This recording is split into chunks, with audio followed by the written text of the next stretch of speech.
Anna, is there a way for me to pause the live stream and easily restart it?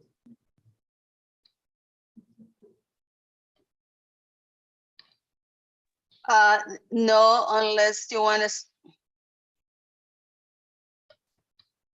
I'm listening unless I want to what?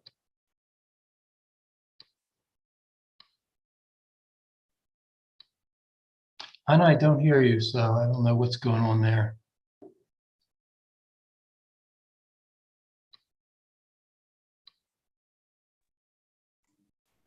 Good morning, hearing examiner Lennon. Good morning, Anna. Hey, good morning. Hey, Miss Lees. Hearing examiner Lennon, just to give you a heads up, I did leave a message for you this morning. Oh, okay. I did not check my messages. I apologize. I have a sick baby at home. I'm sorry. It's okay, 7-month-old probably has RSV. Because Erica Kane is the lead attorney on this, I'm going to ask first thing in the hearing to be excused so that I can try and take the baby to the doctor this morning. And No, fine, of course. I'm sure no one's going to have a problem with it. So thank you for letting me know. I just checked my messages and I don't actually see a message there, but it went straight to voicemail. So I figured something was going on with the phone. But I just wanted to give you a heads up before so you weren't surprised. Okay. We'll deal with that right away. And that's one reason I didn't want the stream to start right away, because I think that there's just a few things that I want to discuss. The availability of the other witness. What was his name? Mr. I don't know, I just lost it. Mr. McMillan's witness, who's ill. So since you've got Ms. Kane and she's lead, I don't have a problem with it. Really, that's an internal decision on, how you want to handle the trial table. Yes, thank you. I appreciate that, because that both of us had entered our appearance in this case. I feel like I need to. That's how I feel about it as well, to tell you the truth. But, I could argue that the other way if necessary. Since I came in early. Yes. If it was me taking the baby to the hospital or something, Erica would let you know and I wouldn't go on. But I can be on this morning to ask permission to leave. So I don't know. Well, let's wait till some people get on here. I have 14 minutes before 9. If everybody gets on here and we can do it before if everyone's online, we can certainly, take care of that. Thank you so much. I appreciate it. How old is your baby? He's 7 months. Oh my gosh. Is it your he's first a one? Little guy. No, second. Oh, wow. Yeah, we also have a 4-year-old. Nice. So, these things happen in the middle of the night before a hearing. Hey, I get it.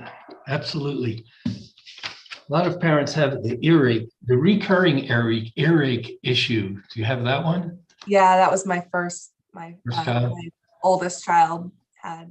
I did too. So he inherited the genes from me, unfortunately. But he's okay. All right. He got through it. He's 4, so they kind of grow out of the reoccurring earaches when they get a little bigger. My wife, the pharmacist, has a real problem with the overuse of antibiotics. And she's sometimes lecturing doctors about that when she sees she sees where there's disease-resistant bacteria and the doctor trying multiple antibiotics sequentially. And she'll literally call them up and say, you've created a monster here with your use of antibiotics over the last 6 months with this child. Do you know what you're doing? Politely. That's a real fear for like a parent with a kid who keeps getting earaches, is that you need antibiotics for other things as well, and you need them to work. So when you need them, you need them.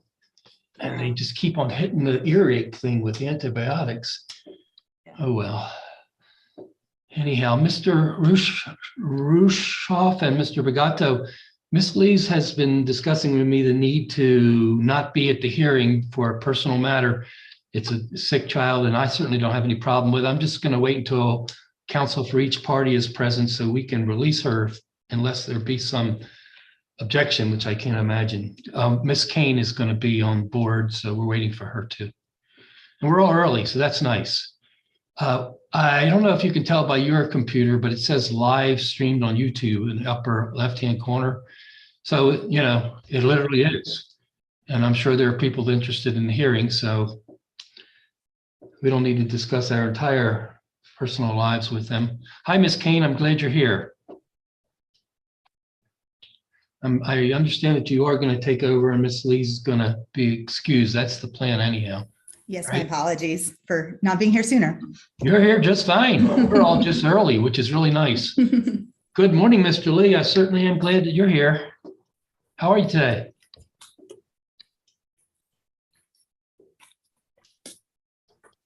Good, Judge. How are you? Hey, I'm fine. Good to see you. Is it sunny in your office too? Yes, sir. Amen. You know, and thanks for reminding me. I'm going to close this blind behind me because it's less offensive when it's closed.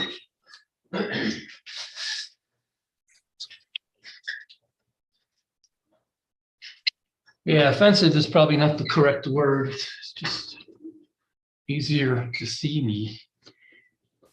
Okay, we have a SPS witness, but I can't tell which witness you are. It just says RO. Who are you? I know they're trying to work. Oh, there he goes. Hi there, good morning. Good morning, Contreras, Yes, Mario Contreras. nice to meet you. Nice to meet you, Hearing Examiner. Where are you located? I am in Amarillo, Nice, it's flat there. very much so. And Your Honor, just to let you know, so we have 3 of our 4 witnesses in Amarillo, and they're all going to be coming in and out of this room individually. So if it's all right with you, we just had this established so that we don't have to keep admitting and exiting folks off of Zoom. Our last witness, Dr. Lieb, is in Minnesota, so she will be appearing separately. Okay. Sounds perfect. Okay, Mr. Jensen. Good morning, Mr. Jensen. How are you? I'm doing well, Mr. Hearing Examiner. Can you hear me? I can hear you. Thank you. All right. Do we have counsel from every party? I'm not sure we do. Where's my crib sheet here? I think we're missing Miss Strake. And Mr. McMillan, I believe. Yeah. Well, everyone here is early, but if you didn't hear me earlier, we're going to hopefully excuse Miss Lee so Miss Kane can take over. Miss Lee has something else to do, and I think it's well-founded that we let her go. But does anybody here have an objection to Miss Lee's taking her baby to the doctor this morning because of an illness? That looks like a no all the way around. Mr. Jensen, no problem. Okay, great. Mr. Bukako, you don't have a problem, right? No objection, of course not. So we're waiting for Miss Drake. So can we, well, let's see how much time we got. Mr. Jensen, who are you with? I'm with the New Mexico Large Customer Group along with my colleague, Mr. Rushoff. Hey, I heard a beep or something. It could be someone's email. All right, we're waiting for Miss Drake.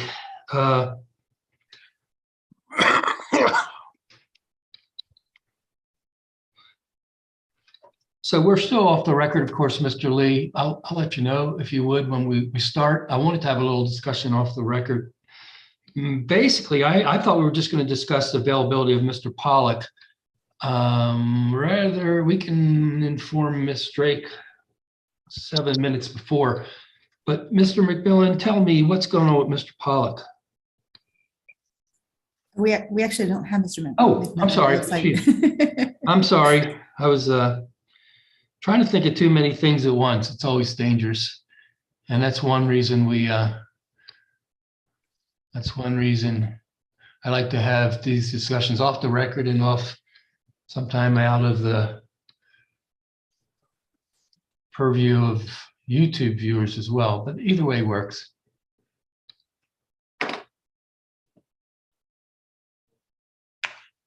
Well, it's a nice, bright, sunny, brisk day here in Santa Fe.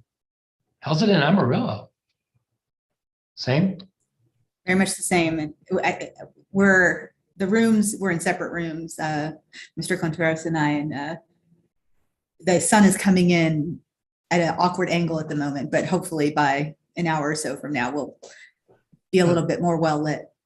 Does that warm up your office nicely? Yeah, it's not too bad. The only concern I have in this hearing, and my apologies in advance, is in order to conserve power, we have, automatic light switches. Mhm. And I think we have it set up correctly, but apologies in advance if I don't move for a while and the lights accidentally turn off, but we will rectify that as quickly if it happens. But otherwise, I think we're good. Morning, Ms. Drake. How are you today? I'm good, thanks. I should let you know, I think my internet connection may be a little unstable. Mhm. So if that gets worse, I may have to turn off my video, but I'll try to keep it on as long as I can. Okay, great. You might aim your camera a little bit lower. I don't know. I just see you from like the bottom of your chin up, but that's okay. That's fine. All right, we're waiting for one more person. Somebody, Miss Lees is going to leave us, I believe, unless there's an objection. Miss Kane is going to be exclusively counsel for SPS. But I thought I'd hear from everybody to make sure there's no objection. I'm like that, I guess you guys have already figured that out. Sorry, Miss Lees. Can everyone hear me Thank okay? you. Hearing examiner 11. Yeah, I was trying to get everything that we could out of the way if possible, even though we're still waiting for one lawyer. But before Mr. McMillan gets here, he's Mr. Pollock is his witness. Jeez. So we can't even do that. We'll just wait a little while.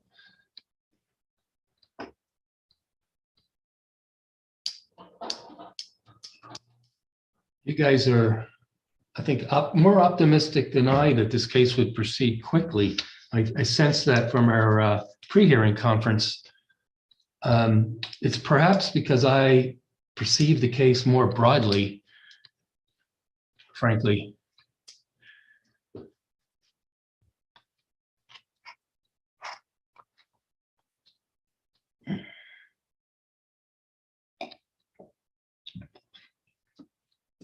I was trying to figure out why there was that, I don't know, disjunctive perception or something. I just sensed something there. But I've got it blocked off for 3 days. So we'll see what happens. It's terrible that Mr. Higgins has that shingles, Mr. Pollock has the shingles issue. I'm actually been coughing a little bit, the remnants from COVID a few weeks ago. Still coughing up some things. So I just heard somebody else that might have checked in here, but I don't see them on the screen. My machine makes a noise when someone gets on board. Nope, I don't see any boxes popping up.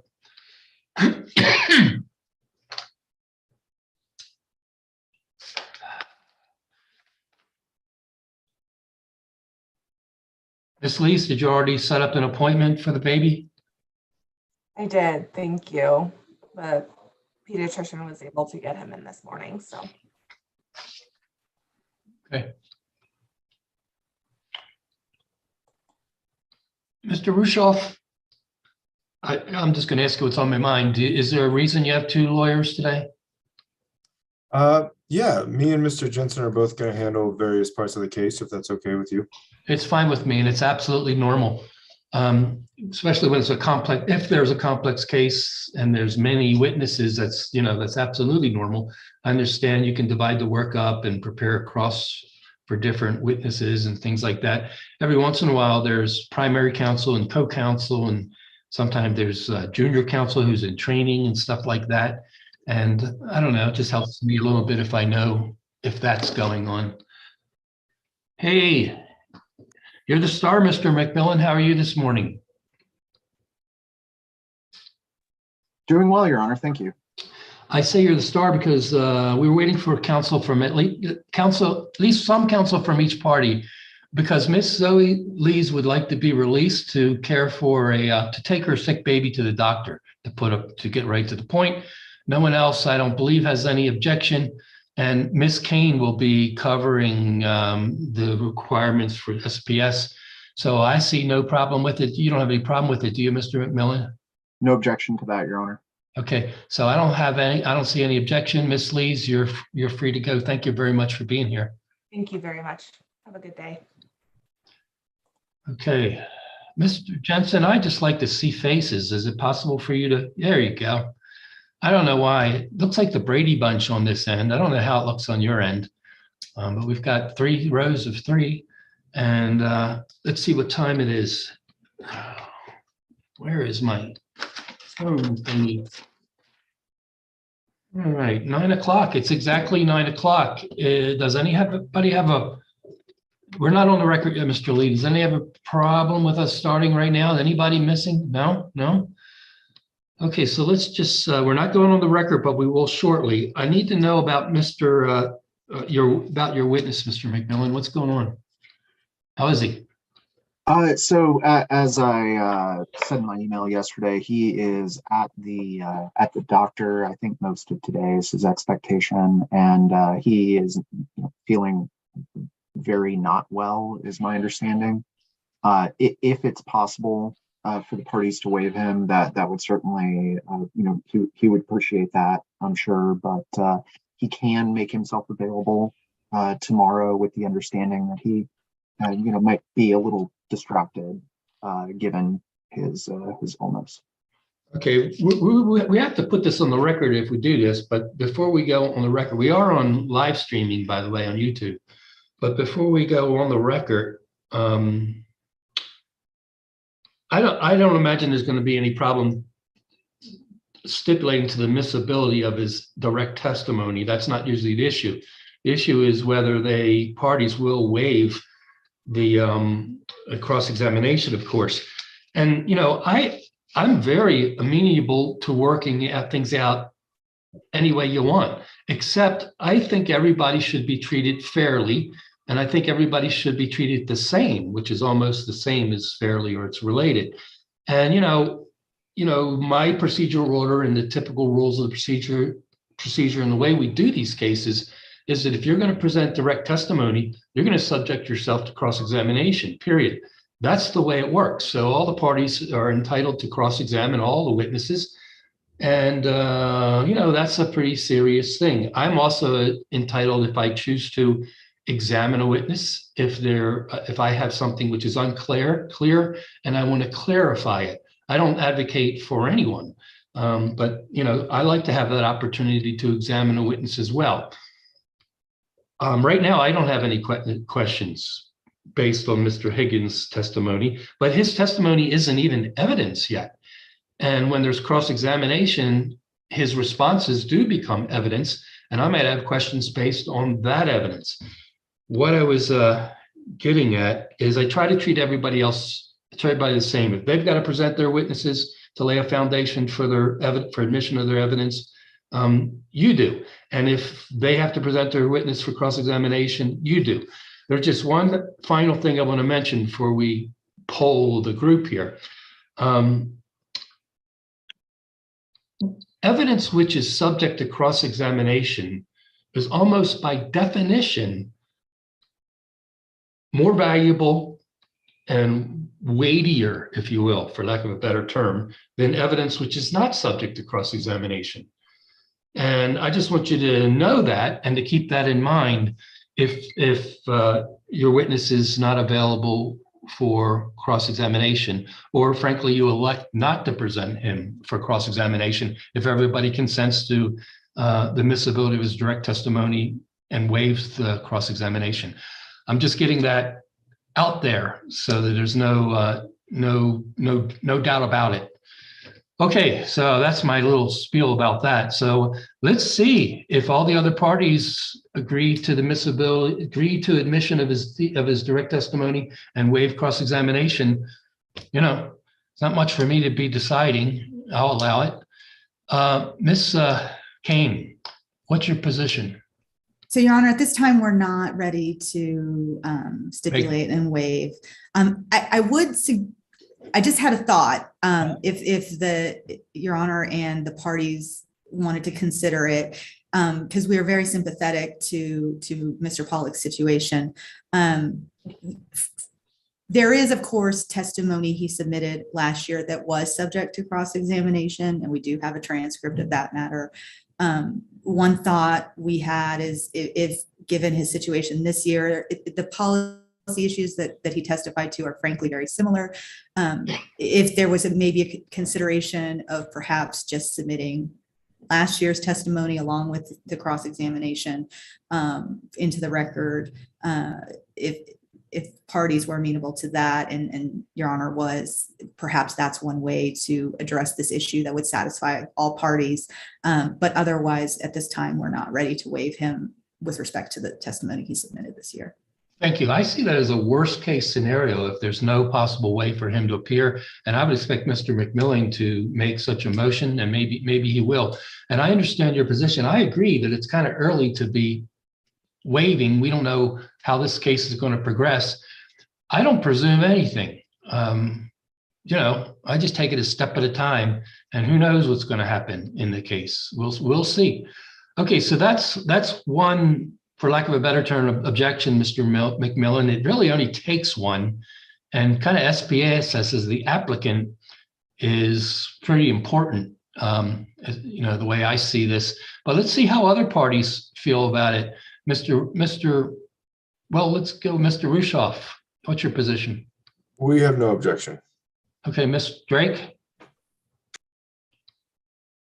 We have no objection to either waiving and admitting his testimony that he submitted in this case, or to admit testimony from the last case as a backup, as a last resort, because I would agree with Ms. Kane that it's probably very similar. Well, I guess my question is, you agree that you won't be able to cross-examine the witness? You waive that? Yes, I do, because likely my cross-examination would be friendly cross anyway. Mr. Bagato? Staff does not object to waiving. I mean, if Mr. Pollock is that sick, and I have no reason to doubt it, then I think he needs to work on getting better. And as far as the ramifications of not being present for cross, I suppose, I mean, we've discussed a possible solution there. I mean, the thing is, at the end of the day, if you're not available to be cross-examined, I think that goes to the weight of the evidence and should be factored that way. But I certainly don't want to make him come to a public hearing when he's feeling that bad. And I hope he's on the road to recovery, because it is an awful affliction from what I've seen with people in my family and my circle of friends. So I'll leave it at that. Thank you, Mr. Bagato. Well taken. You know, I'd love to say yes, Mr. McMillan, but we do have an objection at this point. What I suggest is, I don't know how long this testimony is going to take today. Eventually, we're going to get to your case, and it's going to be time for you to present your case, and that may be tomorrow. It may be 2:30 this afternoon. At that point, we might take a recess, and I'd ask you to contact your witness and see how they're feeling right at that very moment. And one of the good things about Zoom is he doesn't have to be personally present, and he can but he can dial in. You know, we'll deal with it when we get to it. So we can't resolve it at this point. You understand, Mr. McMillan? Yes, I understand. And for what it's worth, if it does come down to it, I wouldn't object to putting in his testimony from last year and the cross-examination that was conducted on it last year, that part of the transcript. I agree with Ms. Kane that the issues in that case were essentially identical to the issues in this case, and that his testimony in the last case was essentially identical to his testimony in this case. Okay, So well, I think that would be a good alternative if we can't get Mr. Pollock himself. okay, on a practical matter, I could probably get it relatively easy, but I don't have it, the testimony. And you'd have to create that exhibit, frankly, but I'm sure that's relatively easy for you to do. You probably have a big binder of the testimony somewhere. Okay, so, I'm glad we could discuss this informally. I actually don't see a need to put this discussion about the availability of Mr. Higgins on the record when we go on the record. Does anybody feel otherwise about that? Okay, good. That's why I had it off the record. There are a few other things, as I discussed in the pre-hearing, that we will put on the record. Excuse me, that was my computer telling me that I should be attending the open meeting. Let me dismiss that. And it is now, let's see, it's 9:10. Is everybody ready to go on the record and begin this hearing? Okay, see nods of heads everywhere. We are streaming on YouTube. Mr. Lee, I understand you like to take a break about 5 minutes every hour. Is that correct? Yes, sir. Okay, and I don't have any exact plans for lunch. We'll see how it goes. I should ask everybody, midday, who knows when, 11:30, 12, 12:30, 1:30. We might take an hour. Is that amenable to everyone? Okay, good. All right. Mr. Lee, you ready to go on the record? Sure. On the record. Good morning, everyone. My name is Robert Lennon. I'm a hearing examiner for the New Mexico Public Regulation Commission. We are here in case number 22-00177-UT. In the matter, and I'm reading the caption off of the application in my hand. In the matter of Southwestern Public Service Company's annual 2023 Renewable Energy Portfolio Procurement Plan and requested approvals therein, semicolon, proposed 2023 Renewable Portfolio Standards Cost and Reconciliation Riders, semicolon, application for an RPS incentive, semicolon, and other associated relief. Southwestern Public Service Company applicant. That's the case. There's been substantial testimony filed with the application and some exhibits. There's been intervention testimony filed. There's been some motions filed. And that's the nature of the status of the case at this point. This is the hearing, the merits hearing, the evidentiary hearing. This is the case where the record is, there is a record consisting of the filings with the, which is maintained on the e-docket system, but this creates the record of evidence upon which the requested relief will be granted or not granted, or less or alternative granted. We'll see. This is where the evidence is presented. This is where the witnesses who present the evidence are subject to cross-examination. This is an important step in the case. This is an important procedure for the Public Regulation Commission, and I take it as important as the hearing examiner. I have a role to play, a duty to discharge, and I take that seriously. So there have been discussions off the record. We had a pre-hearing conference on Monday. The commission rules allow for a pre-hearing conference. The objective of the pre-hearing conference is to make this hearing run more smoothly if possible, to abbreviate anything that can be abbreviated if possible, to stipulate anything that can be stipulated, to agree on some procedural matters. And there is substantial agreement. Who goes first, how the witnesses are presented, that type of stuff. That's what we discussed on Monday. None of the merits of the case were discussed. I don't think so, no. Before we went on the record this morning, there was another informal pre-hearing conference, which I'm allowed to call in advance of a hearing. It was relatively simple. It was just a few minutes. one of the alternative counsel for SPS asked to be, asked to not appear, and that was for a personal matter. And of course, no one objected, especially since she has her co-counsel, Ms. Kane, who's present and is going to handle the SPS case. So there's no problem with that. That was, of course, granted, there being no objection. There was also some discussion about another witness who may have who does have a medical issue, according to Mr. McMillan. It's Occidental Permian Limited witness, Mr. Pollock, who filed direct testimony. And we're going to proceed. And when we get to the part of this hearing where Mr. Pollock, where Mr. McMillan would present Mr. Pollock, we're going to see how he's doing at that point, and we'll deal with that when we get there. Okay, at this point, I would ask that counsel for the record identify themselves, starting with Ms. Kane. Good morning, Your Honor. This is Erica Kane appearing on behalf of Southwestern Public Service Company. You know, I think the rules require an address when you enter your appearance. I just stumbled upon that. And sometimes I do it and sometimes I don't do it, but today we're going to do it. So what's your business address?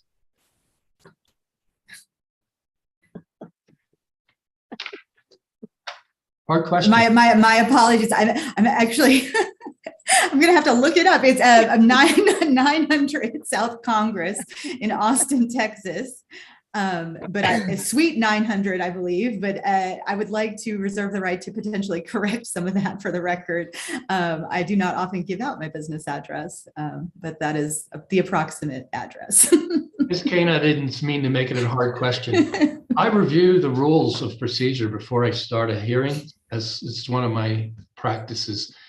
And I noticed that I think I remember seeing that the business address should be included with the entries of appearance at the beginning of the hearing. So thank you very much. Now all you other guys have had time to look it up. So let's go with Ms. Drake. I too had to look up my business address. My name is Joan Drake. I'm with Modrell Sperling on behalf of Louisiana Energy Services, or LES. My business address is, excuse me, 500 4th Street Northwest, Suite 1000, Albuquerque, New Mexico, 87102. Thank you. Mr. Rushoff? Good morning, Austin Rushoff on behalf of the New Mexico Large Customer Group, joined by my colleague Austin Jensen. Business address is 555 17th Street, Unit 3200, Denver, Colorado 80202. We'll be joined later by Mr. Higgins when he presents testimony. Thank you. Mr. Jensen, you're here, obviously, and Mr. Rushoff has essentially entered your appearance on behalf of your client. Do you have any further comment? Nothing to add, Your Honor. Thank you. Thank you, Mr. Jensen. And Mr. Bagatko. You know what? We forgot Mr. McMillan, please. Excuse me, John. Mr. McMillan. Good morning, Your Honor. Michael McMillan for Occidental Permian Limited. And my business address is 303 Colorado Street, Suite 2750, Austin, Texas, 78701. Thank you, sir. And finally, but not last but not least, Mr. Bagatko. Good morning, John Bagacco on behalf of the New Mexico Public Regulation Commission Utility Division staff. And my address is 142 West Palace Avenue, Santa Fe, New Mexico, 87501. Thank you. There was another attorney, Mr. Gideon Elliott, who had entered his appearance. I think when you file a pleading under your name, your appearance is entered. And then there was Mr. Gedko, who appeared on his behalf from the Office of Attorney General during a pre-hearing conference. It's my understanding that they have elected not to appear and not to actively participate in this evidentiary hearing. I'll just leave it at that. Your Honor, Yes. my apologies.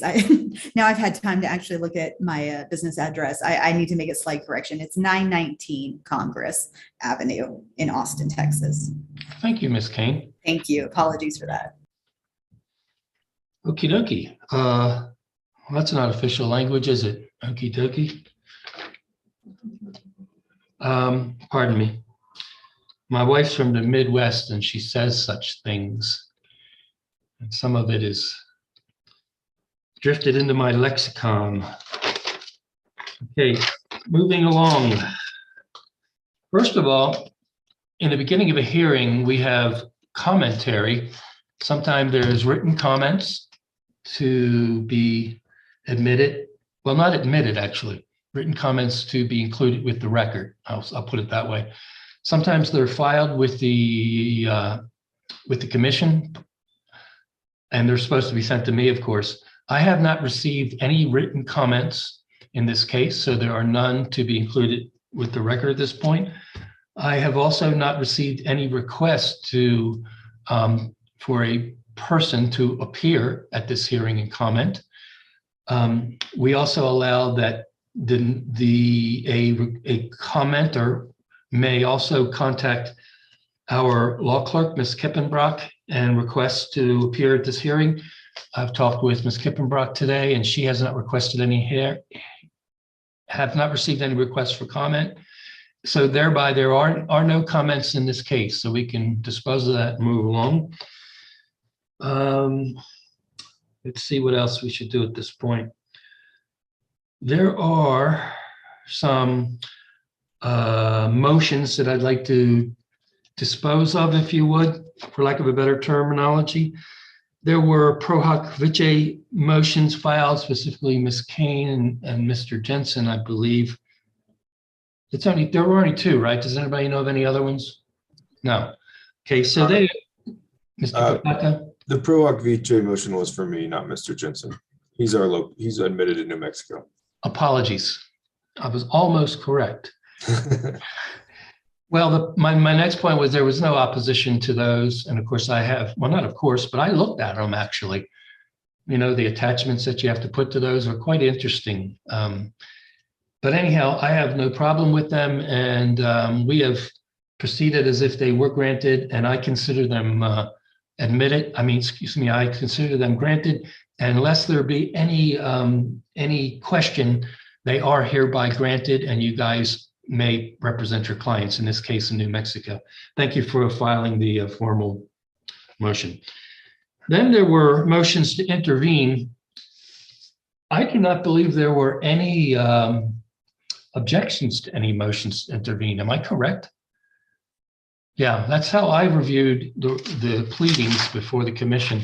So there being any objections, those motions they're actually, I believe, automatically granted, even if I didn't state it, but for the record, I'm going to state all of the motions to intervene, there being no objections, are granted. Next, there are two other motions pending that I know of. Well, that were filed. One is a motion to dismiss, and there was a request for alternative relief if that were not granted. And then there was a motion for an expedited decision on the motion to dismiss. I want the parties to know, and I think I discussed this briefly during the pre-hearing conference on Monday, is that those motions were considered when they came in. They were read, they were studied. I waited for the responsive pleadings. They were read, they were considered, the arguments were considered. And when that motion came in, I elected not to rule on that motion.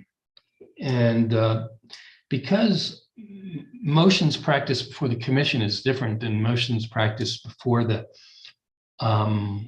courts, I can do that. Our regulations indicate that motions are considered, I don't know if the resolved is the correct language. Let me see if I can get it. Looking at they are, let's see. Oh, I'll read it into the record.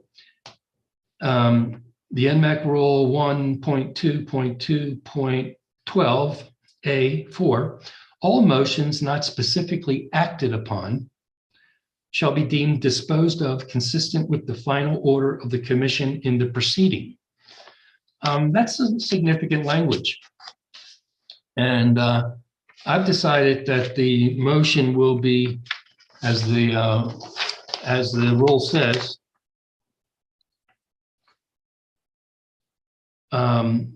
deemed disposed of consistent with the final order of the commission in the proceeding, rather than a separate ruling on the motion.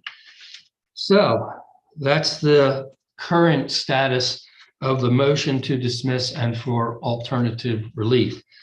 Moving on to the motion for expedited decision, well, one kind of follows the other.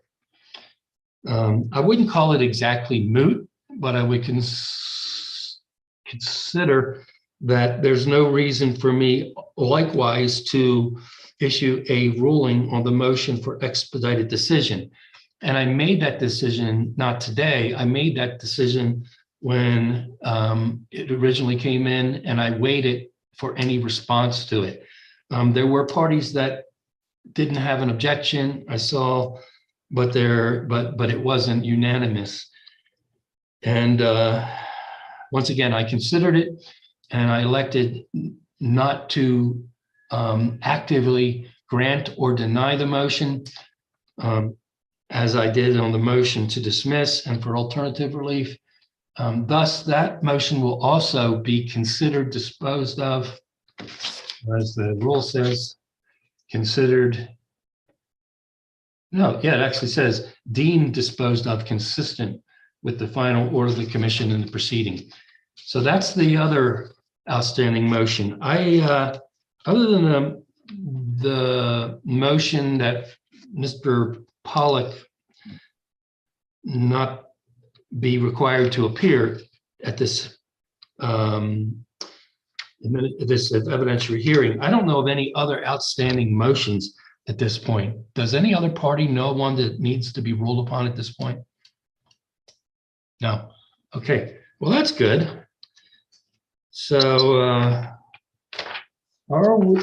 sometimes in hearings in the courts, of course, there can be opening statements made by the parties. In administrative hearings, they often are not opening statements because, we all know the status of the case, more or less, or at least we should. But, I realize that there are likely, if this were in a courtroom, for example, or in a hearing room like we had at the previous building or the one we have here, there could be people sitting in the hearing room and they'd like to hear about a little about the case. So I don't feel strongly about it, but let's see if the parties would like to make introductory statements, and if so, I'll be glad to allow that. It eats up a bit of record pages, but that's okay. Ms. Kane, do you have a position? Would you like to make an opening statement? Thank you, Your Honor. We did not intend to, but we're happy to briefly state our position on the case if that would be beneficial for the record.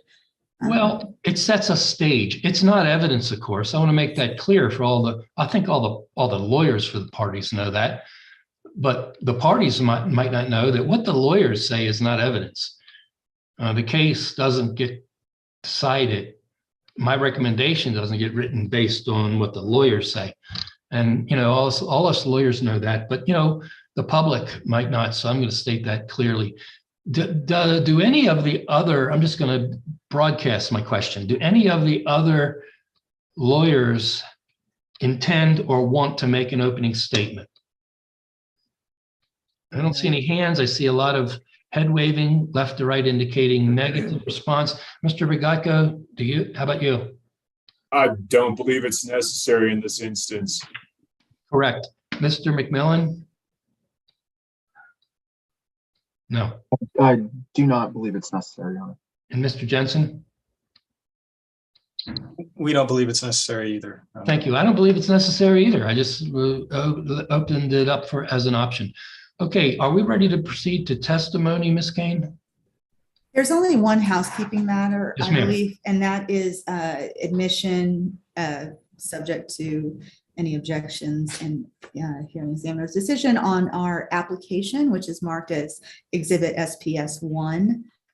And that is a pleading style of the Southwestern Public Service Company's Renewable Portfolio Standard application for the 2023 plan year and 2024 next plan year. The initial pleading, correct? Correct, Your Honor. It included about an inch, if you will, double-sided papers. The thing you're moving to admit ends where? Before the testimony of Mr. Contreras? Exactly. It's essentially the pleading itself, as well as the attachments, except for the testimony, which will be separately admitted. Okay. You know, this kind of falls into whether it is evidence or not once it's admitted. And it's customary in these cases to admit the initial pleading, the request for relief.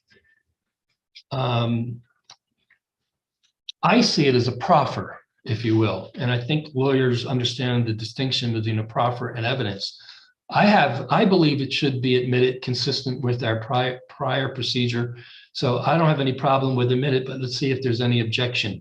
Any objection to admission of the application sans the testimony? No objection. Is there an objection? I don't know that I have an objection. I have a question, and that is if Ms. Kane could clarify for us which witness is sponsoring this exhibit, or is it, well, actually, yeah, which witness is sponsoring the exhibit as their exhibit? So we did not have an intention to have a witness sponsor this, but if that is deemed necessary, I believe we would have Mr. Contreras sponsor this exhibit. Yeah, I would just want to note which witness can be questioned on that. Which witness is responsible for that exhibit? Okay, I consider it a valid objection, Ms. Kane. When you call your witness, why don't you have him identify the exhibit, lay a foundation where it came from, who did it, who prepared it, when, and move it into the record. And let's see what happens at that point. Okay, Ms. Kane? Of course, Your Honor. Okay. Let's move on. Any other housekeeping matters? Wasn't there someone that was going to move to admit the law or some law into the record? We discussed that on Monday, I think. No? So, Your Honor, I believe both large customer group and us as well have provided proposed exhibits that include the Renewable Energy Act, as well as Rule 572, the Commission's rule.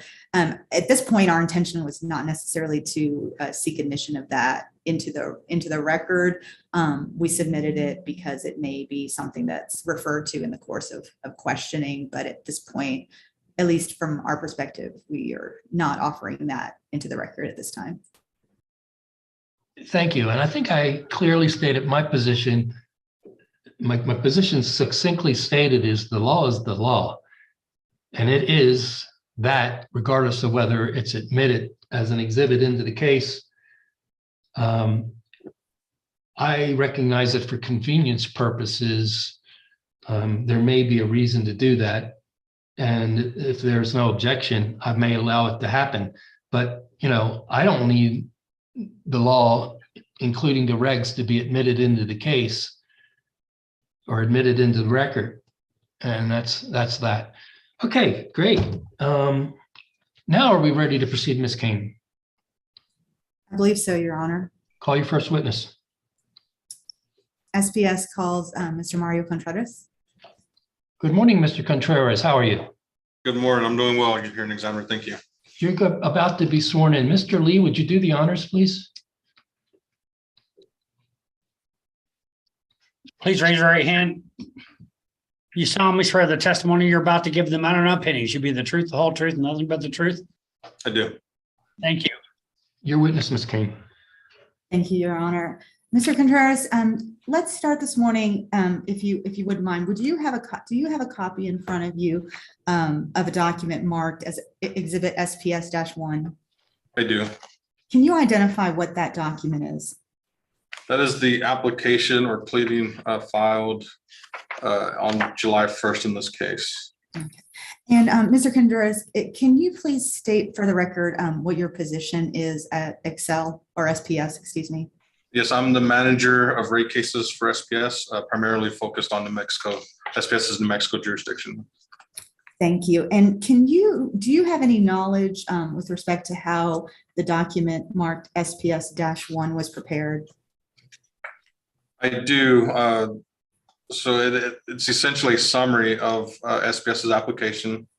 It is a pleading filed by our attorney, Ms. Lee's signature pages on page 15, but there's also attachments. There's a proposed notice. There's some that includes bill impacts that are prepared by our witness, Mr. Sines. And there's also accompanying tariffs that were also prepared by Mr. Sines. So would it be correct that this document was prepared by personnel at SPS that are within your department? Yes, including myself. Thank you. And does this document constitute the entirety of at least the pleading associated with SPS's request for approval of its RPS plan for the 2023 plan year? Yes, it does. Your Honor, if it's appropriate at this time, I'd like to move for admission of Exhibit SPS-1. I just have a question. Mr.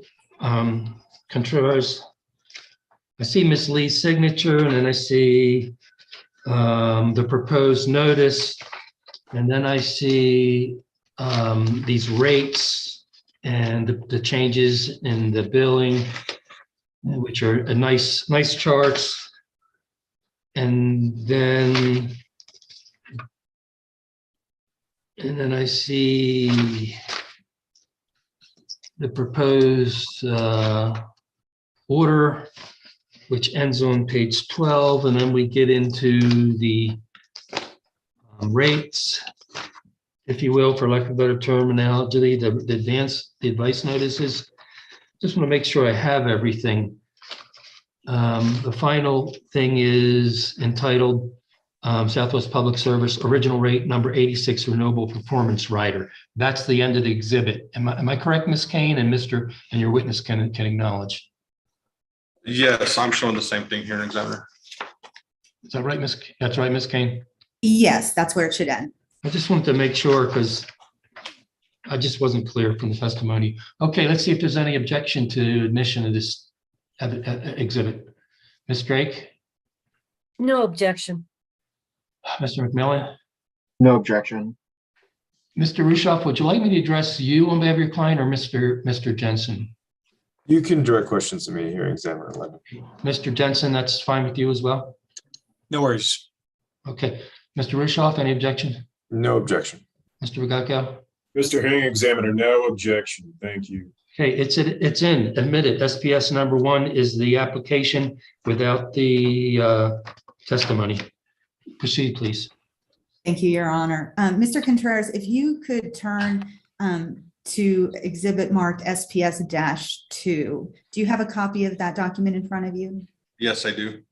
Could you identify what that document is? That is my pre-filed direct testimony in this case, filed on July 1st, 2022. And does that document include attachments? It does. It has 7 attachments. Sorry, go ahead. Oh, no, my apologies. And is that document a true and correct copy of your testimony that you submitted in this matter? It is. And is it a true and correct copy of the attachments you submitted in this matter? I need to take a look at something just real quick. Sorry. Of course.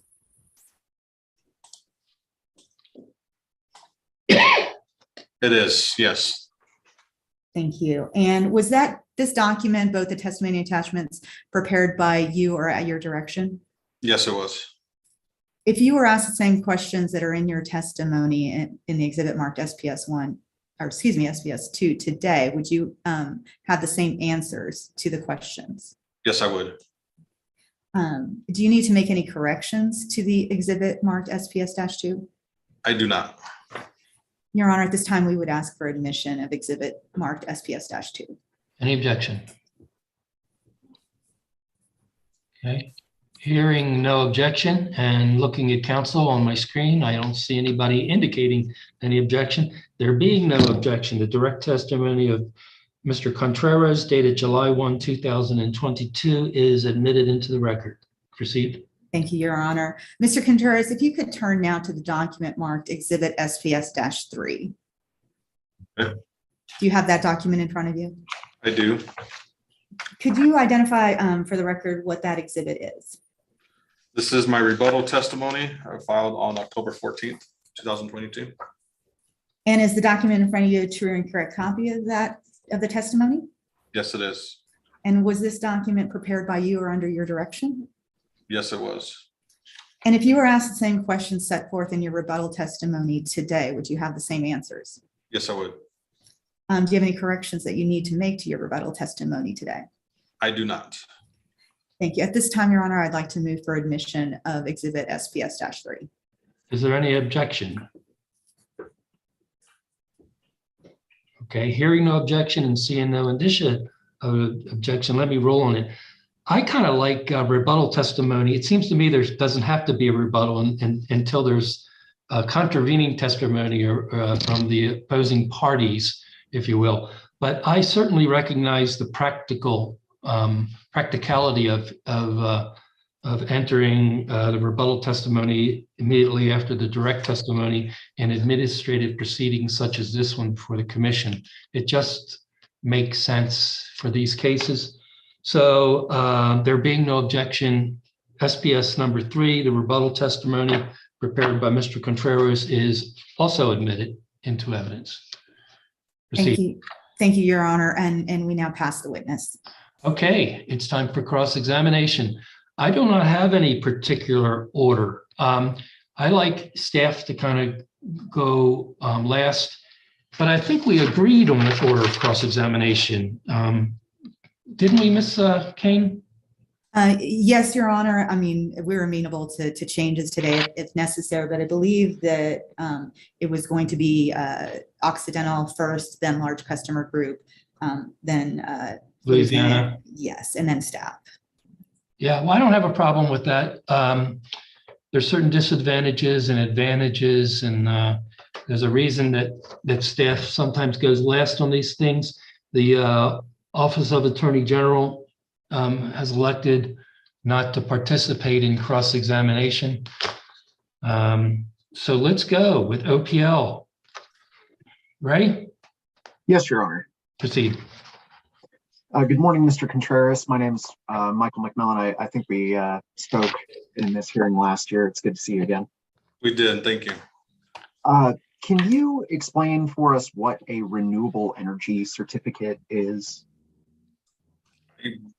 I can, and I believe I did in my direct testimony if I can get to it.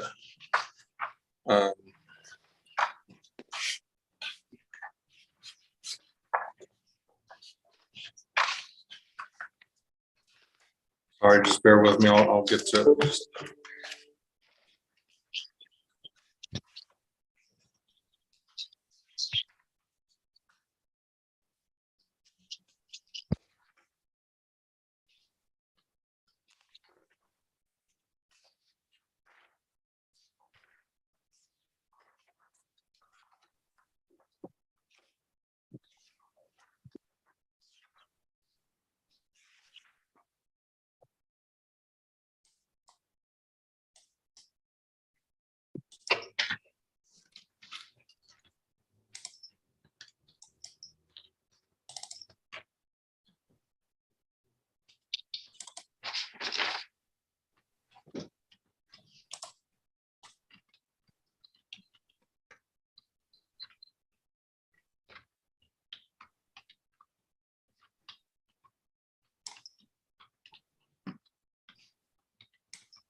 I'm actually going to go based off of the definition in the statute, the Renewable Energy Act.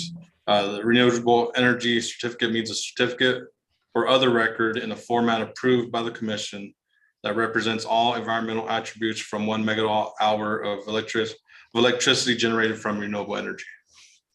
Okay, so it's fair to say that a renewable energy certificate is a representation of the environmental attributes of generating 1 megawatt of energy, correct?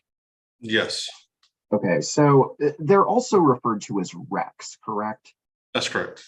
Okay, can you explain what banked RECs are at a high level? So banked RECs, the Renewable Energy Act allows companies to bank RECs or any RECs that are in exceedance of our RPS requirements to use in future years. The allowable amount is 4 years, I believe. Okay, so in other words, if SPS generated more than its required amount of renewable energy in, say, 4 years ago, they could still be using the RECs from 4 years ago to satisfy their RPS requirements today, right? Yes, that's correct. Okay, and SPS has millions of banked RECs in its possession today, correct? We do, if we look at attachment MAC 3, Appendix A, that shows what our starting point is with the RECs. Our beginning REC balance as of, sorry, I'm on the, let me get there real quick.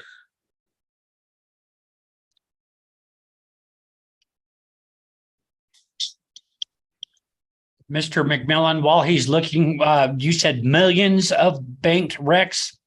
Yes. All right, you're coming through just a little fuzzy on my end. I'll try to speak up. My apologies.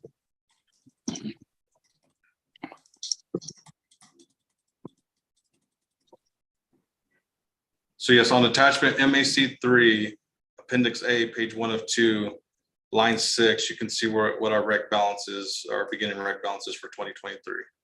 I'm sorry, Okay. page 102, where's 102? Page 1 of 2, Your Honor.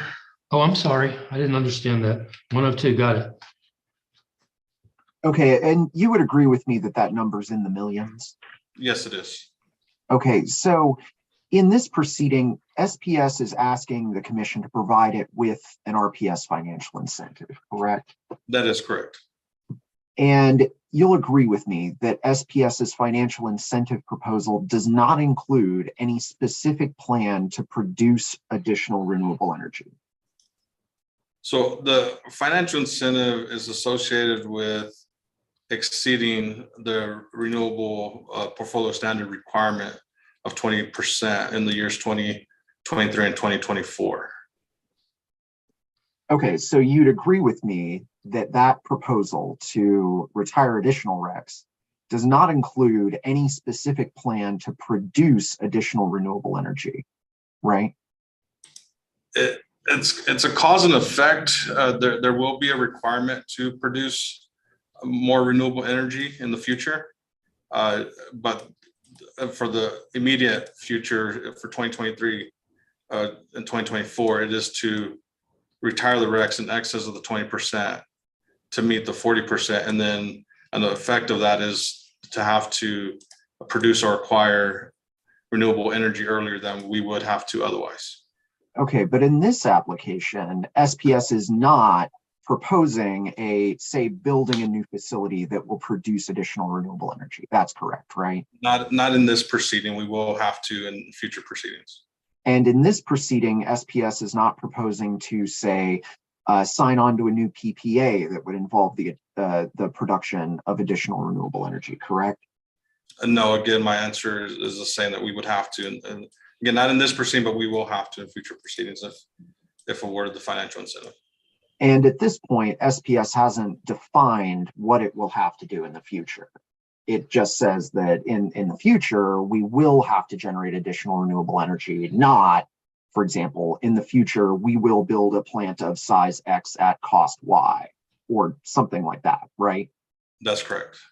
Okay, and you'll agree with me that the proposal also doesn't include any specific plans on future PPAs, right? That's correct. Okay, so the action that SPS is planning to take right now is to retire additional banked RECs earlier than it would otherwise have to, right? That is the action, yes, that will lead to the procuring or purchasing additional renewable energy in the future. Okay, but right now, as we said, all you're doing is retiring RECs, correct? In this case, that is a proposal. Okay, and RECs, and this may be a silly question, but RECs aren't like physical pieces of paper, right? Like they're notations in a computer in SPS's system, right? I'm not familiar with the process of retiring the RECs. I would generally agree with that, but I'm not completely familiar with it. Okay, so I mean, regardless, it's fair to say that the action that SPS is proposing to take is going to reduce the number of RECs on SPS's books, right? That would be correct, yes. Okay, so let's talk a bit about the Renewable Energy Act. Now, the Renewable Energy Act controls RPS cases like this one, correct? Yes. And the Renewable Energy Act generally requires, at a high level, for the commission to strike a balance between the goal of increasing renewable resources and the customer rate impacts, right? And I'm sorry, and the customer. And customer rate impacts. Can you repeat your question? I misunderstood the last part as well. So Sure, yeah. So you would agree with me that the Renewable Energy Act, at a high level, requires the commission to strike a balance between customer rate impacts and the goal of increasing renewable resources, right? yes, I'd agree with that. And when administering the Renewable Energy Act, the commission is required to prevent unreasonable impacts to customers' electric bills, correct? Yes. Okay, let's talk about how the incentive proposal that SPS has presented would impact SPS's customers. So you discuss in your testimony that SPS's customers funded the banked RECs that SPS has in its possession, right? Those, yes, it's previously have been funded, yes. Okay, and in your testimony and at pages 37 and 38, you admit that the banked RECs in SPS's possession have value to customers, right?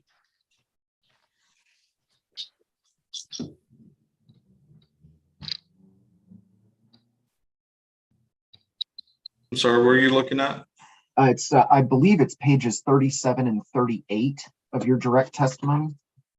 The last line.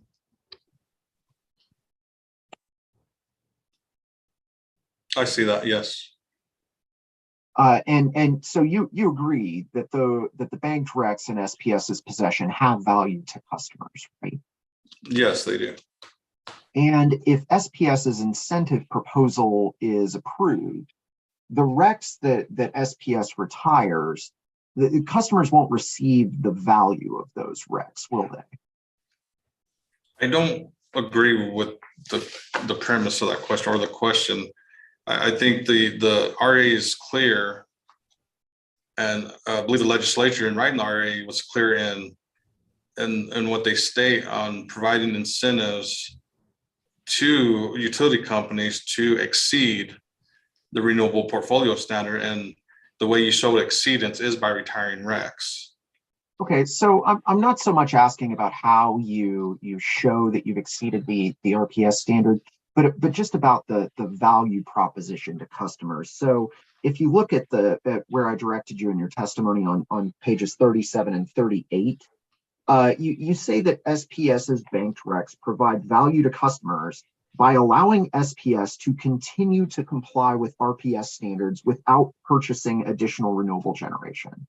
I read that correctly, right? Yes. Okay, so that value, the ability for SPS to continue to comply with RPS standards without purchasing additional renewable generation, that's going to go away if SPS retires these RECs early, correct? SPS would need to purchase or procure or produce renewable energy earlier. We still have, I believe Mr. Elsie's testimony shows, we still have many years of ability to retire recs from the banked recs to be in compliance with the RPS. Well, sure, Mr. Contreras. I agree with you that the company would still have more recs banked, but the particular recs that SPS is planning to retire to meet the 40% RPS goal early, those would go away, right?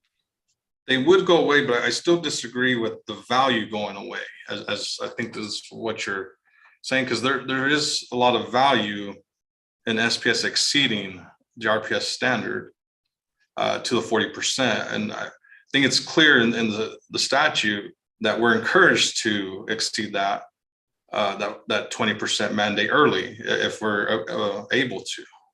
Well, hang on, Mr. Contreras. I'm talking specifically about a portion of the value that you discussed in your testimony, specifically the value of allowing SPS to continue to comply with RPS standards without purchasing additional renewable generation. So that value goes away if these RECs are retired early, right?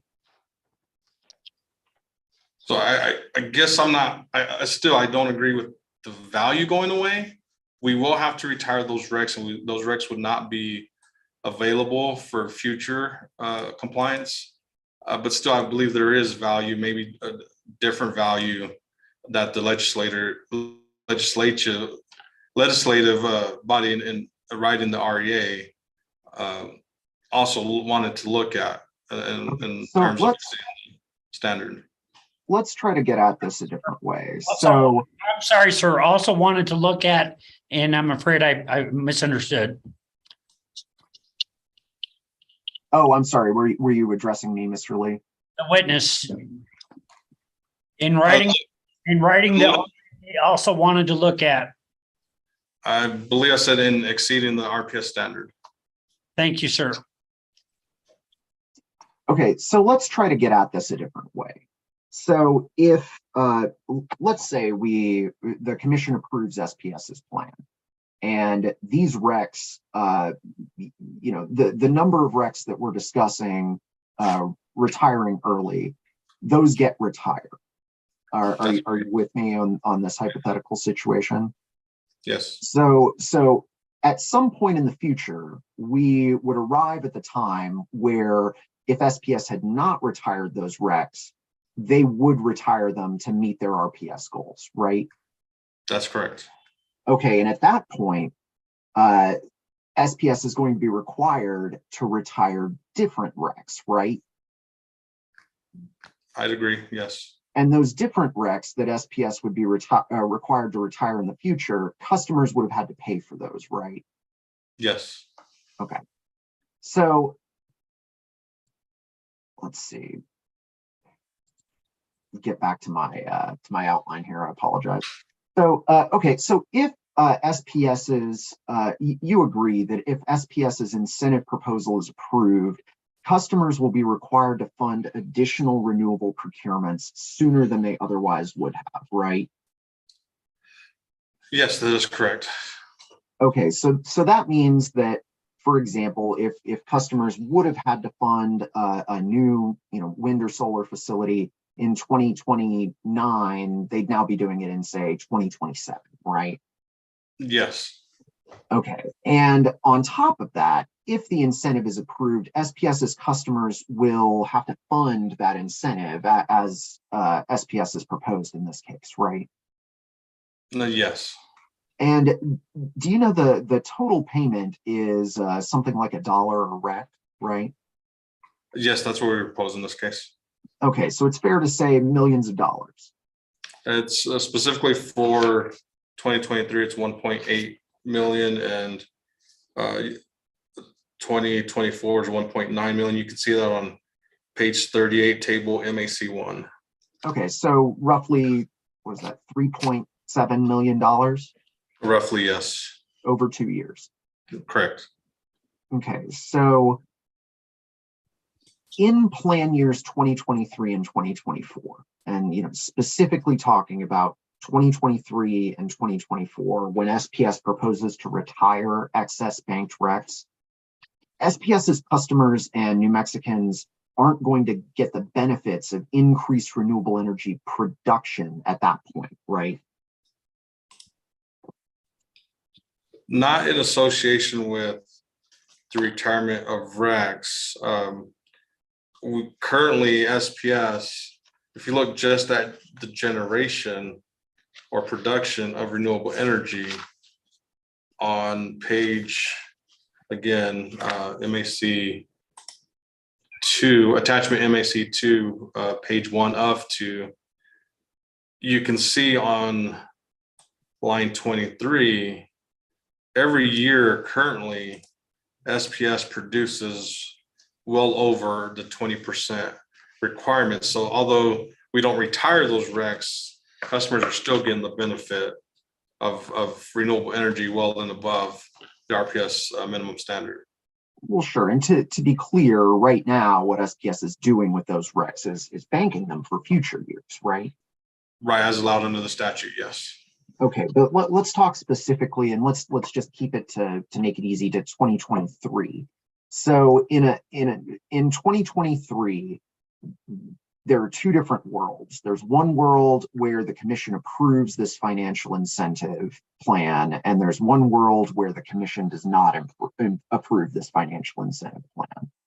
In those two worlds, SPS is going to produce exactly the same amount of renewable energy, correct, in 2023? Yes. And same thing for 2024. They'll produce exactly the same amount of renewable energy in 2024. When looking solely at the banked RECs, I'd agree. However, the proposal, as I mentioned earlier, there's kind of a cause and effect. Our proposal is to retire RECs in excess of our standard, I believe, as everybody, as we've stated, or I've stated many times in my direct and rebuttal testimony. But an effect of that is that we will have to produce renewable energy earlier than otherwise would be approved. So I understand you're wanting to look at just what's happening in 2023, but in my opinion, you can't just look at what's happening in 2023. You have to take everything as a whole. Of our incentive is also going to cause SPS to have to produce renewable energy earlier than what would otherwise be necessary. And so looking only at 2023, yes, but again, in my opinion, you have to look at it as a whole. Okay, so back to my question though, in the two worlds, one world where the financial incentive is approved and one where it's not, in 2024, SPS will produce the exact same amount of renewable energy, right? Yes. Okay. Your Honor, I think that's all the cross-examination I have. Thank you, Mr. McMillan. And I believe Mr. Rushoff will be next. Your Honor, Mr. Jensen is gonna cross Mr. Contreras. Thank you. And pardon me, Mr. Jensen, please proceed.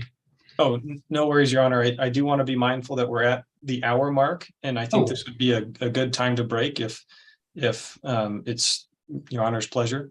It certainly is my pleasure. And Mr. Lee, I'm so sorry. And I do appreciate when you guys remind me. I actually get into this and I can sometimes miss that hour mark. So let's take a 5-minute recess. We'll be back in 5 minutes.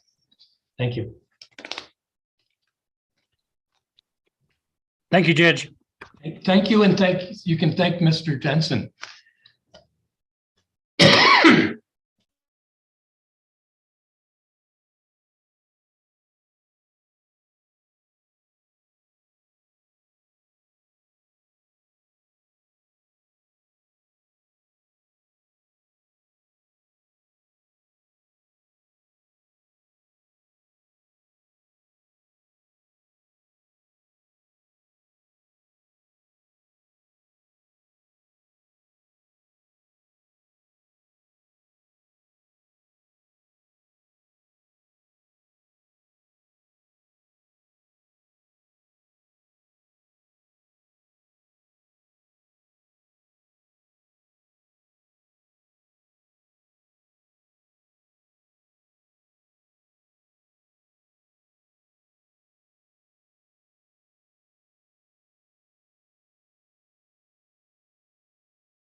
Ms. Kane, what firm are you with? I am not with the firm. I'm in-house at Southwestern Public Service or Excel Energy All right. Incorporated. Thank you. Thank you.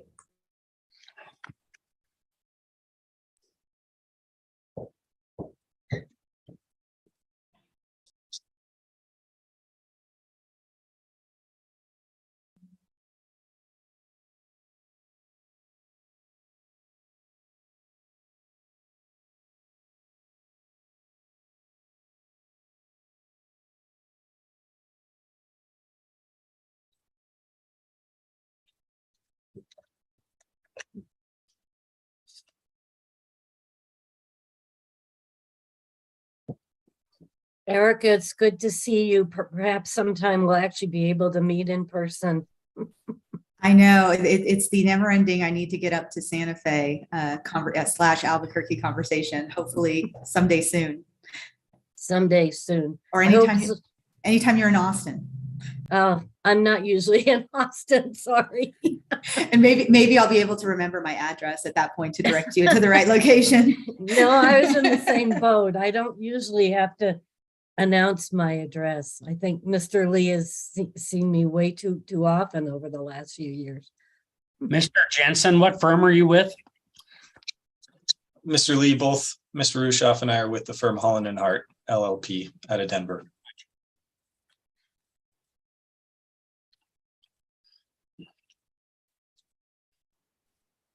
Mr. Jensen, thank you for remembering the break. Of course.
Okay, thank you very much.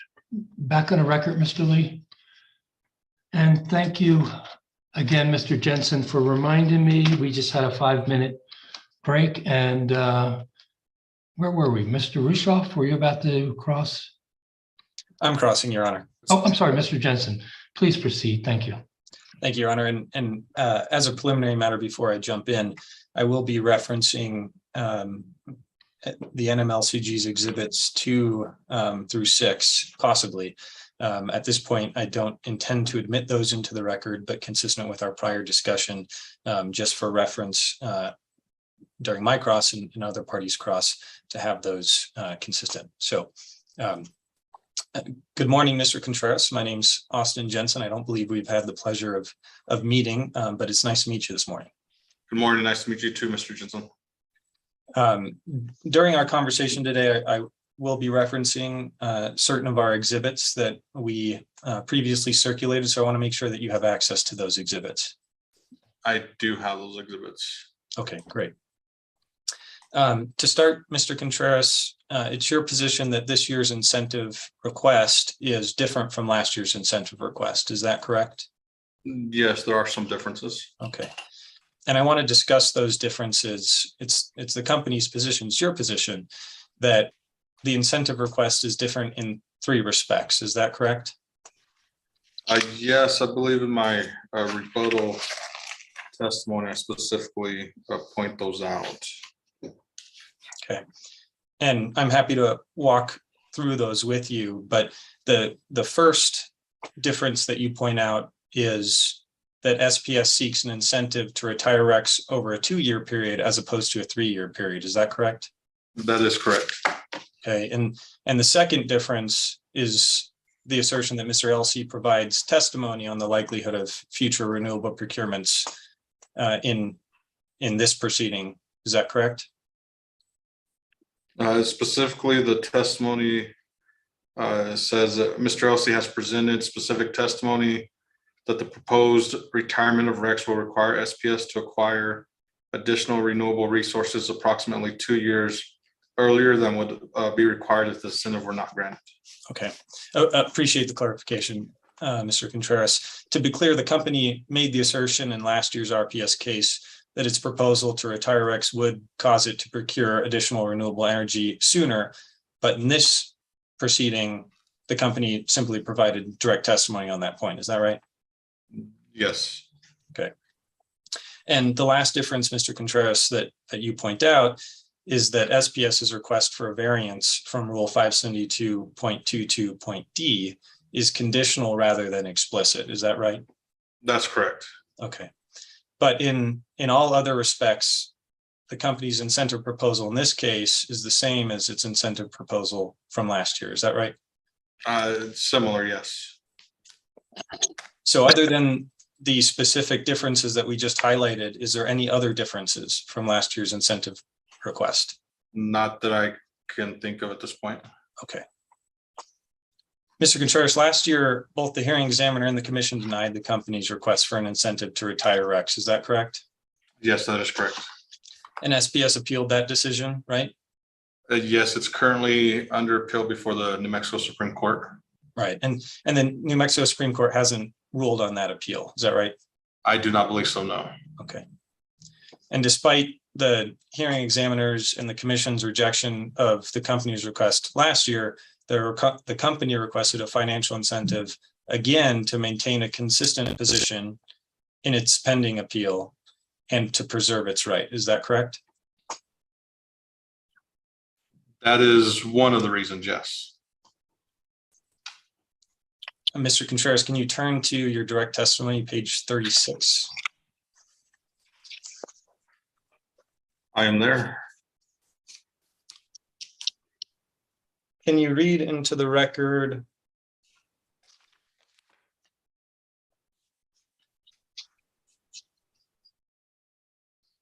starting on page 16, or sorry, line 16, that sentence? Why don't we read the question too? The question is SPS applying for an incentive in the current filing? And your answer is? So the answer in its entirety is yes. In light of the appeal currently pending in the New Mexico Supreme Court, SPS is applying for a financial incentive in its 2023 RPS plan application consistent with SPS's position in the pending appeal and to preserve SPS's rights. And it further goes on to say SPS continues to be a leader in New Mexico with respect to renewable energy, and its performance in this area has been exceptional. Granting SPS its requested financial incentive would demonstrate that utilities who commit to exceeding the RPS requirement will be incentivized to continue that exceptional performance. So those are the reasons why SPS sought an incentive in this proceeding? That is one of the reasons, yes. Are there other reasons, Mr. Contreras? So it's SPS's belief that we qualify for an incentive, which is why we once again requested an incentive in this case, as presented in direct testimony and in rebuttal testimony. Okay. And Mr. Contreras, the Renewable Energy Act is one of the bases for SPS's request for a financial incentive in this proceeding, correct? That is correct. And I want to talk about that. Bear with me, there's a couple questions in here that Mr. McMillan has already covered. So I might skip over some things, but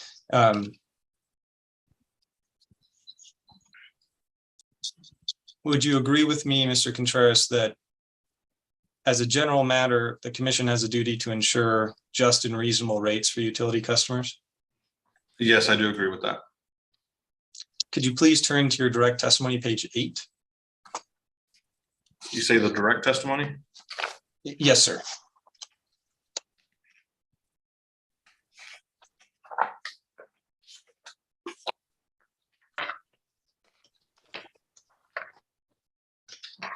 In there. Starting on line 8, Mr. Contreras, you list two factors from section 6216(4), B2 and 3 that the commission must consider when contemplating resource acquisitions under the REA, including unreasonable bill impacts. Is that right? Yes, that's correct. You'd agree with me, Mr. Contreras, that the commission must consider these factors when considering resource acquisitions in furtherance of 2025 RPS targets, correct? Yes, And 2030 targets as well? that's correct. Mr. Contreras, can you turn to your direct testimony, page 39?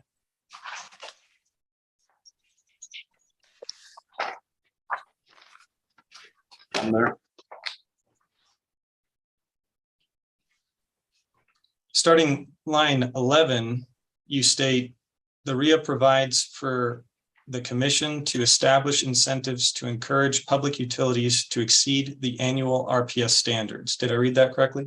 That's correct. Can you pull up what was previously marked as NMLCG Exhibit 2?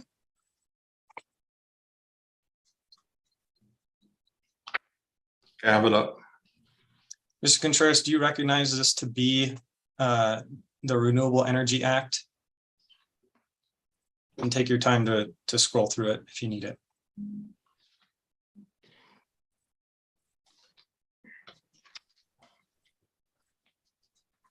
It does look to be the Renewable Energy Act.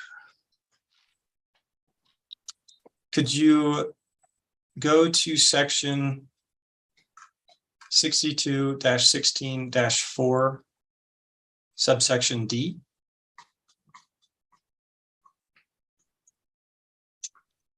Yes, and that starts on PDF page 8, I believe. That's correct, and it continues on to PDF page 9. Okay, I'm there. Could you read into the record, Mr. Contreras, starting at the beginning of paragraph D to the first semicolon in that paragraph?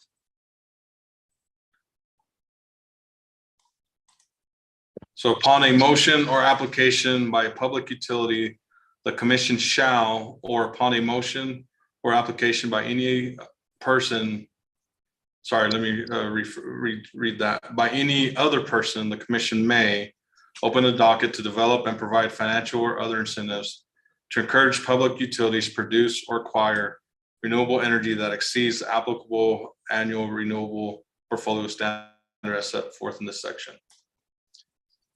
Thank you, Mr. Contreras. You would agree with me that the REA does not simply provide for incentives to encourage RPS exceedance, but rather the REA allows for incentives, quote, to encourage public utilities to produce or acquire renewable energy that exceeds the applicable annual renewable portfolio standard, right? Sorry, can you repeat that again? Sure, and I'll break it up. You'd agree with me, Mr. Contreras, that the REA does not simply provide for incentives to encourage RPS exceedance. Is that right?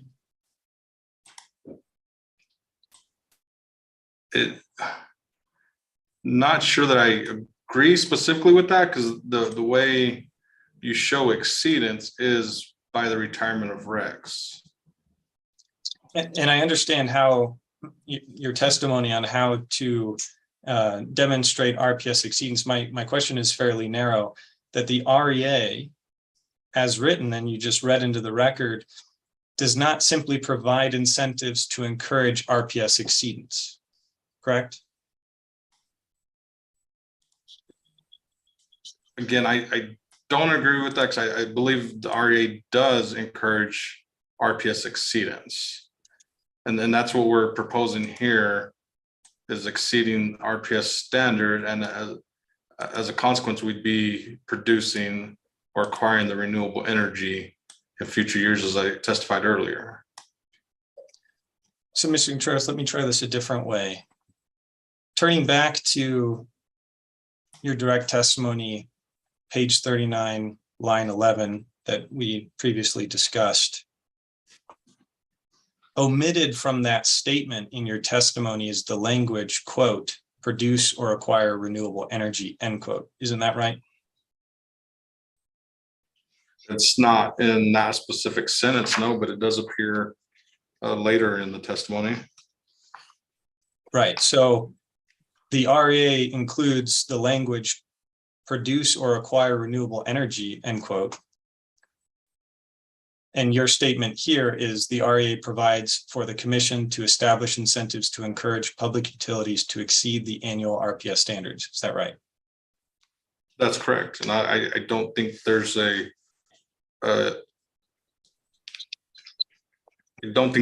difference with what I wrote there versus what's in there, the standard. Your opinion under oath is that there's no difference between what you wrote on page 39, line 11, and what is written in the REA section 62-16-4D. I think what I wrote here is in line with what's written in section D. And as I mentioned, although the statement that you're specifically pointing at doesn't appear in this sentence, I do reference that later, I believe later in the direct testimony.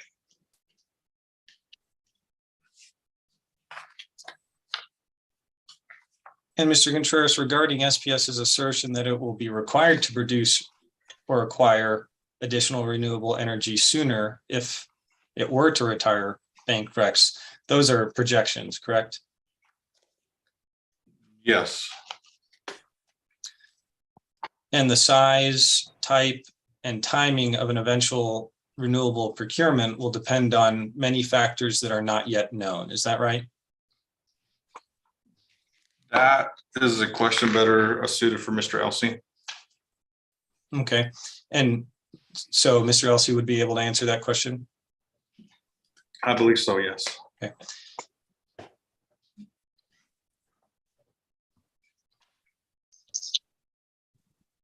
And broadly speaking, Mr. Contreras, load growth could be different from projections that impact future renewable procurements. Isn't that correct?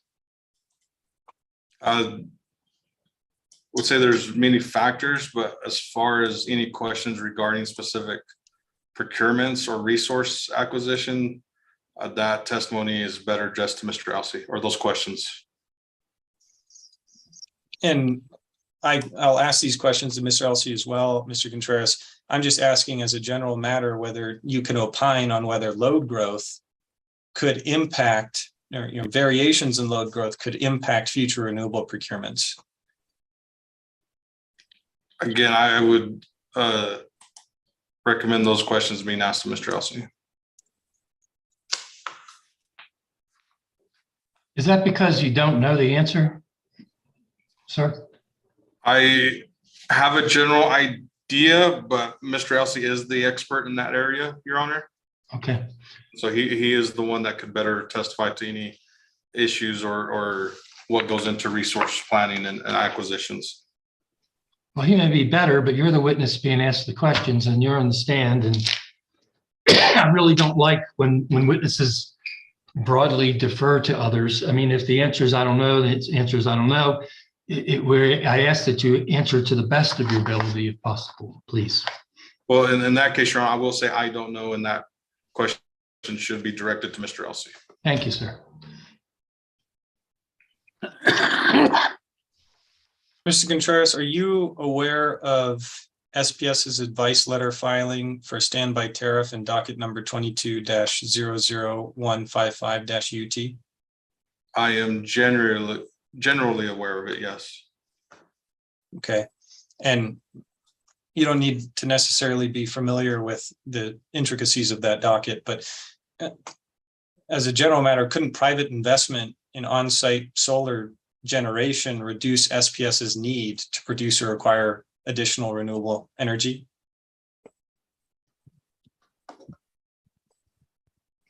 I don't know. Again, I believe that is a question that Mr. Elsey can answer. Okay, and I'll try it a different way, and if you don't know, that's fine, but you do testify to how RPS standards are met through REC compliance, correct? Correct. And so essentially the calculation there is that energy provided by renewable resources is the numerator in the equation, and total energy provided by our SPS's resources is the denominator in the equation. Is that right? So the calculation of the requirements, if we look at attachment MAC3, Appendix A, page 1 of 2 again. Give me a minute to get there. MAC3, page what? Appendix A, page 1 of 2. Give me a minute. Okay, I got Appendix A 1, 2. Got it. Go ahead. And Mr. Contreras, if you could give me a second, I'd appreciate it.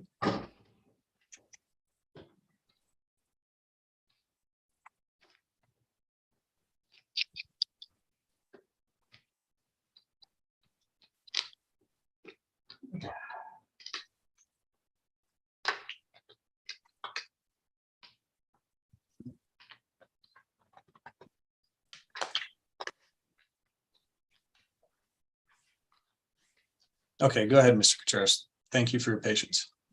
So again, Appendix A of attachment MAC3, page 1 of 2, lines 1 through 5. You take your projected New Mexico retail sales 2023. You subtract out your voluntary program sales. In this case, is our Solar Connect program, which provides the net sales, and multiply that by our RPS requirement as a percentage. And then there's our RPS obligation. That's how it's calculated. Okay, so if a customer installs on-site renewable generation, New Mexico retail sales projections could decrease, correct? To the extent that we know the impact or what the magnitude of the generation is, yes, it could decrease the sales. Okay. And by reducing total kilowatt hours served in this line 1, all else equal, RPS would present a higher RPS percentage. Is that correct?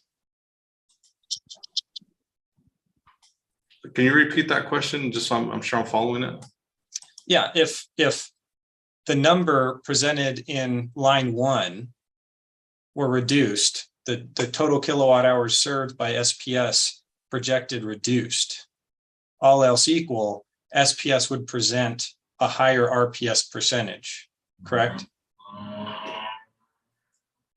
So I may not be following the question. The 20% requirement is the 20% requirement.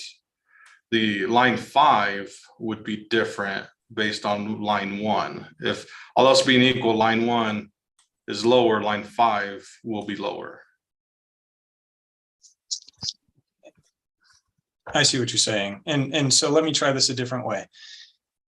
If SPS's total kilowatt hours served in a year were less because a customer installed on-site solar generation, but SPS still produced the same amount of renewable resources, its RPS compliance percentage would present higher than if the customer didn't install on-site solar generation. Is that right? Again, I'm not following your example of the percentage would be higher because the requirement percentage is the same no matter what your retail sales are. It's the outcome of what your RPS obligation would change based on the change in the actual sales. Right. And my question, Mr. Contreras, is not with regard to what your obligation would be. My question is the amount or the percentage of total retail sales that SPS served with renewable generation.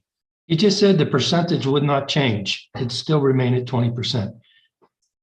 I believe that's the answer. And it's clear to me that the percentage is not going to change. Mr. Jensen, are you referring to the absolute figure changing or the percentage? So, Mr. Hearing Examiner, I'm drawing a distinction between the RPS obligation as required in statute and what SPS the percentage that SPS actually serves with renewable generation.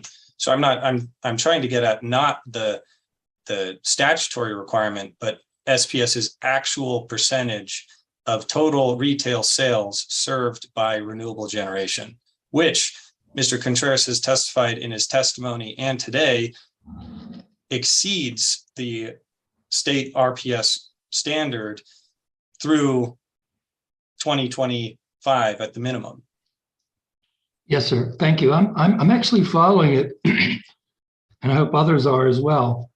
We may have a semantics thing going on here, creating some ambiguity between your question, his answer, and my understanding. The RPS obligation, this is just simple mathematics, frankly. But the 20% is still going to be applied. It's just going to be applied to a different retail sales number, resulting in a different RPS obligation. Is that correct, Mr. Contreras? Yes, that's correct. Mr. Jensen, am I understanding your questioning correctly? I think we're close, Mr. Hearing Examiner, but I think I can move on. Well, okay, please. I don't really participate in cross-examination much, and I allow very long rope, if you will, in cross-examination. There comes a point, though, where we move on and we move on and we move on after not eliciting what we were hoping to elicit. So I'd ask you to keep that in mind and continue with your cross. Thank you, sir.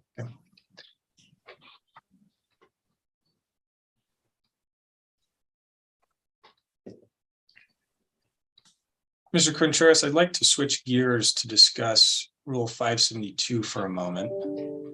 If I understand your testimony correctly, you take issue with portions of Rule 572 because you believe they conflict with the REA, is that right?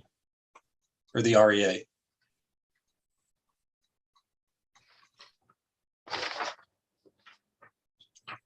Are you looking at a specific area of my testimony just so I can get there? Sure, I can point you to a couple sections. If you go to direct page 13.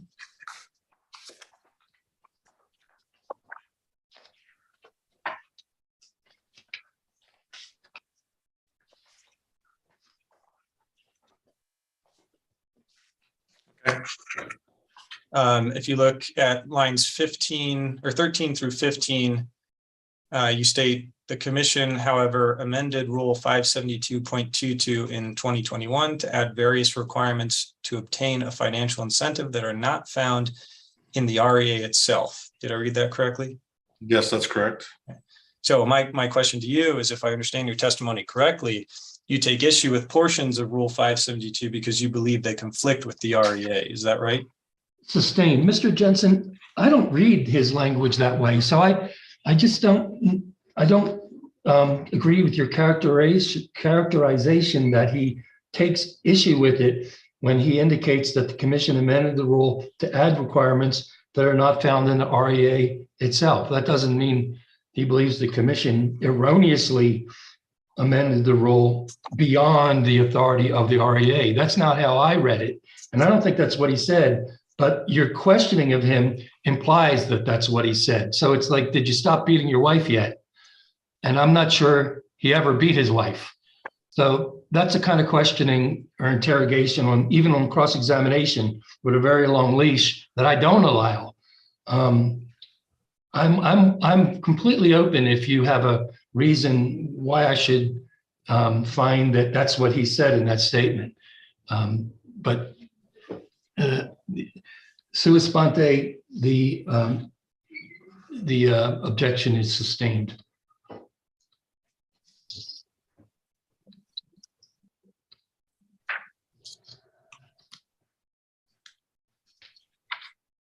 You give me one moment, Mr. Hearing Examiner.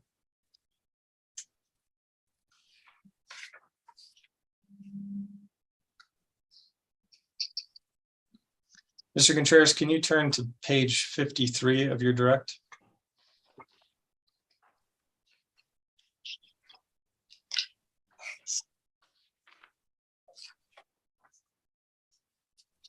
Okay, I'm there.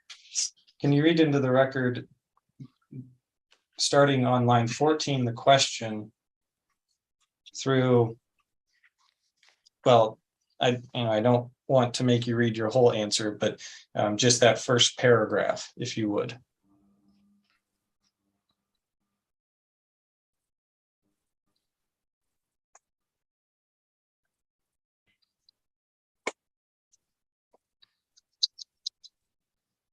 So the question being asked on line 14, page 53. Are there other reasons that SPS is requesting a variance from the cost benefit requirement in Rule 572.22.d? Yes, first, section 62-16-4D of the REA contains no requirement that in order to earn an incentive, a utility must demonstrate that the cost of the measure taken to further go set forth in the REA be lower than the emissions related benefits that the measure will achieve. Thus, a variance is requested in order to properly align the commission's rule and statute. And I want to be clear that as I talked with, I believe, Mr. McMillan earlier, this is a conditional variance request based on other parts of my testimony. I appreciate that clarification, Mr. Contreras. If the hearing examiner would allow me, I'd like to re-ask my question. If I understand, and I specifically want to point to the last sentence that you just read, thus, a variance is requested in order to properly align the commission's rule with the statute. Looking at that specifically. You may ask the question. I'm sorry, Mr. Hearing Examiner, what was that? You ask if you may ask the question, and the answer is yes, you may ask the question. Okay, thank you. My question to you, Mr. Contreras, is you take issue with portions of the RE or portions of Rule 572 because you believe they conflict with the REA, correct? And Your Honor, I will object to that last part of that question because it assumes testimony he has not given. Overruled. You can ask and you can answer. Thank you. Can you repeat your question, please? Mr. Contreras, looking at the last sentence that you just read into the record, you believe that Rule 572 conflicts with the REA, correct?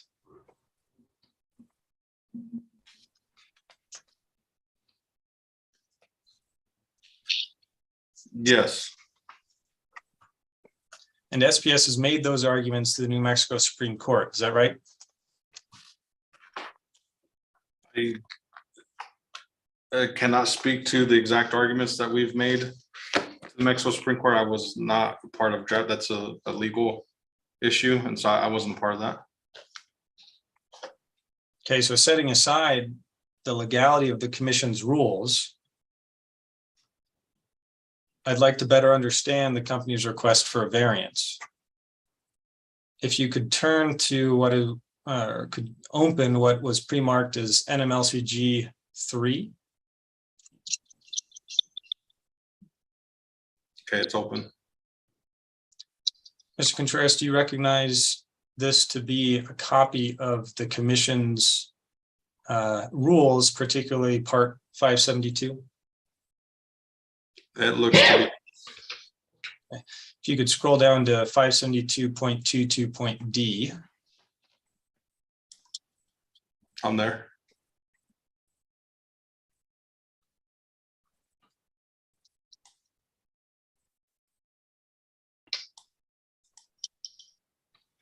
That states, the first sentence states, no incentive will be awarded under this section with respect to a particular investment if the cost of that investment exceeds the demonstrable value of the corresponding reduction in carbon dioxide or other emissions. Did I read that correctly?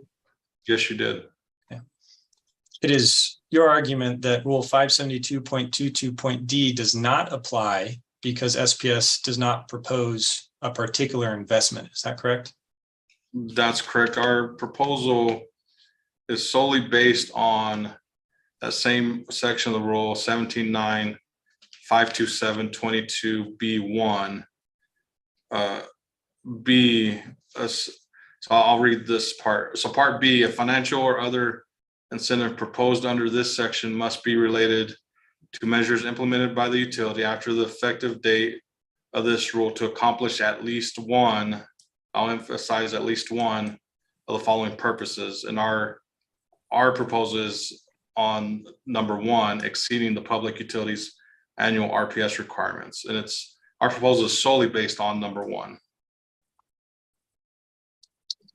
So just for a clear record, Mr. Contreras, you state in your testimony that Rule 572.22.d does not apply because SPS isn't proposing a particular investment. Is that correct? That is my position. Position is the part D, if you look at number 2 of part B, would be more in line with that kind of request, is reducing carbon dioxide emissions earlier than required in subsection A of section 6216-4 NMSA 1978. In SPS's last RPS case last year, the commission concluded that the REA requires that a requesting utility propose to produce or acquire renewable energy. Is that right? I would have to go back and reread the recommendation or the order to refamiliarize myself with that. Okay, and we can do that if you open NMLCG Exhibit 5. Okay, Do you have that, Mr. Contreras? I do. Mr. Jensen, you do plan to introduce these exhibits into evidence through your witness, correct? So, Mr. Hearing Examiner, consistent with our prior discussion, I'm happy to do it another way. I thought we weren't admitting these into the record given that they are the law, but we are just using these as demonstrative exhibits during the hearing, but not necessarily needing to admit them into the record. Is that Your Honor's pleasure? Would you like something different? That is my pleasure. The law is the law, but when we cross-examination is cross-examination, and I understand that and how you're proceeding. But I have the act in front of me. I'm kind of looking right at it. And when attention is just drawn to one part of the act without acknowledging the remainder of relatively complex language in various subparts of the act, it's not terribly helpful cross-examination. I'm going to leave it up to counsel if they want to redirect and clarify anything. But I believe that law has to be read in context, and it can be dangerous to parse, if you will, portions and cross-examine based on just portions or lines or words in the act without acknowledging the act in general. That's just a comment. But like I said, I don't really limit cross-examination much, but there is some limit to cross-examination. And I'd ask you to move along if we could. So thank you, Mr. Jensen, for letting me speak to that and to answer your question. And it is my pleasure. And no, law doesn't have to be admitted in evidence, but you're cross-examining him and identifying exhibits without identifying what the exhibit is.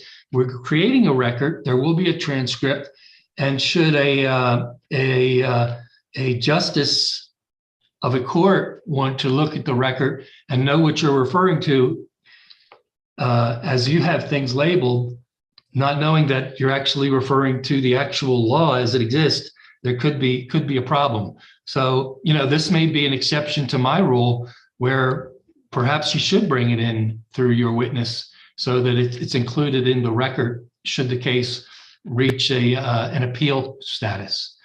Anyhow, I will try to remain quiet and let you proceed with your cross-examination. Proceed. And, with that, Mr. Hearing Examiner, I think an appropriate way to handle this would be having you take administrative notice of these pursuant to Commission Rule 1.2.2.35D, which permits the hearing examiner to take administrative notice of such things as rules, regulations, statutes, and commission orders. And I think that would be appropriate in this context. Yeah, and for the record, I'll state that this has been the topic of our pre-hearing conference on Monday. And I opined at that point that I don't think admitting the law into evidence is necessary. At this point, there's been references to just part of the law. Anyhow, I suggested that, if you believe it's helpful, and now I'm saying based on your cross-examination of particular lines and particular language in the law, that you should move for admission through your witness, not during your cross-examination. And I suggested you do that and move that I take an administrative notice of it. Once again, it's still my position that the law is the law, regardless of whether it's administratively noticed. The only reason to admit it is to have a copy of it for convenience for subsequent readers of the record, which we are creating as we speak. So the exception to the rule that the law is the law and it need not be admitted into evidence is if you're referring to it in your cross-examination and you're referring to particular lines and you're labeling the law as an exhibit rather than just referring to the law generally. Anyhow, I think that's pretty clear. So continue cross-examination, please. Thank you, Mr. Hearing Examiner. Mr. Contreras, I'm going to continue beyond the commission's final order. I think the commission was explicit and will reserve our arguments there for our legal brief if one is ordered. What's the question? I'm sorry, Mr. Hearing Examiner? I didn't hear a question. Well, I had asked Mr. Contreras to pull up the commission's order from the last case, and I told him we are not going to use that and I'm going to continue. And we'll, as the NMLCG, save what the commission said in that order for any legal briefing that the hearing examiner might order. So I'd ask that you just ask questions of the witness in cross-examination, please. Understood. Mr. Contreras, considering SPS's particular investment argument here that it doesn't apply because SPS is not proposing a particular investment, there is a cost that SPS subscribes to its proposal. Is that right? Can you repeat your question, please? There is a cost that SPS subscribes to its proposal. Is that correct? So I missed the part that you led up to your question. Can you repeat that also? Sure. I was saying that considering SPS's argument that that SPS is not proposing a particular investment, my question is that there is a cost that SPS subscribes to its proposal in this case. Is that right? Are you specifically talking to the incentive proposal? That's correct. So there is a cost associated with the incentive proposal, yes. Right. And the cost that SPS subscribes to its proposal is the levelized cost of the renewable energy required to generate the REC retired. Is that right?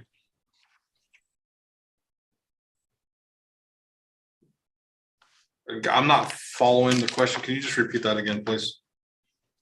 Mr. Contreras, please turn to your testimony, page 51. Okay,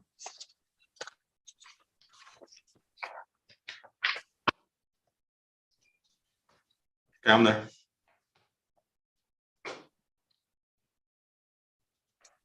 Line 14, the sentence, first full sentence that starts on that line, the cost of the measure, that measure, i.e. retiring RECs early, is the levelized cost of the renewable energy required to generate the REC retired. Is that right? That's correct. And that's the cost that SPS ascribed to its proposal for an incentive. Is that right?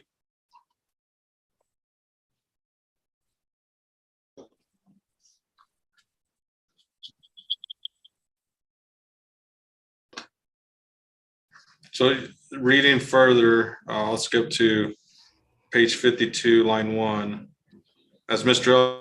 Elsey explains in his direct testimony, SPS used its LCOE to determine the cost of each megawatt hour used to exceed the current standard up to 40%.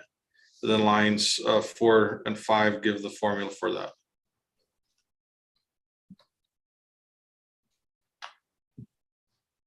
Mr. Contreras, in last year's RPS case, the hearing examiner and the commission applied Rule 572.22.d to SPS's incentive request. Is that right?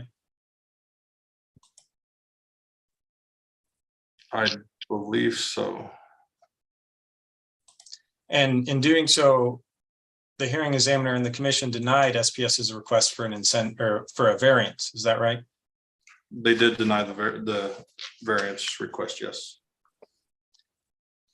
And based on the cost benefit test in Rule 572, the commission highlighted that SPS's own cost benefit analysis failed that test, right?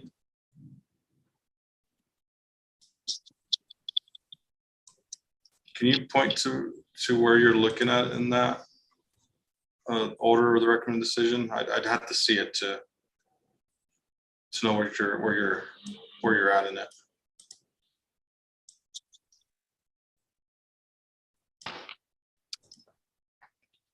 Mr. Contreras, if you can open NMLCG Exhibit 5. Okay.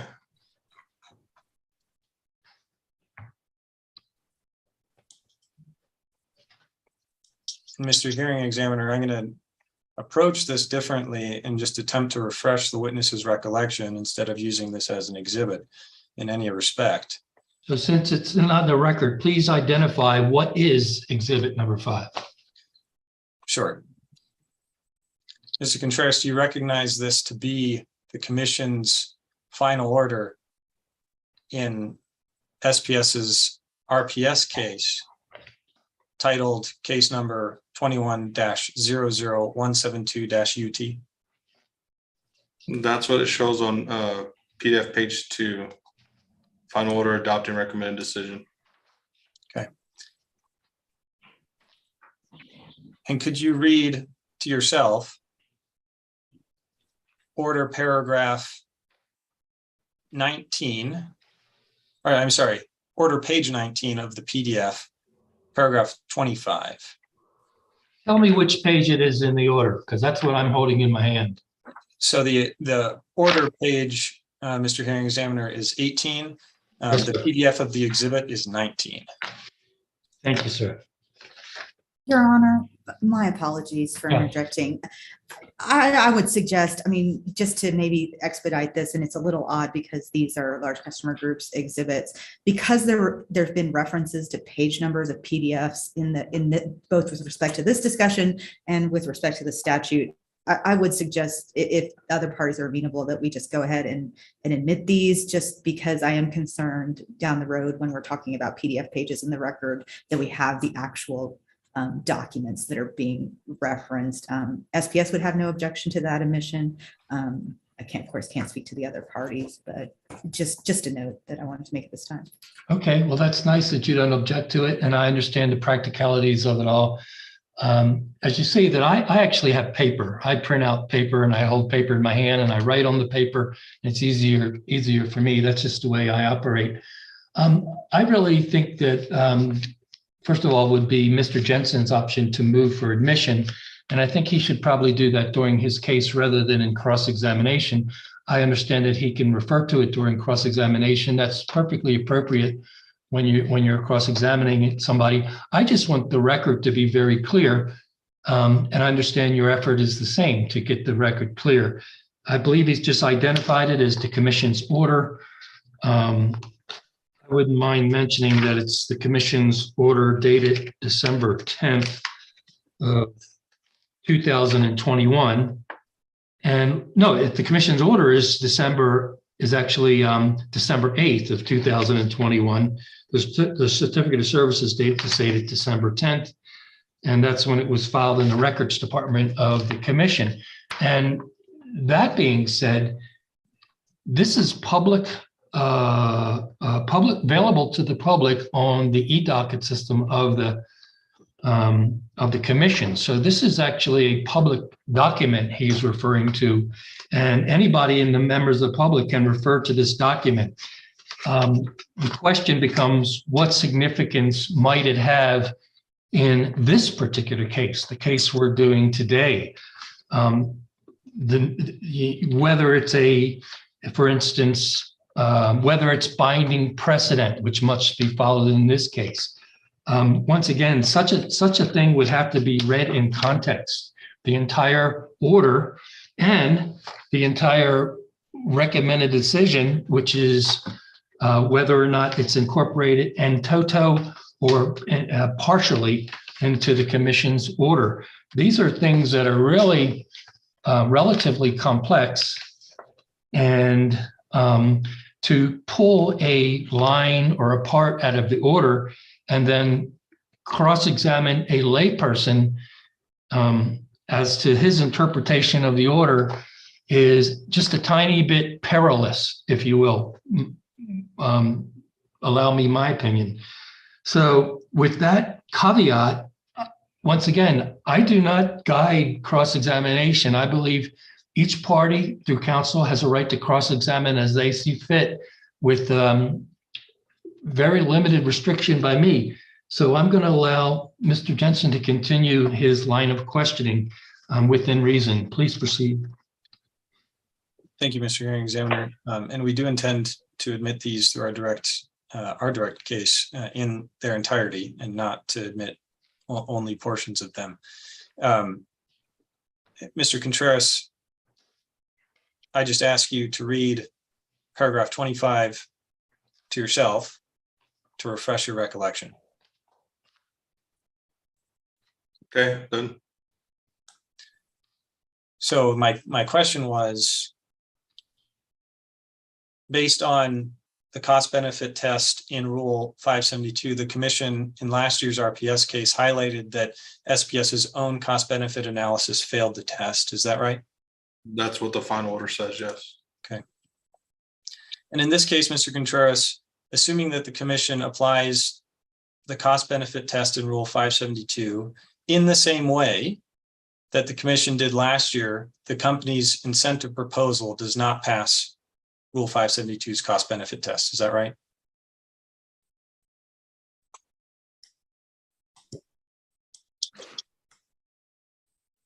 I don't agree that the company's cost benefit test does not pass. There is testimony both in my direct and in my rebuttal, starting on page 49. I'm looking at actually it starts on page 48, but looking at page 49, the difference between that cost benefit test is approximately $6.3 million. And then I go on to page 50 and give an example of different benefits that we feel that the commission should also consider if the commission finds that the Part D of this section applies to SPS's request. And the examples, as I say here on line, I'll just start with the question on page 50, line 5. So what is your basis for assigning at least $6.3 million in value to the non-emissions related benefits of SPS's proposal? Starting on line 7, SPS's own experience with building significant renewable generation in the state has shown that it can result in hundreds of millions of dollars of economic benefit for New Mexico. For example, as reflected in the direct testimony of David T. Hudson in case number 20-00238-UT, SPS's Sagamore Wind Project is projected to deliver over its lifespan an estimated $89 million in payments to landowners, $101 million in property taxes, and approximately $44 million in gross receipts tax for New Mexico. Mr. Contreras, I appreciate that, but my question is very narrow. And that is, if the commission applies Rule 572 in the same way as it did in last year's RPS case, the company's incentive proposal does not pass Rule 572's incentive or cost benefit test. Isn't that right? Your Honor, objection. I believe he previously asked that question and Mr. Contreras responded to it. Overruled. You can answer, sir. So looking specifically only at the cost and benefit as Mr. Elsey and Dr. Lee calculated, that's correct. However, and that's why the company requests the conditional variance. Is that right, Mr. Contreras? I'm sorry, I wasn't done with my response. Do you want me to finish my response or? But I think you answered my question at that point, and your counsel can redirect you if you would like to expand, as you did in the answer to my previous question. But my question is, because SPS's incentive proposal does not pass Rule 572's cost benefit test, that's why the company requests a conditional variance. Is that right? I don't agree with the premise of the question. And I believe your question was if the commission applied, which asked him to opine on whether the commission would apply it or not. It's implicit in your question. So it's really complicated stuff, if you will. And I understood your question, Mr. Jensen, and I understood the witness's answer, and I understood the objection of Ms. Kane. And yes, he did answer before, but I thought the question was more succinctly stated, and I was hoping for a more succinctly stated answer, just so that the record would be even more clear. I don't think the witness can determine how the commission might order in this case and whether the commission would imply the same standard. So it's truly a speculative question, or requesting a speculative answer. This is cross-examination, which of course is different than direct, and I allow such things, but they are accorded the weight which is appropriate. Next question, and sir, how long do you anticipate you're gonna be cross-examining Mr. Jensen?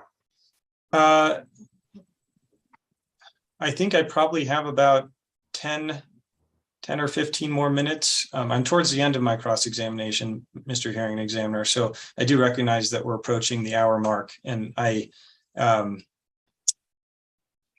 about 3 more questions, and then I'm at a good place to break. Okay, Mr. Lee, we're going to allow him to ask those 3 questions. Go ahead, Mr. Jensen. Thank you, Mr. Hearing Examiner. Mr. Contreras, please turn, if hopefully you still have it open, page 49 of your direct testimony. Yes. There, starting on line 1, the first full sentence, you state that only an additional approximate $6.3 million in value assigned to the other benefits recognized by New Mexico and the legislature is needed for SPS's proposal to satisfy the cost benefit analysis requirement. Did I read that correctly? Yes. Continuing to line 8, you state that the non-emissions related benefits associated with SPS's incentive proposal should be deemed to be at least as valuable as the approximate $6.3 million needed to satisfy the Rule 572.22.d cost benefit analysis. Is that correct? Yes, that's correct. SPS did not present evidence on the value associated with non-emissions benefits in this proceeding, did it?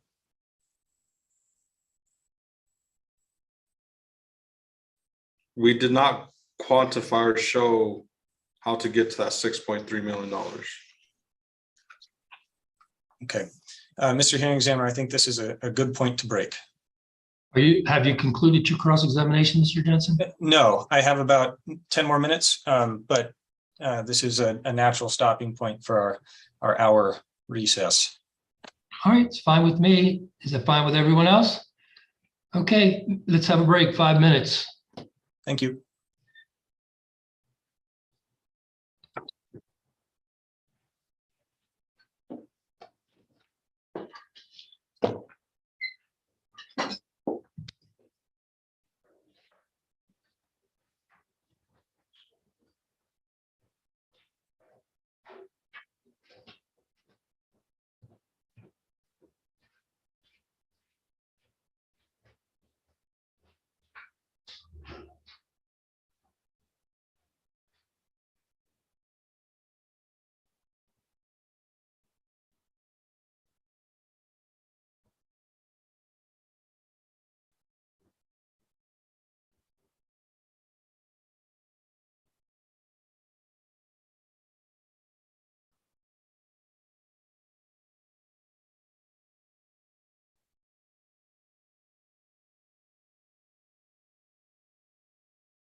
You're on mute, hearing examiner.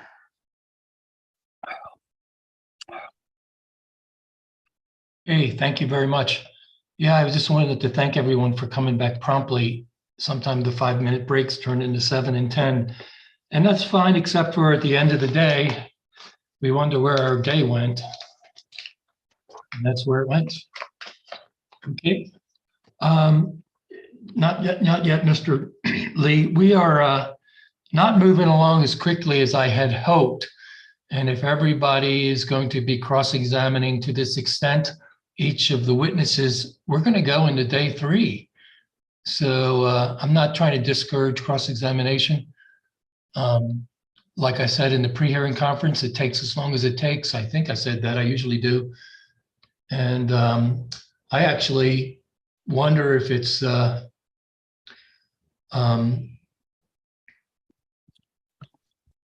well, I'll just rest. I won't say anything beyond that. But I don't like to cut anybody off during their cross-examination, but I ask that you all be frugal with the time of all the rest of us and to ask the important questions. Okay, thank you. Mr. Jensen, would you care to proceed again? We're back on the record, Mr. Lee.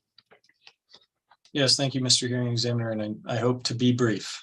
Mr. Contreras, can you turn to page 47 of your direct testimony? I'm there. Starting on line 13, you respond to the question, what would be the result if the variance is granted? Do you see that? I don't. What page did you say again?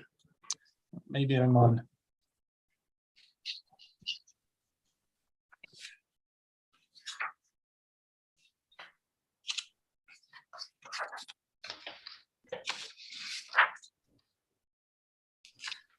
It's actually page 56. I apologize. My notation was incorrect. You said line 13 of 56 now? That's right. Down there. Okay. In your response, you state that SPS will retire RECs early in order to meet the 2025 40% standard in plan years 2023 and 2024. Is that right? That's correct. Then moving down 2 lines, you state that SPS customers and all New Mexicans will receive the benefits identified in section 62-16-2 of the REA, such as increased renewable energy on SPS's system, decreased emissions, and greater economic benefits. Did I read that right? That's correct. And Mr. McMillan already touched on increased renewable energy, so I won't repeat that line of questioning. But I wanted to discuss the other 2 points. And specifically, SPS customers won't receive greater economic benefits in plan years 2023 and 2024 from the company's retirement of RECs. Is that right? If you're looking solely at 2023 and 2024, that's correct. However, as I testified earlier with Mr. McMillan's questioning, you have to look at our proposal in its entirety. You can't just look at the retirement of RECs to exceed. There's an effect or consequence of that action, and that's what leads to the part that you read on page 57 at the top of page. That leads to the decreased emissions and greater economic benefits. And SPS customers will not receive the benefits of decreased carbon emissions during plan years 2023 and 2024, right? Not solely on the retirement of RECs. However, as I also mentioned earlier, if you look solely at the generation that we're currently producing with the renewable energy, they are benefiting from that. The renewable energy we will be producing, acquiring in 2023 and 2024, although those RECs will not be retired until later on in later years. Right, but in 2023 and 2024, regardless of whether the company's incentive request is approved, customers will benefit from what the company already has. I'm sorry, on my end, Mr. Jensen, you broke up, may not have happened for everybody, but can you repeat that, please? Sure.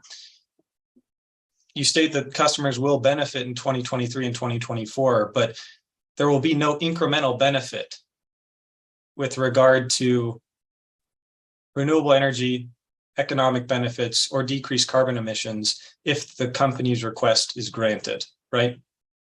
Not in 23 and 24. Okay, thank you. Thank you, Mr. Jensen. Great question. Mr. Contreras, the benefits of increased renewable energy and decreased emissions related to bank RECs were already realized when the RECs were generated, right? They were. In fact, if SPS's request for a financial incentive was granted and SPS accelerated the retirement of RECs, the potential benefits of increased renewable energy and decreased carbon emissions would not materialize until SPS actually produces or acquires additional renewables after it exhausted the bank's RECs, right?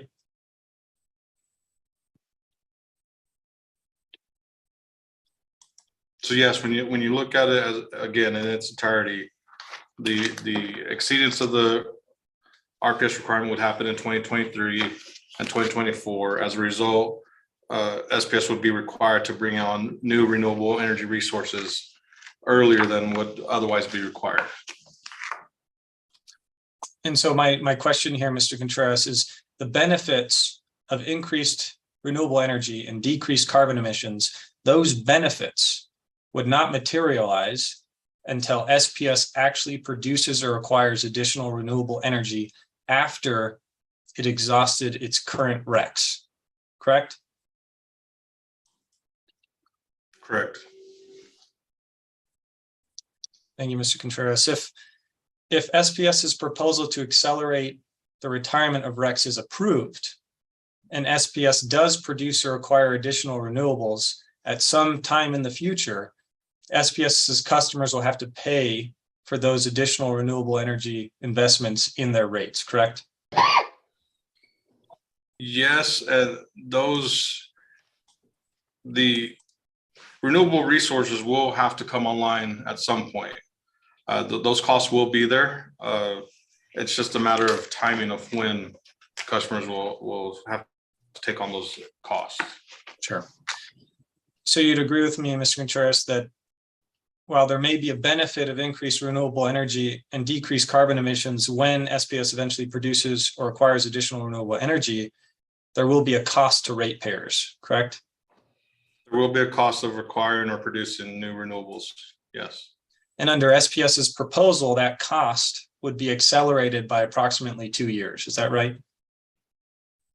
Yes. Mr. Contreras, is it possible that some of the RECs SPS would retire early under its proposal would come from renewable energy generated from the Hale or Sagamore wind facilities? The way that we retire RECs is on a first in, first out basis. You can see where on Appendix A, you can see where those RECs come from. So we will first utilize what's already been banked. And then in future years, we'll retire what's produced in 2023. Okay, and I appreciate the first in, first out clarification. My question is just, is it possible that some RECs that SPS would early retire under its proposal, is it possible that those would come from Hale or Sagamore wind facilities? I don't know exactly where they would come from. I just know they'd be from our banked RECs.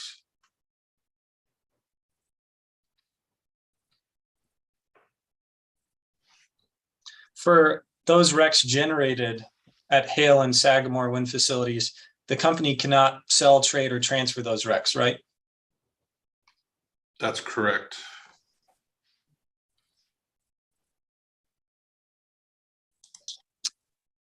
And Mr. Contreras, would it be fair to say that New Mexico law requires that banked RECs from rate-based facilities inure to the sole benefit of ratepayers?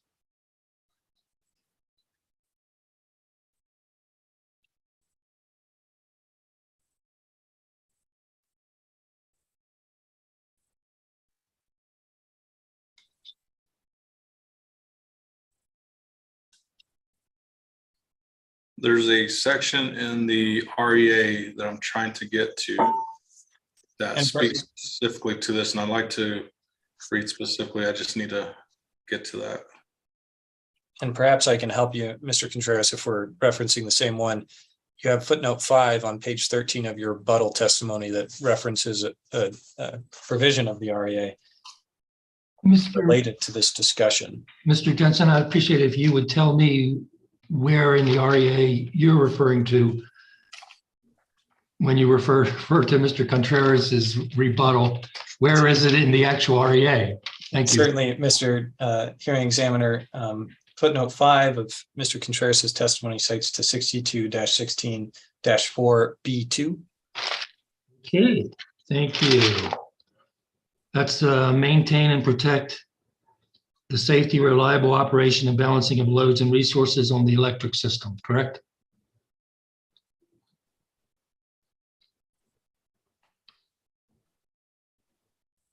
Could we just read into the record the language of the statute right there? Actually, I think Mr. Contreras' citation might be incorrect. And I believe I miscited that in that portion of testimony.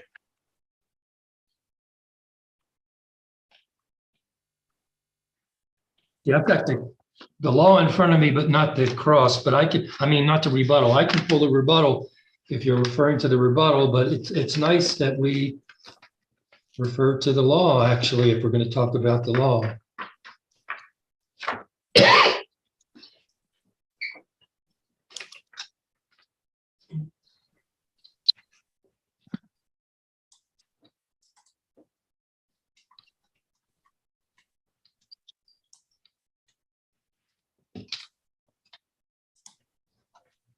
If you give me 1 second, Mr. Hearing Examiner, I'll try to find it on my end. The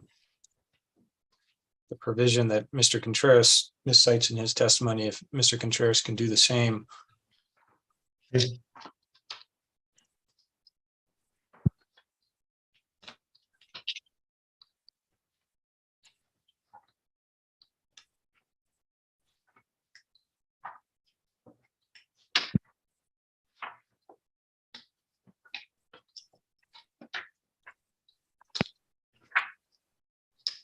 Mr. Hearing Examiner, Yes, sir.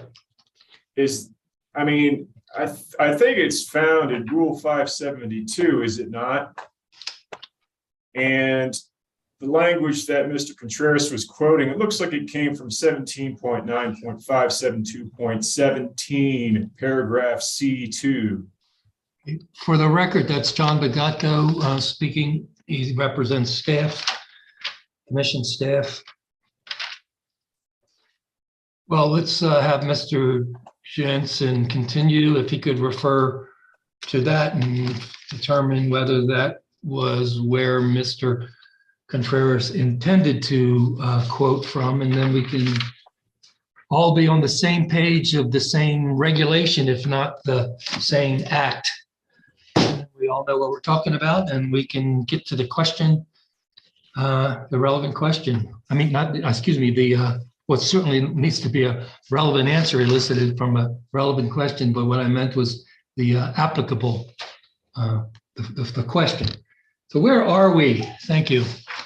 Mr. Jensen, go ahead. Yeah, thank you, Mr. Hearing Examiner. And I believe I found it in the statutes as well as 62-16-5B2. B as in boy. B as in boy, Mr. Lee. Go ahead. If I may, Hearing Examiner, so there would be a correction in my rebuttal testimony on page 13, footnote 5. Hey, hold on a second. I just put the 13, footnote 5 under the REA Rex, and I see the formula above. And what's your correction, sir? So the citation at the very end of footnote 5 Mhm. should be to 62-16-5B2. Okay, My apologies for the confusion. all right. I don't have any problem with the correction. I'm sorry. With that in mind, go ahead, Mr. Jensen. Thank you, Mr. Hearing Examiner. So my question, Mr. Contreras, is you'd agree with me that New Mexico law requires that rate-based RECs enter to the sole benefit of ratepayers. Is that right? That's correct. Would you agree with me, Mr. Contreras, that regardless of which facility a REC is associated with, customers have paid for those RECs? That is correct. So to confirm, Mr. Contreras, SPS's customers don't have to do anything more than what they're currently doing to obtain the benefits of banked RECs, right? That's correct. And I want to be clear that we're not asking customers to once again pay for the RECs. We're asking for an incentive to retire RECs in exceedance of the RPS standard. So we're not, I think there's some misinterpretation of, we are not asking for them to pay for RECs again. Sure, Mr. Contreras, but the banked RECs will be retired as necessary to demonstrate REC compliance without the incentive, right? Yes, compliance, or as the RE statute encourages, exceedance if approved, if the commission approves the incentive. Okay. Mr. Contreras, I greatly appreciate your time. I have no further questions. Thank you, Thank Mr. Jensen. Let's see, pull my note up.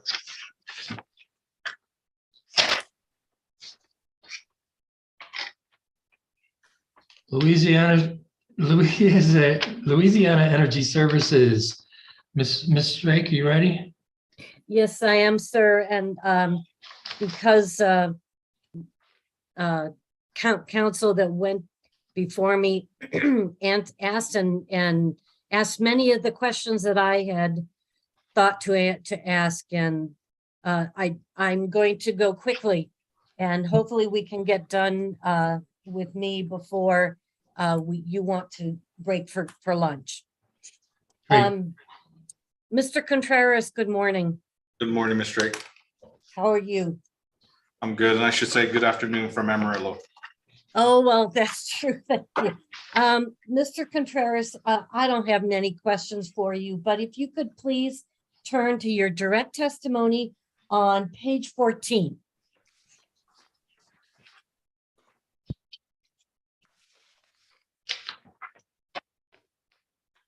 I'm there.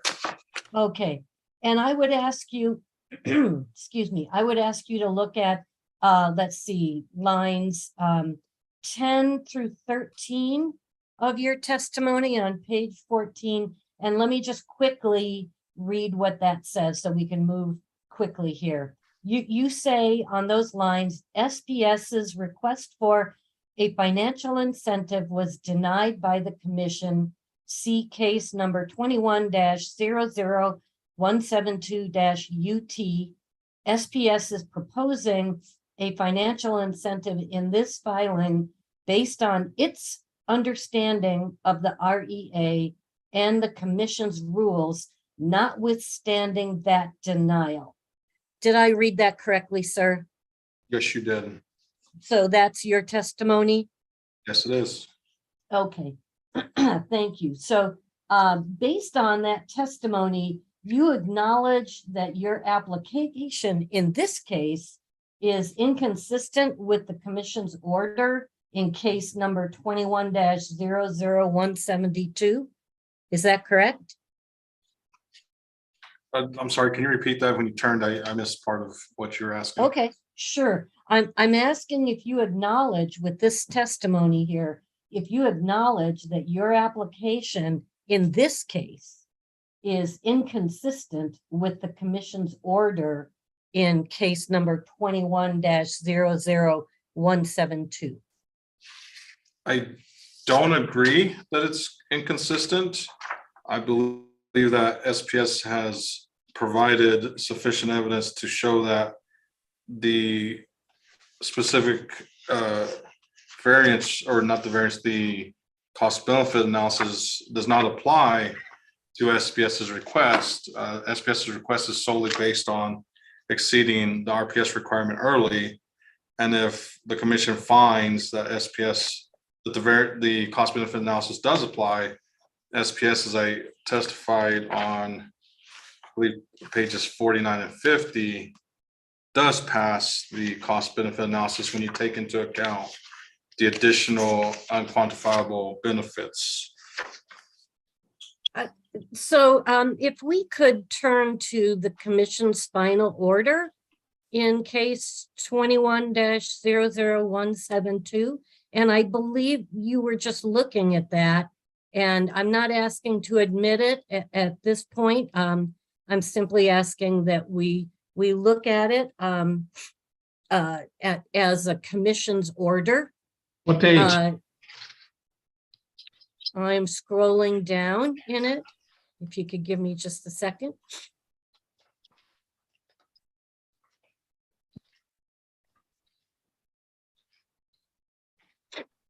If you could, let's first look at page 17 of that order. And if I could ask you to look first at paragraph 22. And again, just so we can move quickly, let me read the sentence that I would like to draw your attention to in that paragraph 22, which is the commission concurs with the RD's rejection of SPS's request for a financial incentive for the following reasons. First, the RD correctly found that SPS failed to demonstrate eligibility for an incentive award because it did not propose to, quote, produce or acquire, unquote, any renewable energy as required by the unequivocally clear language of the REA section 64-16-4D, as well as rules 572.2020. The commission's order in this case is based squarely upon language of the REA section 62-16-4D. That is, even if there were no rule 572.22, the commission could not approve a financial incentive under the REA section 62-16-4D, given that SPS only proposed to retire banked excess RECs earlier than it otherwise would, which is not, quote, producing, unquote, or, quote, acquiring, unquote, renewable energy. Did I read that correctly, sir? That's how I read it, yes. Okay, I didn't read the entire paragraph. There's one last sentence there, but I think we probably get the gist of this. Are you asserting here, sir, in your testimony here, that your application is consistent with the commission's ruling that I just read? I was speaking more to the variance portion of the rule. I respectfully disagree with the commission's order and the outcome of that. And I believe that is why SPS is currently has that case under appeal with the New Mexico Supreme Court, waiting the outcome and the decision from the New Mexico Supreme Court. Thank you. I understand. I think you've answered my question there. So let's turn back to page 14 of your direct testimony. And if you could look at the next sentence there, lines 13 through, well, let's just go 13 through 15 at this point. And again, I'll read that for speed. SPS's understanding and the position stated in the order in case number 21-00172-UT remain open and subject to resolution because SPS has appealed the commission order denying the financial incentive. I know I didn't read the entire sentence, but the part that I did read I read that correctly? Yes, you did. So it looks like you're stating there SPS's understanding. Is this your understanding? Yes, it is. Okay, and what is your understanding based on? On the fact that the appeal is pending before the New Mexico Supreme Court, so there has not been an outcome from the Supreme Court to address those outstanding issues that SPS has provided to the New Mexico Supreme Court. So before I go on, I want to just make clear, you're not a lawyer, correct? That is correct. Yeah, and I'm not asking you for a legal opinion here. I'm asking for your understanding. So have you looked at the statutory section 62-11-6 regarding appeals from the PRC to the Supreme Court? I have not. So that was not part of your basis for your understanding that you just stated? He didn't look at it. I don't know how it could possibly be the basis. So move along. Ms. Hearing Examiner, thank you for that answer. If I could direct your attention to what I have labeled as LES Exhibit 2. You should have received that. Do you have a copy of that, sir? Yes, but give me a minute to get to it, please. Certainly. Ms. Drake, for the record, for the YouTube audience, if you will, what is the document you're referring to? The document I'm referring to is statutory section 62-11-6. Okay, thank you. Mm-hmm. Got it. Mr. Contreras, just let me know when you're there. I have it up. Okay, thank you. Let's take a look at the first part of the first sentence of that statute. And it reads, the pendency of an appeal shall not of itself stay or suspend the operation of the order of the commission. Did I read that correctly? Yes, and again, I'll reiterate, this is the first time I'm seeing Okay, this. I did not see this or review this in any preparation of my direct or rebuttal testimony. So, Ms. Drake, I don't let lawyers testify in cases. And if he doesn't have any familiarity with it, I'm really wondering what would be your question to him rather than you reading or testifying into the record what the statute says. certainly, What is your sir. My question is, Mr. Contreras, now that I've directed your attention to that statutory language, does that change your understanding at all? Again, this being the first time I look at this, I don't think I can comment on that. I stand by what I wrote in my testimony. Okay, all right, thank you. Let's see, if you could turn to your rebuttal testimony.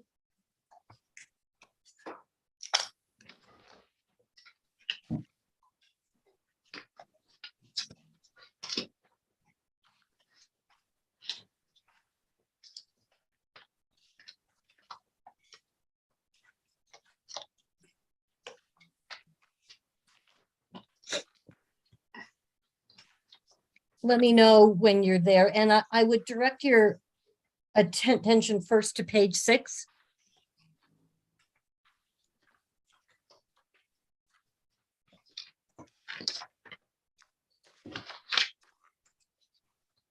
And there. Okay, and if you could look at lines 2 through 5, and again, I'll just read that for speed. It says, refusing to award an incentive to SPS, which is a statewide leader in renewable energy development, would discourage all utilities to strive to accelerate RPS compliance, which the REA specifically encourages. Which the Did I read that? RPS, he actually said RPS. Oh, I'm sorry, you're correct. I'm wrong. You read it correctly. I apologize, Ms. Drake. Mr. Contreras, did I read your testimony correctly? Yes.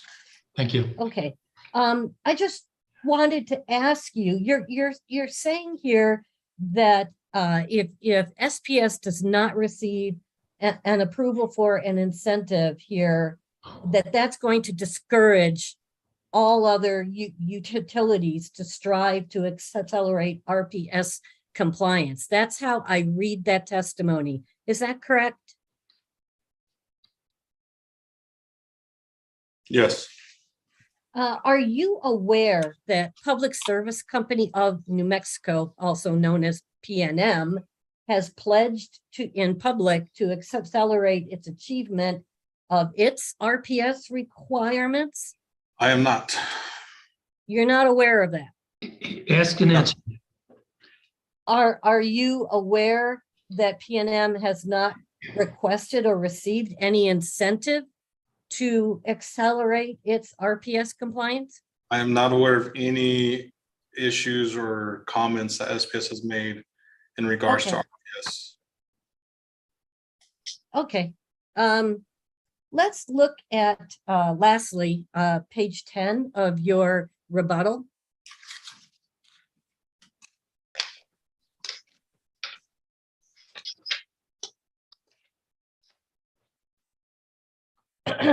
Look, let me know when you get there.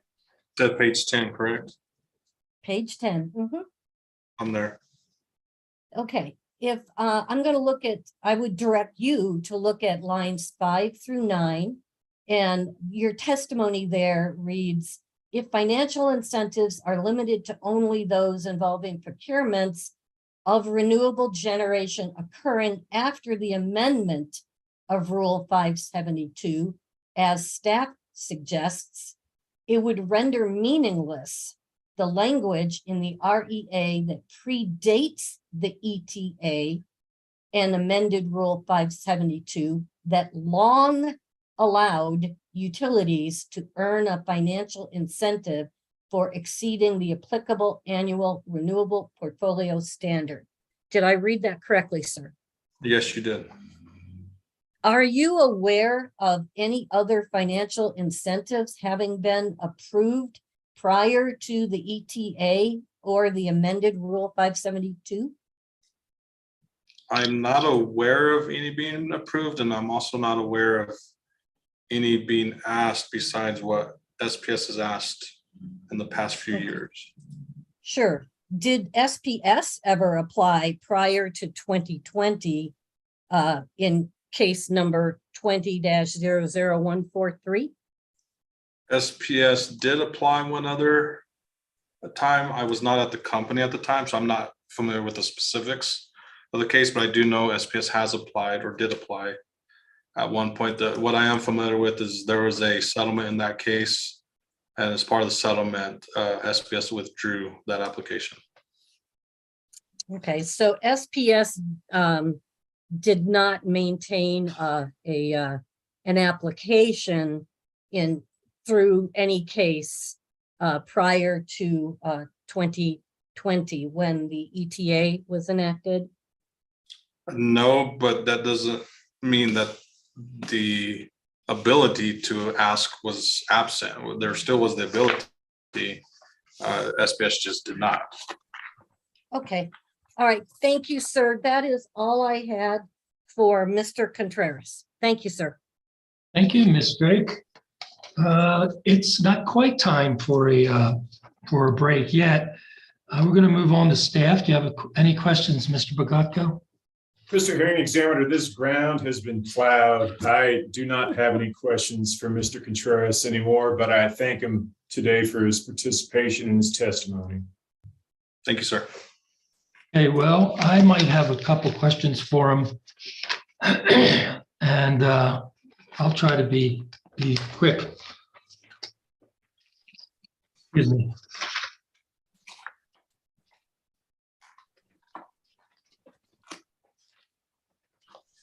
As a preface, I try to simplify things as much as I possibly can. There's not much simple about these kind of procedures and these kind of proceedings and this kind of law. But my question is,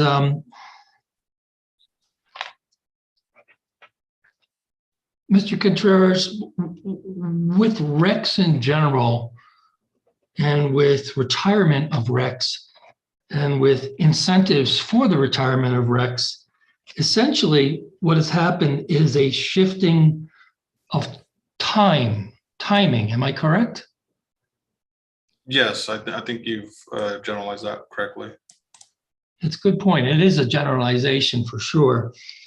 And in general, today's money is worth more than tomorrow's money. Typically speaking, yes, it is. A dollar in the pocket today is worth more than a dollar in the pocket 3 years from today. That is correct. Okay. So it would be advantageous for SPS, or really for anyone, to turn RECs into money today rather than turn RECs into money tomorrow. If you're looking solely at dollars, that is not what SPS has done, and the only reason why SPS is asking for an incentive. But if you're looking solely at dollars, yes, again, as you mentioned, hearing examiner's dollar today is worth more than a dollar tomorrow. Well, I'm kind of talking about the whole system encourages exceeding the requirements, and your company has already exceeded the requirements. You banked RECs as a result, and now it's time to cash them in as if they were chips at a casino or something like that. I'm not saying there's any gambling, but it's time to turn the RECs, which are really just exist within a accounting system, but it's time to turn them into money. Am I understanding that correctly? I don't see it that way, hearing examiner. How do you see it? I see it as it's exceedance of what the legislature wanted as part of this Renewable Energy Act, is to have renewable energy up to a certain standard, which currently is 20%. And our proposal is to exceed that.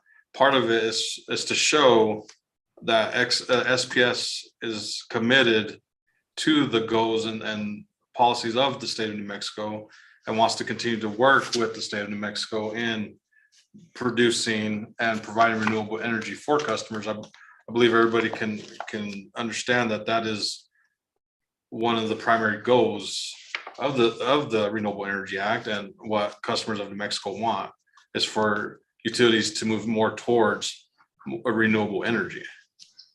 A good answer, and I actually understand all of that. I'm probably having a struggle with the terminology of an incentive. And to me, if I want to incentivize, I'll give you an example to clarify my understanding. If I want to incentivize my child who's in school to get an A, I may say, I'm going to give you $10 for every A you get in your report card. The incentive is that they produce in the future. And what we're talking about now is granting an incentive for something that's already happened in the past. So the question is, how will that incentivize you to do something which has already happened? And the answer is it can't. So we're talking about, there's a certain language involved in these things which creates misunderstanding. And I understand it may affect your incentive to do things in the future if you receive a quote incentive unquote for what has happened in the past. But this is where we get into this time shift issue, which is the way I see it in broader generalized terms. So it's helpful for somebody that doesn't deal with this day in, day out to come to peace with an incentive for something that's already happened. Am I clear in this preface to questioning I have? I believe I understand what you're saying, Mr. Hearing Examiner. I'm not sure I entirely agree with the incentive being all for the past. If I use your example, I have children of my own who are in high school and college now. For me, if they bring home something lower than the A or B, it's more of a punishment. The incentive is for something. Hey, if to your example, I'll give you $10 if you receive an A. That's something that's going to happen. You're not going to. And so here's the $10 and you're going to get A. But if you're not doing what you're supposed to be doing, then there's a disincentive there. And I will reiterate, SPS has shown, and as you can see on my attachments and things that I have provided, we far and exceed the RPS standard. Want to be working partner with the state of New Mexico, and the action that's occurring is a current action. It's retirement of RECs to exceed the renewable portfolio standard. The legislation or the statute is clear, and the way you show exceedance of the renewable portfolio standard is by the retirement of RECs. How did you acquire those RECs? If you can see, there's on those attachments, we Generated power with renewable resources, correct? That's correct. Okay, and that happened when? We're allowed to bank RECs up to 4 years. Yeah, I do understand the system, but I'm wondering how an award of what's been identified as incentive is going to incentivize you to do something which has already happened. So we're not asking for an incentive for something that's already happened. We're asking for the incentive, again, to retire those RECs to exceed our current standard, the 20%. And as an effect, we're also asking, because of that early retirement, we're going to be producing or acquiring new renewable energy resources earlier than what would otherwise be required. Well, I understand that. And I have a note for me to ask you about that. And I'm going to get to that in a minute. But I have another line of questioning that was raised in my mind as you were testifying. First, I want to comment, I do understand the statutory system about RECs and banking RECs and retirement of RECs, but I'm trying to simplify it for some, because it helps me to understand, and maybe it helps others to understand as well. Sometimes the terminology gets in the way, and that may be somewhat of the case herein.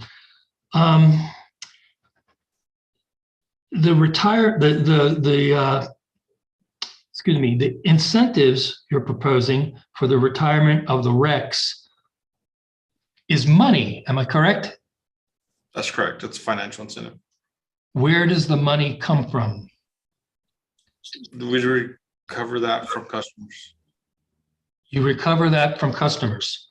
Yes. And that's the advice notices which you've proposed. Well, actually, you just file them, and then they were with your application, correct? We did, and we sent that. So there's a public notice portion of that also. Yes, sir.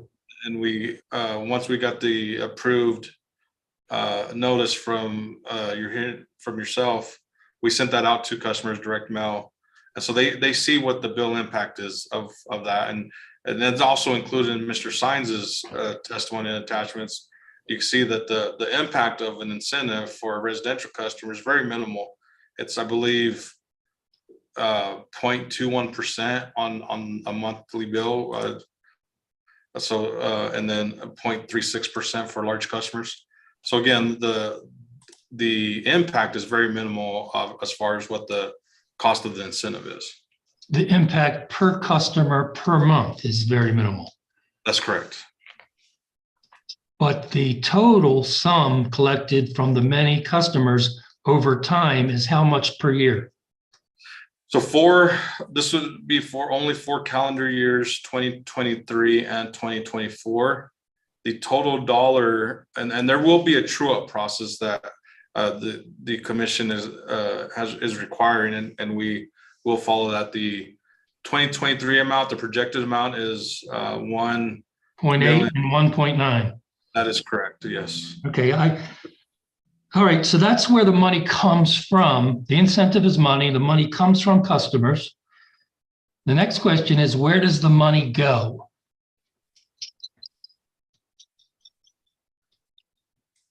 So I would say that's a shareholder benefit to just the term incentive alone is money for the company.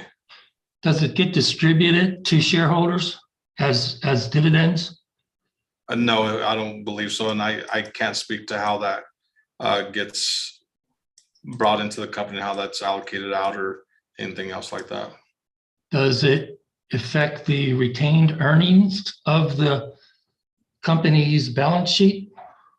I am not sure. I can't speak to that. Would it be considered income? Again, I'm not aware. Well, if you're bringing in, for lack of a better term, $1.8 million, that's a substantial sum. It goes somewhere and you don't know where it goes. I'm not an accountant and I don't know how that works from our accounting perspective. All right, I appreciate that. Appreciate your candor. Okay, so then I have another, my next question that I had, I'm not, by the way, cross-examining you, sir. I'm examining you so that I'm clearer. And it's something which I found at least ambiguous enough that I wanted to ask questions so that I'm perfectly clear.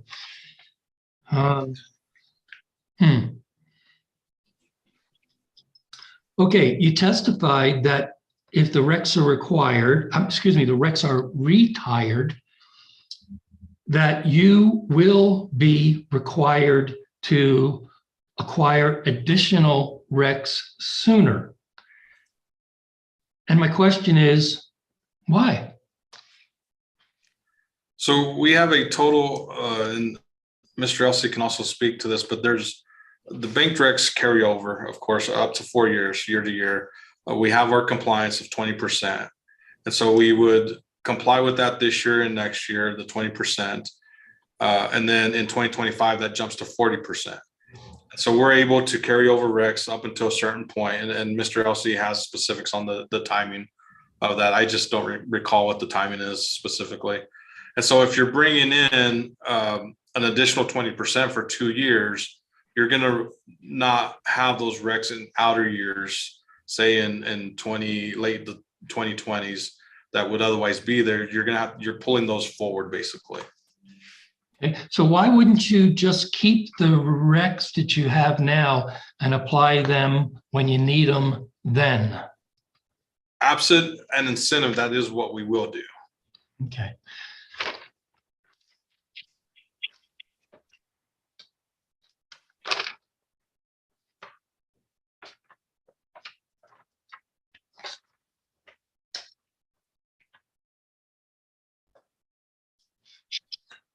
Okay, I have no further questions, but since I did ask a few questions to clarify for myself, I think everybody has a right to follow up with those questions. We're about noon time. Let's see if anybody has any questions within the scope of my follow-up examination. First of all, and then we're going to move to rehabilitation. Should Ms. Kane have any rehabilitation, and we're probably going to do that after lunch. But because of my follow-up questions, yeah, Ms. Kane, do you have any questions regarding just my follow-up before you do rehabilitation? If I could just ask one question Sure. with respect to your questioning, Mr. Examiner.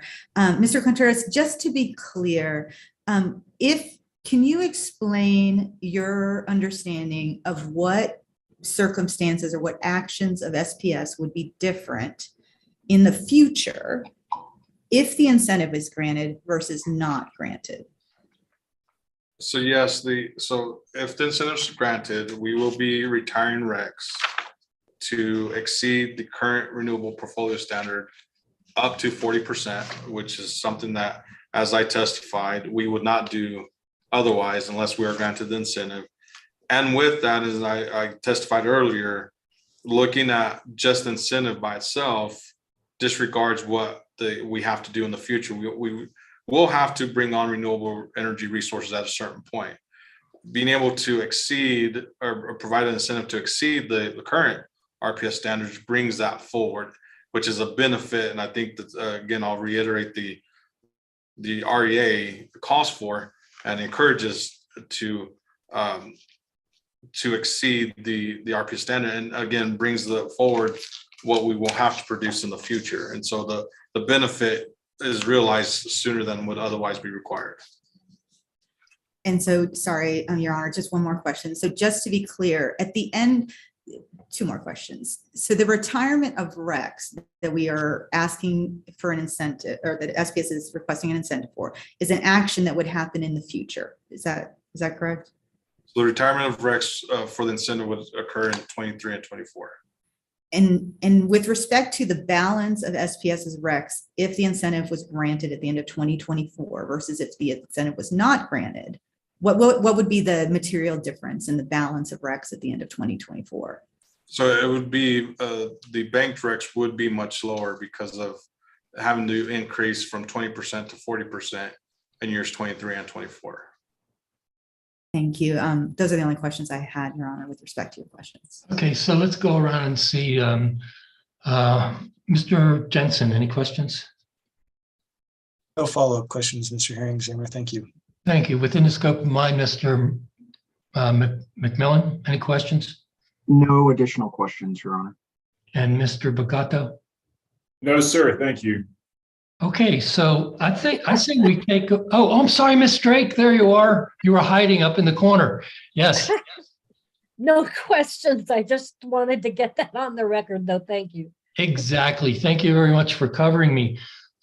Ms. Kane, I presume you have some questions in redirect. Is that correct? They should be very minimal, Your Honor. Like 5 minutes minimal? That's my hope. Okay, Mr. Lee, could we go another 5 minutes? Yes, sir. Okay, go ahead, Ms. Kane. So Mr. Contreras, if you could look at your direct testimony, and my apologies for not having the page reference. Let me see very quickly if I can find it. Mr. Jensen spoke to you about the terminology particular investment, and he referenced, I believe it's on page 51 of your direct testimony. And it's the question starting at line 7 of page 51 of your direct testimony. And you're discussing rule 572.22E. If you could let me know when you're at that section. I'm there. Now, can you just explain your understanding generally? I'm not going to read in this your answer for the record, but what you're discussing in your answer to this question. Yes, so the question is explaining, asking how we're in compliance with Rule 572.22.E, as you explained earlier. And what that rule is it states that the financial incentive should not be higher or exceed the product expressed in dollars of the weighted average cost of capital and the cost of the measure as described in section B. And so the cost of our measure, and as you can see on page 52, kind of lays out what SPS's cap would be essentially for the 2 years. And so what that is showing is that our proposal to retire RECs early and receive incentive for that, the cost or the cap for that, the 2 years would be just over $7.1 million. And the cap for just plan year 2023 is $3.46 million. And so what we're showing there is that our request is well under the cap. And so that can also give a customer protection, and I believe does supply customer protection on not exceeding what the commission, I think, would view as a cap of what we could ultimately receive under this rule. So this is testimony that's going to the cost of the incentive itself, correct? That's correct. This is not speaking to any particular investment in a future generation acquisition. No, this is just to the measure of exceeding the RPS standard. And the measure being the incentive, the cost of the incentive itself. So the measure being the retirement of the RECs, and the cost associated with that. And let me ask, apologies, let me take a moment.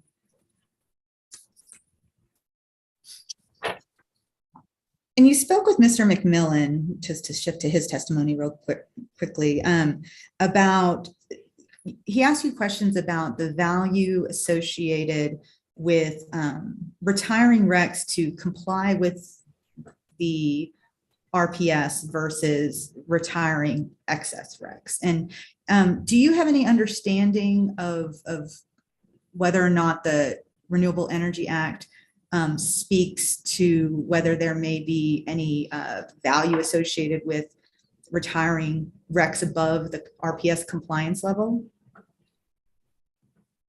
As I believe I've stated this before, but there are multiple reasons of why I believe the RA states that a company should, and the RA says that we shouldn't be precluded from, and it actually encourages utilities to exceed renewable portfolio standard. But benefits include, if you look at the Renewable Energy Act, the REA section 62-16-2A. Sorry, let me get there. So numbers 1 and 2. Some of the goals of this act are to promote energy self-sufficiency, to preserve the state's natural resources, and pursue an improved environment in New Mexico. That's number 1. Number 2 is the use of renewable energy by public utilities, subject to the commission oversight in accordance with the Renewable Energy Act, can bring significant economic benefits to New Mexico.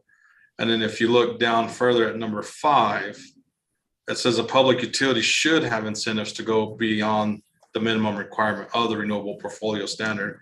So you're kind of reading all those in conjunction with each other. It's providing the going above and beyond the minimum standard is encouraged to be able to provide the benefits that are listed here on number 1 and number 2.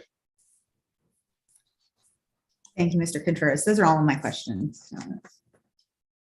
Okay. That was a very limited redirect. I presume there's no recross, or am I wrong? None from Ms. Drake, she's indicating. Mr. Jensen, any recross within that scope? None from the NMLCG. Thank you, Your Honor. Mr. McMillan, thank you. And Mr. Bogatka, No, thank you, Mr. Hearing Examiner. did I miss anybody? No. Wonderful. Okay, sir, you are excused. Your lawyer may want you to stand by. I don't know. She may need to call you later. That's really her call, but she's probably going to let you go. At this point, I would propose that it's a good time to break for lunch, because I don't like to do that in between, during witnesses. Does everybody agree it's a good time for lunch? Okay. My clock says 12:15. How about if we recess and then reconvene at 1:15? Is that agreeable? All right. Yeah. Yes, sir. I Ms. just Drake. I just wanted to confirm the next witness who will be up will be Mr. Elsey. Is that correct? Ms. Drake King. So our intention had been to present Mr. Sines, but we are amenable to taking a different order if that's desired by the hearing No, examiner. that's fine. I just wanted to confirm. Thank you. I know you guys reached an agreement, and it's your prerogative to present your case, Ms. Kane, as you wish. So yeah, I look at the agreement. What did you guys call this? Your pre-hearing memoranda indicates that you guys had agreed to call Sines. I'm not sure if I'm pronouncing that correctly. Next, so I think we should. Well, not we. I think you guys should stick to your agreement. Okay. All right, so we'll have that witness next when we reconvene at 1:15. Have a great lunch break, guys. Don't work too hard during your lunch break. We're off the record, Mr. Lee. Thank you very much.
Ms. Keener, are you handling all the witnesses for SPS?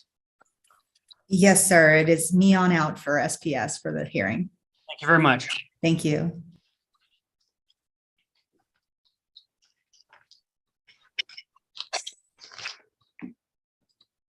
Okay, I show 1:16 and I said we begin at 1:15.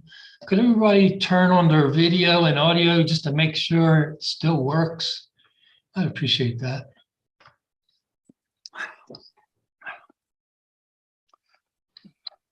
Okay, there's Mr. Jensen, Mr. McMillan, and we have a witness. Is that Mr. Science?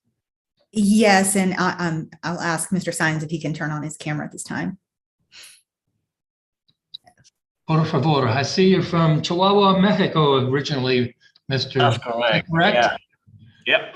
Good Para one. Chihuahua. Yep. Okay, are we missing anybody? I think not. In the spirit of moving along and getting as much finished as possible today, I'm going to ask that we continue. Mr. Lee, you ready to go on the record? Yes, sir. Thank you. Back on the record. This is Bob Lennon again, hearing examiner. Robert Lennon, it is 1:17. We took a nice 1 hour long lunch break. We were just about to call the second witness. SPS was about to call their second witness, I believe. So I will allow Ms. Kane to proceed. Thank you, Your Honor. We call, SPS calls Mr. Louis Sines.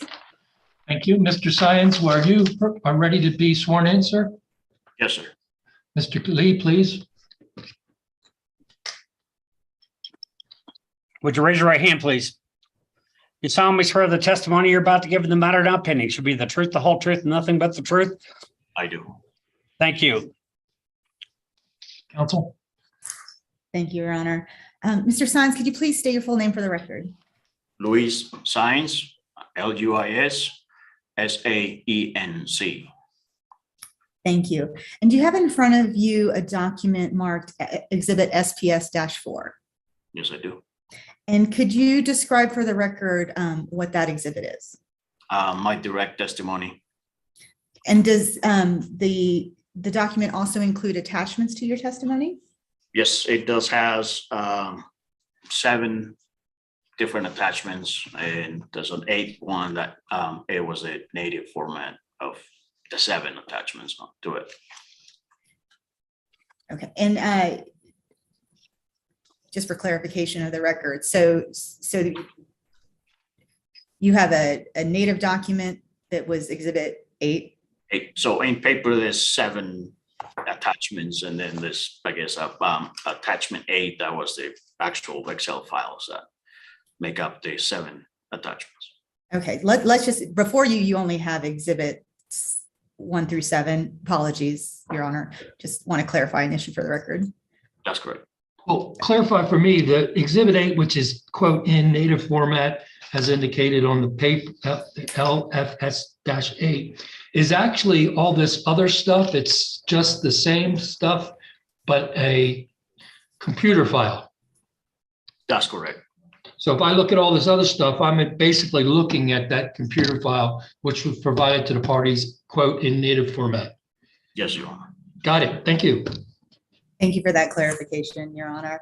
And Mr. Sines, the document in front of you, is it a true and correct copy of your direct testimony in the attachments? Yes, it is. And was this document prepared by you or under your direction? Yes, it was. And if you were asked the same questions that are in your direct testimony today, would you have the same answers? Yes. And do you need to make any corrections to your testimony or attachments at this time? No, I don't. Thank you. Your Honor, with that, we would ask for the admission of Exhibit SPS-4. Any objection? Okay, all the counsel, Ms. Drake, you have no objection, right? Okay. Thank you. No objection, sir. I was looking for heads, and everyone indicated by waving their head left to right or right to left that they had no objection. So there being no objection, is that SPS 4? Yes, Your Honor. SPS 4 is admitted into evidence. Thank you. And we'll move. Well, first cross-examination should have been New Mexico Attorney General pursuant to the agreement. Parties, they're not participating. So that brings us down to OPL with Mr. McMillan. Are you ready to cross? Yes, Your Honor. Pardon me. Yes, Your Honor. OPL does not have any cross-examination for this witness. Thank you, sir. Next would be New Mexico Large Customers Group. The New Mexico Large Customer Group also has no questions for this witness. Okay. Next would be Louisiana Energy Services. Ms. Drake. As expected, LES has no questions for this witness. Thank you. And Mr. Bagayko on behalf of staff. Mr. Hearing Examiner, staff has no cross for Mr. Sines, but we thank him for his testimony. Okay, just give me a moment to make sure I have no questions.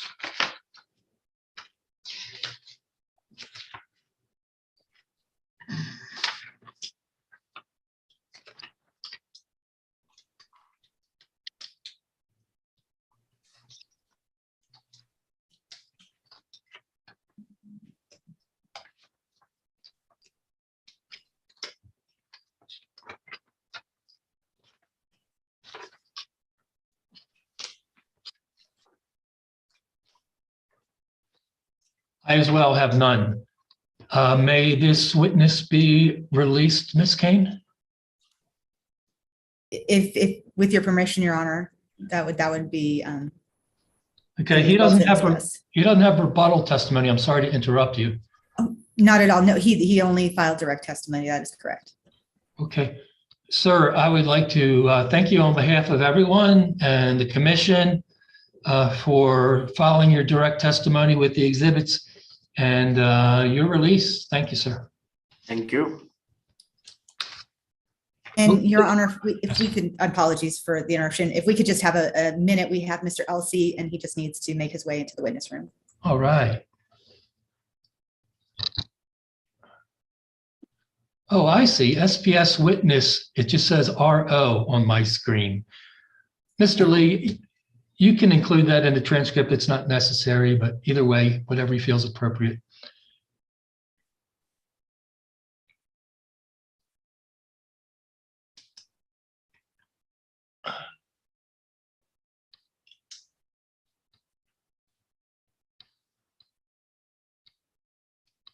I think that's room, Your Honor, witness room.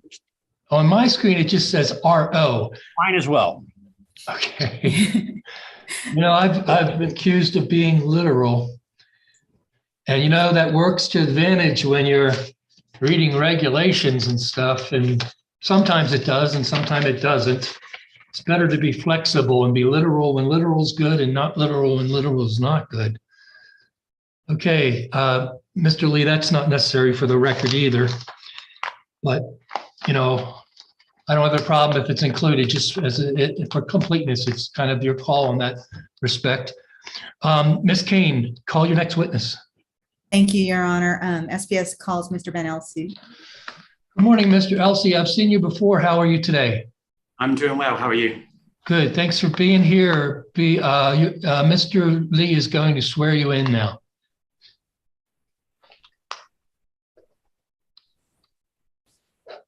Would you please raise your right hand? You solemnly swear the testimony you're about to give in the matter now pending the truth, the whole truth, and nothing but the truth? Yes, I do. Thank you, sir. Your witness. Thank you. Mr. Elsey, if you could please state your full name for the record. Yes, it's Ben Ronald Elsey. Thank you. And do you have in front of you the exhibit marked SPS-5? Yes, I do. And can you please identify that exhibit? Yes, this is my direct testimony in this case. And does that exhibit also include attachments? Yes, it does. And is that exhibit a true and correct copy of the testimony that you filed in this case? Yes, it appears so. And a true and correct copy of the attachments? Yes. And just for clarity, you also, is it correct that you also supplied a native file to as part of your attachments to the parties? That is correct. Attachment BRE-9. Okay. And just for clarity, are those, is the printed document attachments, does that reflect what was in the native file? I believe so. And was this document and its attached, the testimony and attachments prepared by you or under your direction? Yes, it was. And if you were asked the same questions that are in your direct testimony today, would you have the same answers? Yes, I would. And do you need to make any corrections to your testimony or attachments? No, I do not. Your Honor, we'd like SPS would ask to admit exhibit marked SPS-5. Any objection, Ms. Drake? No objection. Thank you, ma'am. Mr. Bagato, No objection, thank you. Mr. Jensen, No objection, Your Honor. speaking also for Mr. Rushoff, I presume. Thank you, Mr. Rushoff, indicating yes. Mr. McMillan? No objection.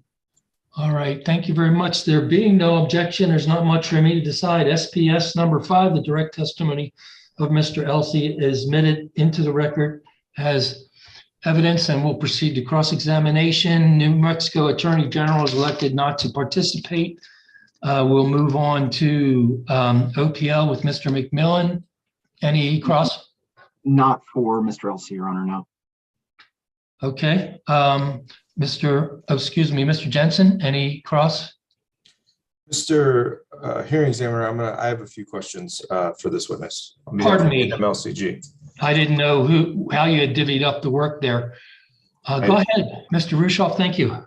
Thank you, and good afternoon now, Mr. Elsey. I'm Austin Rushoff. We've met, but it's nice to see you again. Yes, and you. I have a few questions I'd like to ask about the portion of your testimony where you discuss SPS's RPS compliance projections.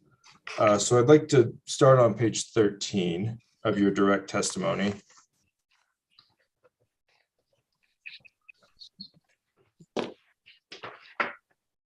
All right. Okay, I'm there. Okay, and there's a Q&A there starting on line 11. Questions on line 11. And there you discuss how the company uses both a financial load forecast and a planning load forecast. Is that correct? That's correct. Okay. And my understanding of the two forecasts is essentially the planning load forecast projects higher load due to oil and gas development. Is that correct? Yes, that's correct. Okay. And the financial load forecast projects less oil and gas load growth.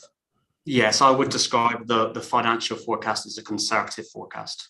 Okay.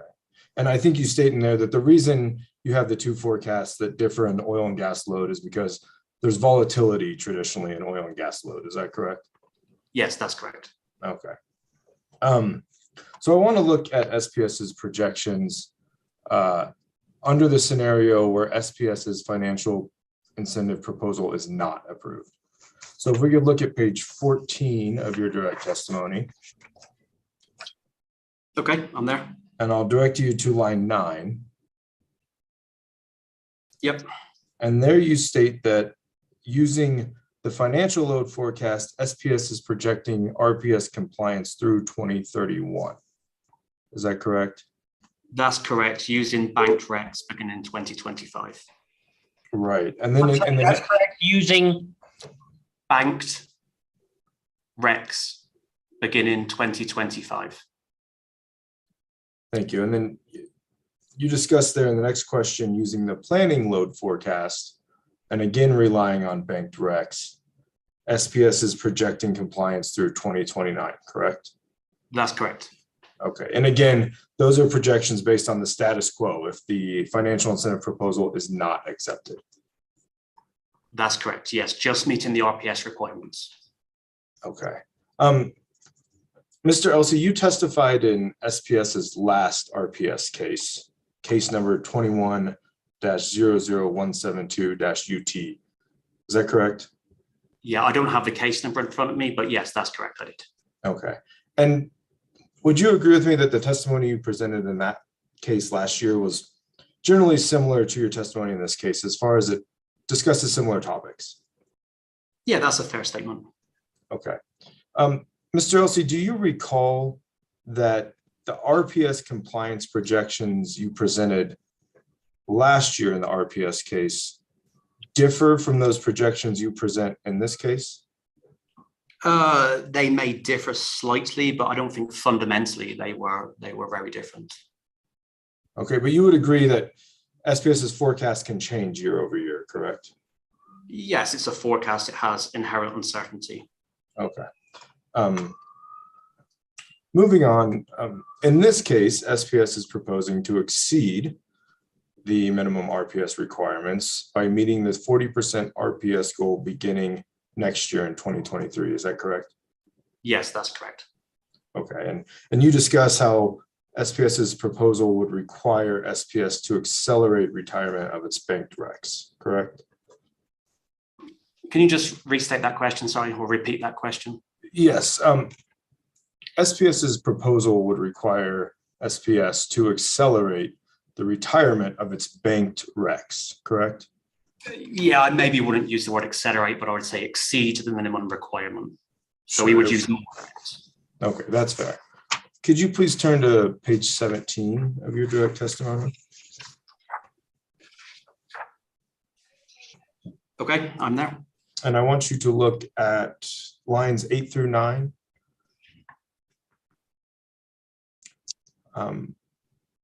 Yep, I'm there. So here you discuss SPS's RPS compliance projections if SPS's financial incentive proposal is approved, correct? Yes, that's correct. If our financial incentive is approved, our RPS need will accelerate to 27 and 29. Okay, thank you. And again, you would agree that these projections for 2027 and 2029, these are based on assumptions, correct? Yes, any resource planning decision is always going to be made on forward forecasts, obviously based on historical realities. I'm sorry, forward forecasts of? Resource planning decisions and RPS compliance. And those forecasts are based on historical realities. Thank you, sir. We've talked a little bit about oil and gas and how load growth can change those forecasts, correct? Yes, we have. Okay.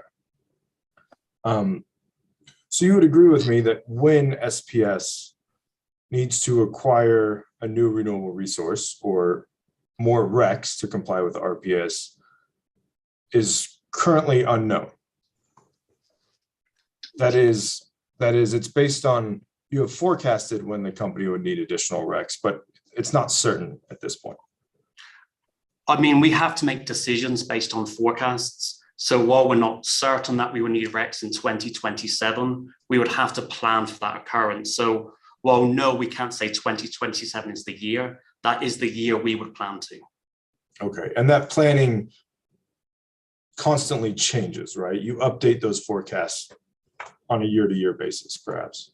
Yes, we update our load forecast twice a year. Okay. Thank you, Mr. Elsey. Those are all my questions. Okay, and thank you, sir.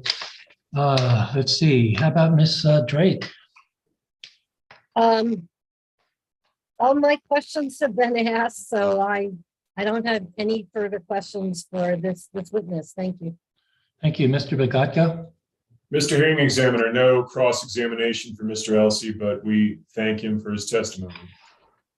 Okay, I have a question on that same page 17 on line 10. It's solely the word respectively. And I looked through your data and just make it easy for me. When you say respectively, do you mean planning refers to the year 2027 and financial refers to the year 2029? You do not, is that correct? No, that is correct. 2027 would be our RPS need under the planning forecast. And others. 2029, yes, would be under our financial forecast. Okay, I just want to make sure I understand that. Okay, I have no other questions. I asked that one. I presume there's no follow-up. Okay, so you have a right to redirect if you want to rehabilitate your witness, Ms. Kane. SPS has no redirect for Mr. Elsey. Thank you. Okay, well, there'll be no cross, there being no redirect. Maybe release Mr. Elsey. the parties are amenable to that, SPS would request that. Okay, on behalf of everyone, Mr. Elsey, thank you very much for being here, for the smile, and for your testimony and your cross-examination testimony. Have a great day. Thank you very much. All right, I saw Dr. Lieb check in. Dr. Lieb, could you light up your screen? Oh, there you are. Okay, good. Can we hear you say a word? Can you hear me? I can hear you. Excellent. That's a commercial for the telephone system or something. Oh, can you hear me now? Okay, well, glad you're there. Ms. Kane, are you ready to begin examination of Dr. Lieb? Yes, Your Honor. Please. And SPS would next. Swear her in, please. Sorry, my mistake. Ms. Lieb, please let Mr. Lee swear you in. Would you please raise your right hand? You solemnly swear the testimony you're about to give in the matter not pitting should be the truth, the whole truth, and nothing but the truth. I do. Thank you. Thank you. Again. Dr. Lieb, could you please state your full name for the record? Sydney Marie Lieb. And do you have in front of you two documents, one marked Exhibit SPS-6 and the other marked Exhibit SPS-7? I do. And can you please identify what those exhibits are? Those are my direct testimony and my rebuttal testimony in this case. And those exhibits include attachments as well, is that correct? They do. And is each of those documents a true or incorrect copy of your testimony and attachments? Yes.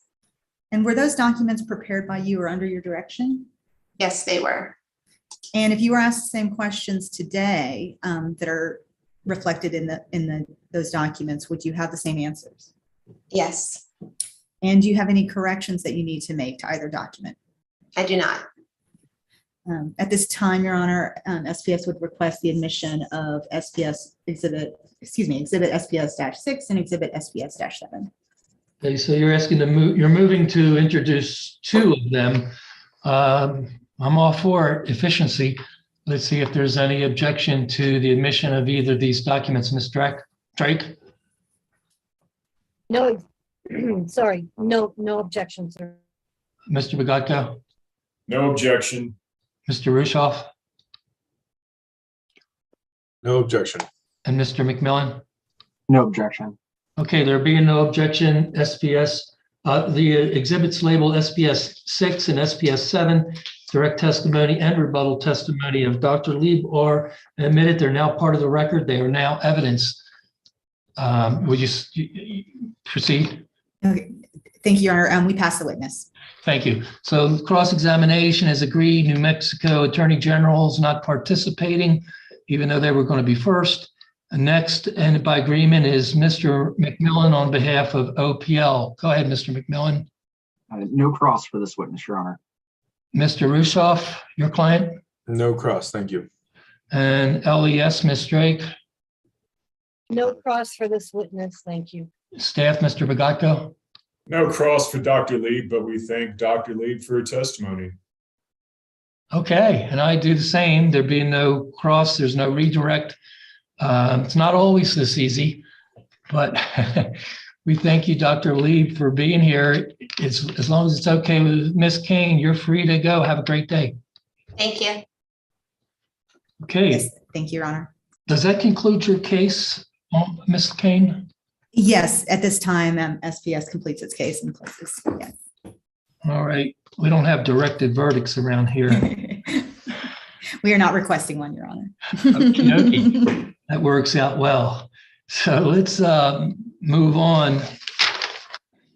Pursuant to the agreement, I believe OPL, well, actually, let's inquire as to the status of OPL witness Jeffrey Pollack. I did receive the email, Mr. McMillan, which you sent me during the testimony. I glanced over at it, but I think you should put on the record what's going on, if you don't mind. Is that okay, Mr. McMillan?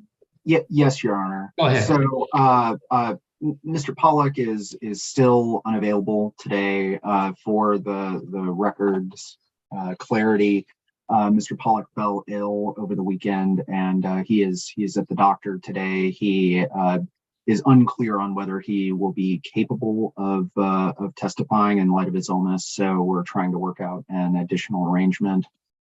So over the lunch break, I forwarded Ms. Kane 2 new exhibits that I sent to the attorneys and to hearings examiner Lennon and also the court reporter. Those exhibits are, as Ms. Kane suggested this morning, the testimony that Mr. Pollock filed in last year's RPS case, which is very similar and on the exact same issues that we are discussing in this case, and also an excerpt from the hearing transcript in that same case. And that excerpt covers the entire oral examination of Mr. Pollock at last year's hearing. And I heard from Ms. Kane that that SPS would not object to the admission of those documents along with Mr. Pollock's testimony in this case in lieu of his appearance here.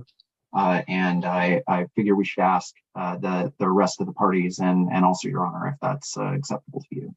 Well, you figure correct, and that's exactly what I would suggest, even if Ms. Kane has no objection. Ms. Kane is raising her finger. Go ahead. My apologies. I just wanted to ask for a point of clarification. Our thought was that the sole exhibits would be last year's testimony and cross, not also this year's testimony. So I just want clarification on what the intention is. So my intention was to get this year's testimony in because it does, clarify as, insofar as SPS does have a different request in this case that, his testimony still addresses that particular request. So my intention would still be to offer Mr. Pollock's current testimony, and I apologize if I misrepresented you. I mean, clearly we just did not quite have a meeting. Yeah, I think we just had we had a misunderstanding. Well, I see a distinction, a clear distinction, actually. There's no cross-examination and no opportunity to, if he's, if you're going to move to admit the current testimony. The previous testimony, although it's in a different case, different year, presumptively some different facts, at the very least, there was an opportunity for cross-examination at that point. And that's if it was all the same parties. And I actually am not positive that myself, even though I think it were the same parties. So Ms. Kane, what's your position on admitting, well, as was just discussed, the current testimony in the current case? So again, my apologies for the misunderstanding, but yeah, our intention was to be agreeable to omission of last year's along with the cross, but for the reasons you articulated, we are not comfortable at this time with admitting this year's testimony without an opportunity to have a cross-examination on that. Okay, that's kind of what I needed to hear. I think it's a valid objection. Well, it's not really an objection because you haven't made a motion yet, not formally anyhow. This is the kind of stuff that we very often, as you guys know, discuss, not on the record, but perhaps this is appropriate for on the record in this particular instance. So what I suggest, or I'm going to order, is that we proceed with the testimony of Mr. Higgins and cross-examination, that we proceed with the testimony of Ms. Leba Teixeira and see where we are after that. I mean, we may be finished in a half hour or an hour, and then we inquire again if Mr. Pollock is available, but it may end tomorrow for all I know. I don't really presume much of anything.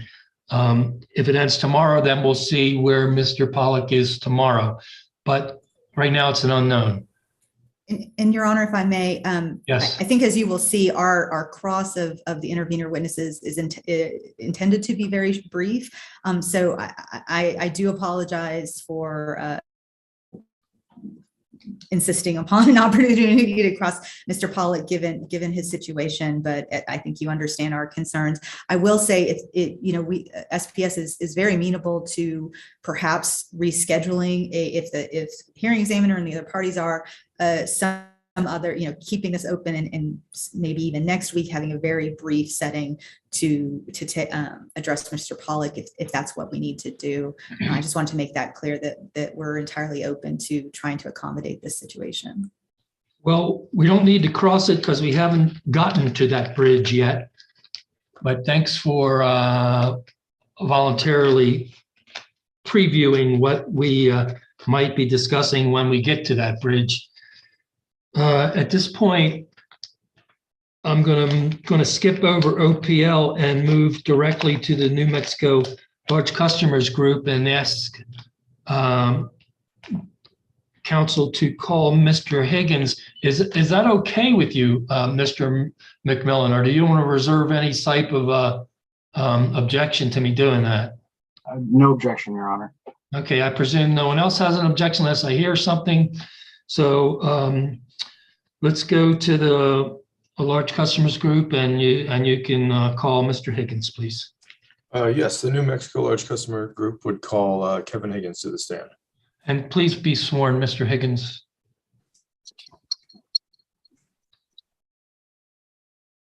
Mr. Higgins, would you raise your right hand, please? You solemnly swear the testimony you're about to give in the matter not pending should be the truth, the whole truth, and nothing but the truth? Yes, I do. Thank you. Your witness, counsel. Good afternoon, Mr. Higgins. Good afternoon, Mr. Royshaw. Can you please state your full name for the record? My name is Kevin C. Higgins. And do you have with you a copy of your direct testimony in this case, which has been marked as Exhibit NMLCG 1? Yes, I do. And this testimony was prepared by you or under your direction, correct? Correct. Do you have any corrections to make to that testimony? Yes, I have 2 years that I need to correct. The corrections occur on page 10. In line 1, strike 2032 and replace it with 2031. I'm sorry, which line is that? Mr. Hearing Examiner, that's line 1 on Okay. page 10. Yes, sir. Instead of 2032, that should be 2031. Okay, I'm literally going to strike it out and write 2031 there. Okay. And in line 2, please strike 2032 and replace it with 2030. Yes, sir. Done here. And I trust that everyone else has made that change on their exhibit. I don't ask you to follow redlined versions of it. I think putting it on the record is sufficient. Did you have another change, sir, or is that it? I do not. Thank you. Your witness, sir. Okay. And Mr. Higgins, incorporating that correction you just described, if I were to ask you the questions in your direct testimony today, would your answers be the same as they are in the direct testimony? Yes. And those answers are true and correct to the best of your knowledge? Yes, they are. And to confirm, Mr. Higgins, you don't have any attachments to your direct testimony, is that correct? That is correct. Okay. Hearing Examiner Lennon, I would now move for the admission of NMLCG Exhibit 1. Okay. Other counsel, is there any objection to the admission of LGC 1? No objection. No objection. No objection. Thank you all for chiming in. Did everybody, there is no objection, correct? Okay, excellent. There being no objection, the direct testimony of Kevin C. Higgins dated September 26, 2021 is admitted into the record as evidence. And we'll move on to cross-examination. Let's see. Yes. Examiner Lennon, I was wondering if we had talked earlier in the day about admitting some of the other exhibits that we've been referring to, the statute, the rule. Do you think now would be an appropriate time for the New Mexico Large Customer Group to move for the admission of those exhibits? I understand they're your exhibits. Are they related to the testimony of Dr. Higgins? I mean, Mr. Higgins? Well, they are items he reviewed in preparing his testimony. The reason I ask is because, there's going to be cross now presumptively of Mr. Higgins. And if there's going to be reference to those during the cross, obviously this seems like a pretty good time. You'd have to lay some sort of foundation for them. So I'd ask you to explain how they came to be, if you would. But if you think they may be referred to in the cross, so yeah, I think this would be a good time. Well, and I wouldn't presume that they'll be referred to in the cross. If we want to not move forward with that at this time, then. Well, I think you ought to lay some sort of foundation as why they are relevant to this case and probative. So yeah, I don't mind taking them now before cross of Mr. Higgins, if that's the question. So Okay. let's do that. You might need him for some testimony as to why they're relevant and probative. So let's go one at a time and move to admit it. And I haven't forgotten everybody right to cross.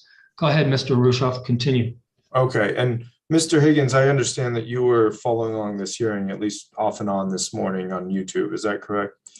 That is correct. So you're familiar with some of these exhibits. I'd ask you to please look at exhibit NMLCG2. Yes, I'm looking at that. Okay, and this exhibit is,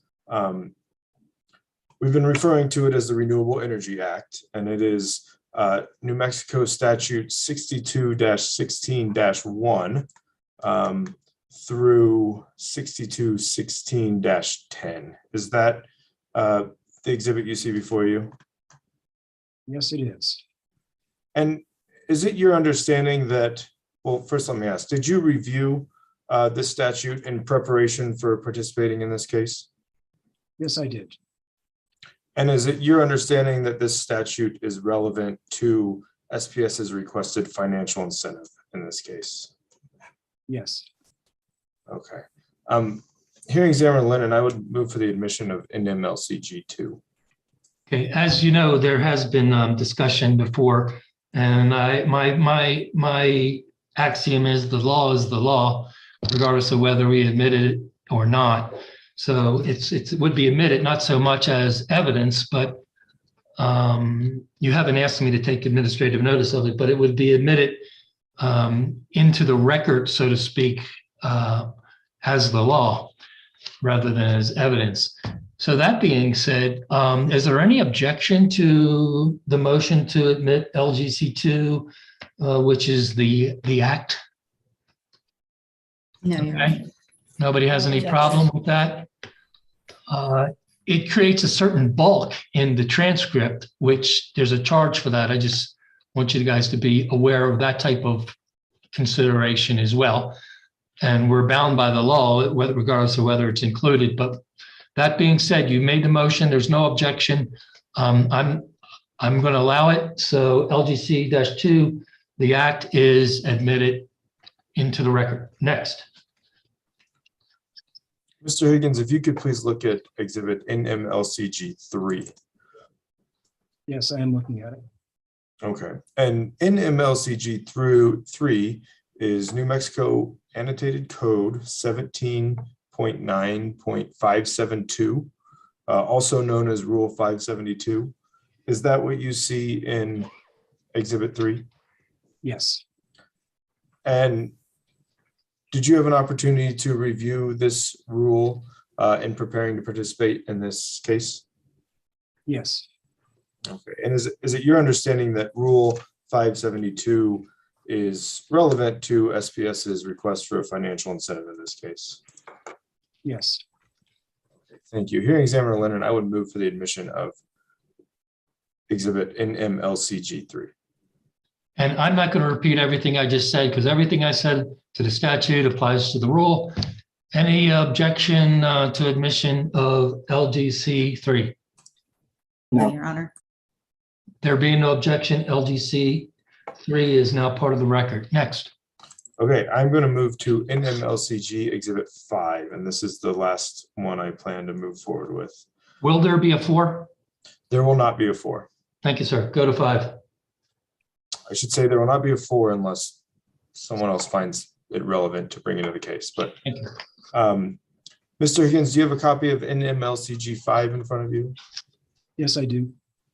Okay, and NMLCG 5 is the final order adopting recommended decision that was submitted by the commission in case number 21-00172-UT. It is dated December 8, 2021. Is that the document you see before you as exhibit NMLCG 5? Yes, And Mr. Higgins, did you participate as a witness in this case? And in that case, case 21-00172-UT? yes, I did. And did you review this final order in preparing for this case? Yes, I did. Okay, hearing examiner Lennon, I would move for the admission of exhibit NMLCG 5. Okay, I'll comment. Much of what I just explained for LGC number 2 applies. Obviously, the commission's order is not a statute. Obviously, it's not a regulation. It is, however, an order of the commission. The word law is thrown around loosely, and this could loosely fall into the definition of law as well, because it's an order of the commission. So I'm going to ask if there's any objection to proposed, the admission of LGC-5, which is the order in case number 21-00172 UT. Ms. Kane, any objection? No objection, Your Honor. Any objection from anybody else? No objection. None. I'll note for the record, this is available to any member of the public or any body if they want to read it. It's in the record in that case, in the 172 case, and the record in that case is available on the e-docket system of the commission, which is essentially open public record for our cases, the pleadings and the orders in our cases. So it now becomes also part of the record. In this case, it doesn't, well, it has the weight which is appropriate at this point. More or less, none, or absolute. I'm not attaching any particular value to it. It's simply now part of the record in this case. So LGC-5, there being no objection, is also admitted into the record. No objection. Next, anything else? Nothing further for me. Mr. Higgins is available for cross-examination. Okay, so let's see. We have an agreed order, so the next would be SPS. You ready, Ms. Kane?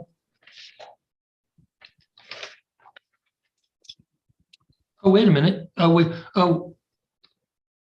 What's your agreement on the order for this witness? New Mexico Attorney General is not going to participate.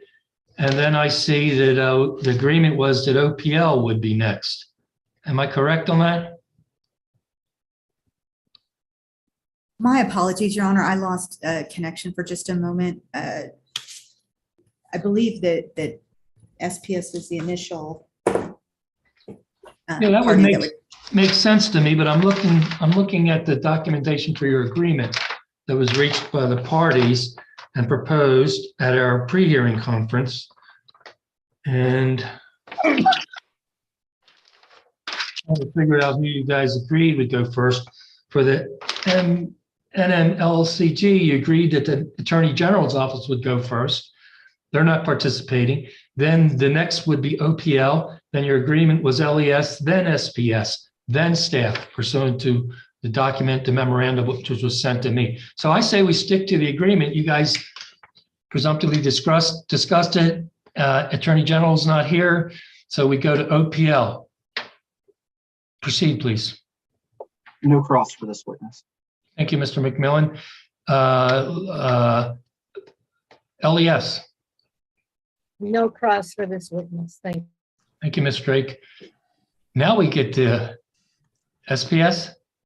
And my apologies, Your Honor. I I lost track of my document. I will just state my intention for this process to be brief. I know we're going to probably push up against maybe a break time. I just wanted to note that, but I think I should be able to finish in time for the next break.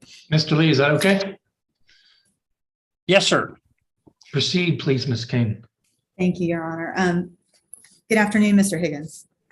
Good afternoon, Ms. Kane. Thank you for being here today. My pleasure. So, Mr. Higgins, in the direct testimony that you filed in this case, you spent a significant part of it discussing the cost benefit analysis in Commission Rule 572. Is that correct? I did spend some time discussing that, yes. And is it your understanding that to be more specific, I'm speaking of the cost benefit analysis in Rule 572.22.d. Yes. Is it your understanding with respect to that analysis that with respect to benefits, it focuses on carbon emission, the value of carbon emission reductions? Yes. And based on your experience and knowledge, do you believe that there are any other benefits other than carbon emission reductions that can be associated with renewable energy generation? Well, I believe that carbon emission reductions is the primary benefit. I do recognize that I believe the statute calls out some other benefits associated with that. So would you agree that economic benefits could attach to acquiring additional renewable generation? Yes. Would you agree that energy security could be a benefit of additional renewable generation? Yes. And how about diversity of energy supply? Would that be a benefit? Yes. Now, with respect to the cost benefit analysis in Rule 572, it only recognizes one type of benefit, correct? Only one type of benefit is considered in that cost benefit calculation. That is correct. And is it your position that that's the only benefit that should be considered when the commission is reviewing whether or not a financial incentive is reasonable or a proposed financial incentive is reasonable?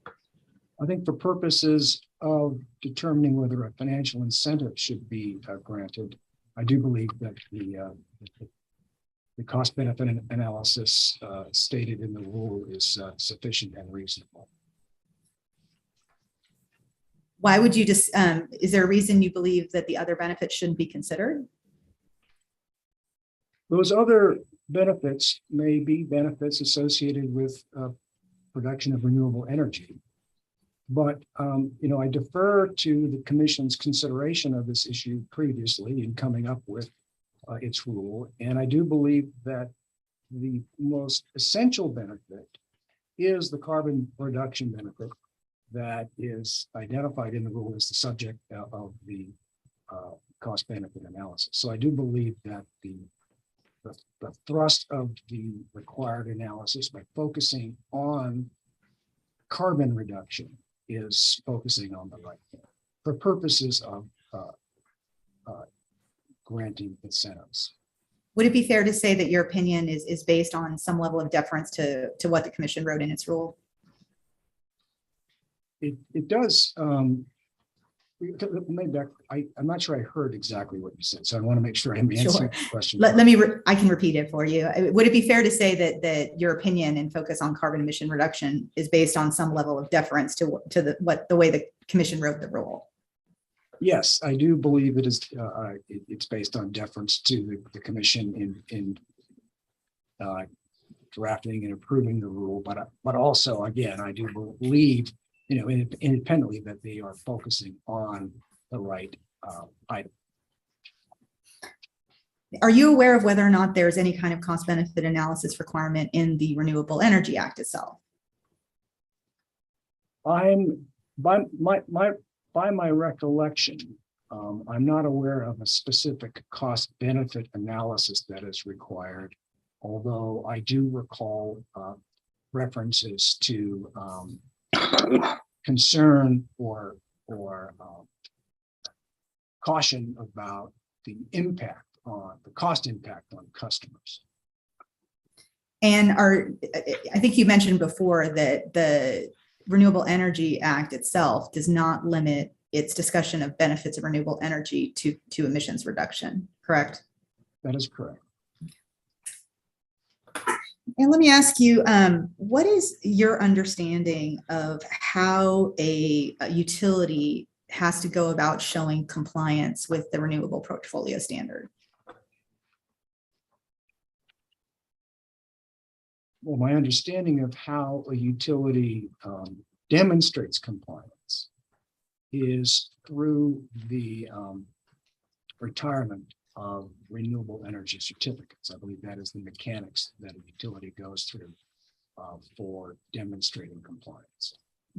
And is it your understanding that that's the only way that's listed in the Renewable Energy Act to demonstrate compliance with the RPS?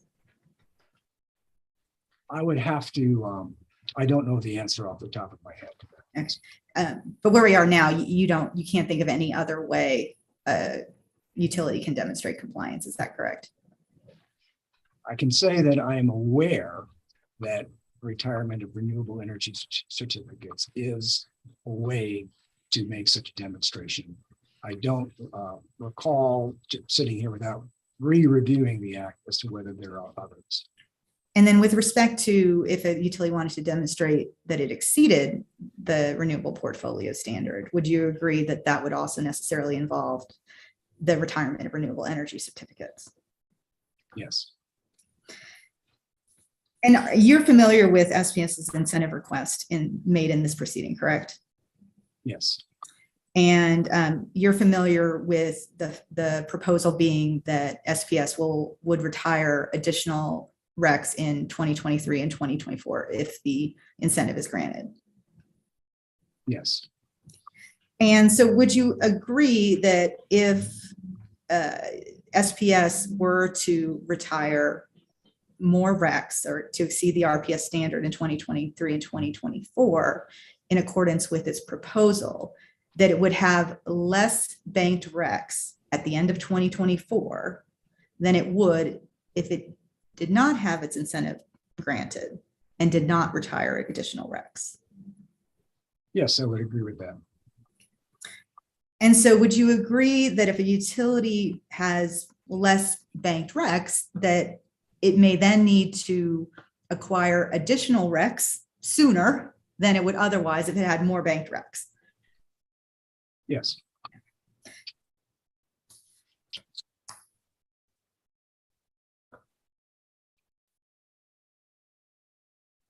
I think that is all my questions for you, Mr. Higgins. So I will go ahead and pass the witness. Thank you very much for your time today. Thank you, Ms. Kane, and thank you, Mr. Higgins. Let's see, who was next? Staff, Mr. Bagato, please. We don't have any questions for Mr. Higgins, but thanks to Mr. Higgins for his testimony and participation in this case. Mr. Hearing Examiner, I would pass the witness to you. Okay, and I do have a few questions, but I want to comment it and direct it to Mr. Higgins. When I ask you questions, Mr. Higgins, I'm not cross-examining you. I am examining you because I want to be very clear about your testimony, and I think I might be able to elicit testimony which would make things more clear for me. So I'm going to ask just a few questions. First of all, you would agree, would you not, that a source of reliable energy is in a consumer's best interest, correct? I do agree with that, yes. And the consumers would be ratepayers, of course. Yes. In this case, ratepayers of SPS, correct? Correct. Okay. I read your testimony, and it's interesting. You kind of summarize at the end what you put in the beginning. So I don't know whether to go start at the end or start at the beginning, but I'll do somewhat of both. In general, on page 14, I don't know if you need to look at it or not. I'm going to read what you said. Rewarding SPS with a financial incentive simply for retiring RECs in advance of when they can be most cost effectively utilized would set an unwelcome precedent and be harmful to consumers. That's pretty clear, but I was wondering, when can they be most cost effectively utilized, and how did you arrive at that date or time period? Sure. Well, the statement that I make here in my testimony is made in the context of SPS's proposal, which is to retire banked RECs that had already been produced through the company's current investments or procurements. And in the context of this case, I believe that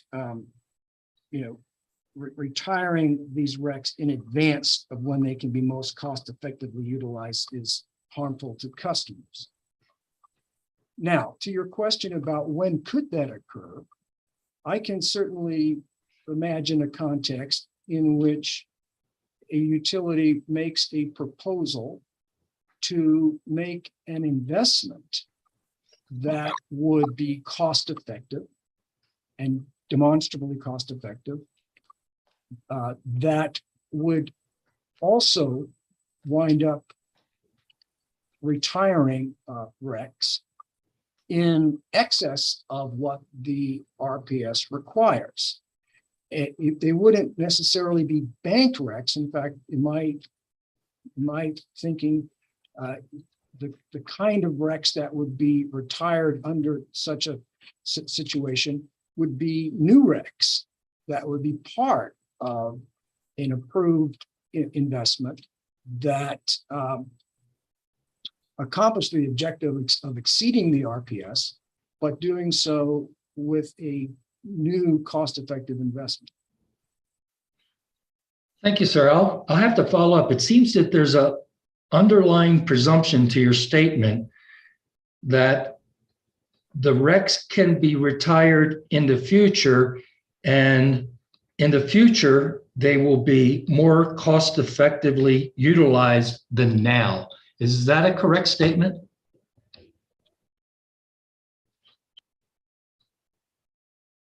In the context of the company's proposal, yes, that is a correct statement, that using the banked RECs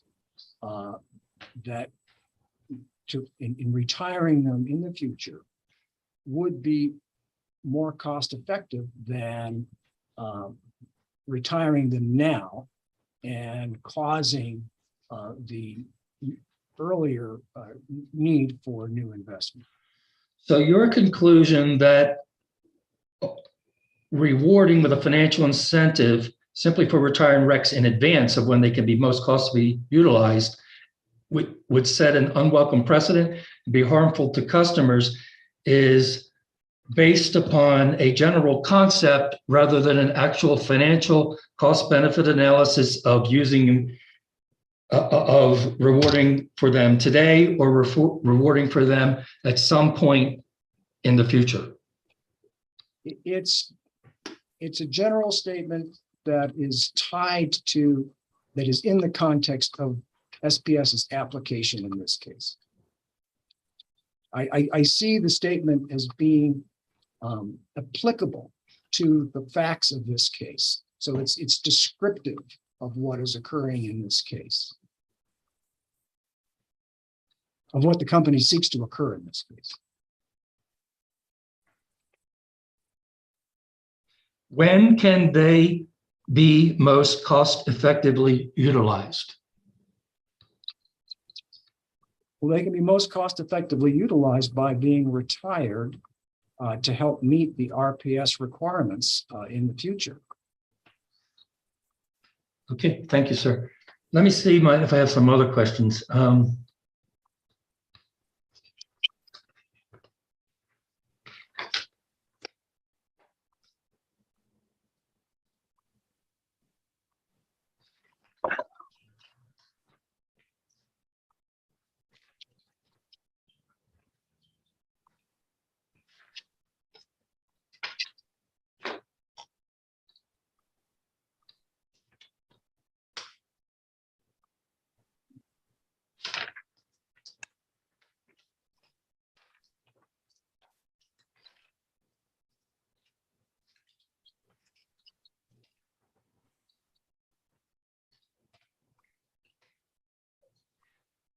On page 4, and I don't really think you need to look at it, but if you want to, please go there.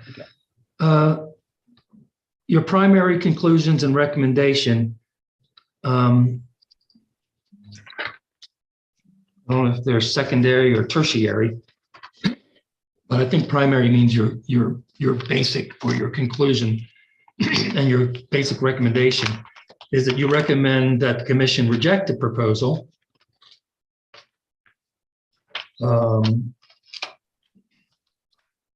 And it's on line 15, you state because it by its own calculations fails the cost effectiveness test. There's been some testimony that in fact that's not their position by their own calculations, but that's not really for you to opine on this point. But moving to the end of line 16, you say that the core proposition being advanced runs directly contrary to customer interest, and by customer I believe you mean ratepayer. Are there any other concerns that the commission should have other than ratepayer interest? Well, I do believe that the RPS standards or requirements are intended to address societal concerns. So I do believe that the overall interests here in implementing the statute, the Renewable Energy Act, do go beyond ratepayers and speak to society as well. Although, you know, ratepayers are a significant portion of society at large. So there's a lot of overlap there. But to your question, I do think it's the interests are with this particular statute and rule are a bit broader than ratepayers. Well, I don't see where you indicated here that your recommendation is based upon the purposes of the act. Did you come to that conclusion anywhere? Well, I do believe, Mr. Hearing Examiner, at the end of my testimony. Oh, pardon, go ahead.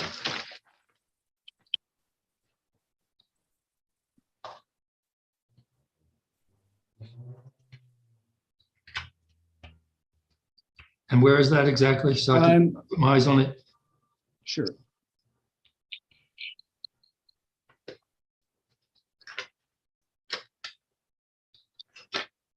Is it at the Yes, top of the line? Yes, if we go to page 14, line 18. Yep. Okay. I also note that the REA states that the financial incentive is to encourage utilities to produce or acquire renewable energy that exceeds the RPS standards. In my opinion, retiring bank recs does not fit this description. So I do believe that's an important concept that the commission needs to consider, and it's an important concept in my testimony. It's also a concept that the commission addressed in its last order, namely that the proposal the company has made in this case does not, the proposal the company has made in this case is to be granted an incentive payment for retiring bank recs as distinct from a proposal to produce or acquire renewable energy. And I believe that speaks to the Renewable Energy Act overall. It also speaks to issues that are somewhat beyond customers and the company, but society at large. And you know, is also part of my recommendation and consideration. Okay. I understand your answer, and thank you for clarifying it. I was looking for that answer also under your beginning where the primary conclusions, And I did see it at the end, and that was immediately following the other line that I just asked you about. So my question to you is, if they do not retire the excess RECs now, but they use them in the future for compliance with the mandate, rather than producing or acquiring renewable energy in the future, is that advantageous? Well, it is advantageous for customers, ratepayers, in the sense that the company would be using RECs that were already produced, using facilities that customers have paid for in rates and are paying for in rates, and would help meet the requirements of the RPS in a cost-effective manner.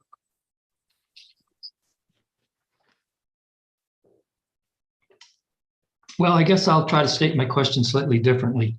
I see a shifting of time happening here, a shifting of time of retiring, essentially, of incentivizing the retirement of banked RECs now, or allowing them to be retired sometime in the future for compliance of a future year, for compliance in a future year.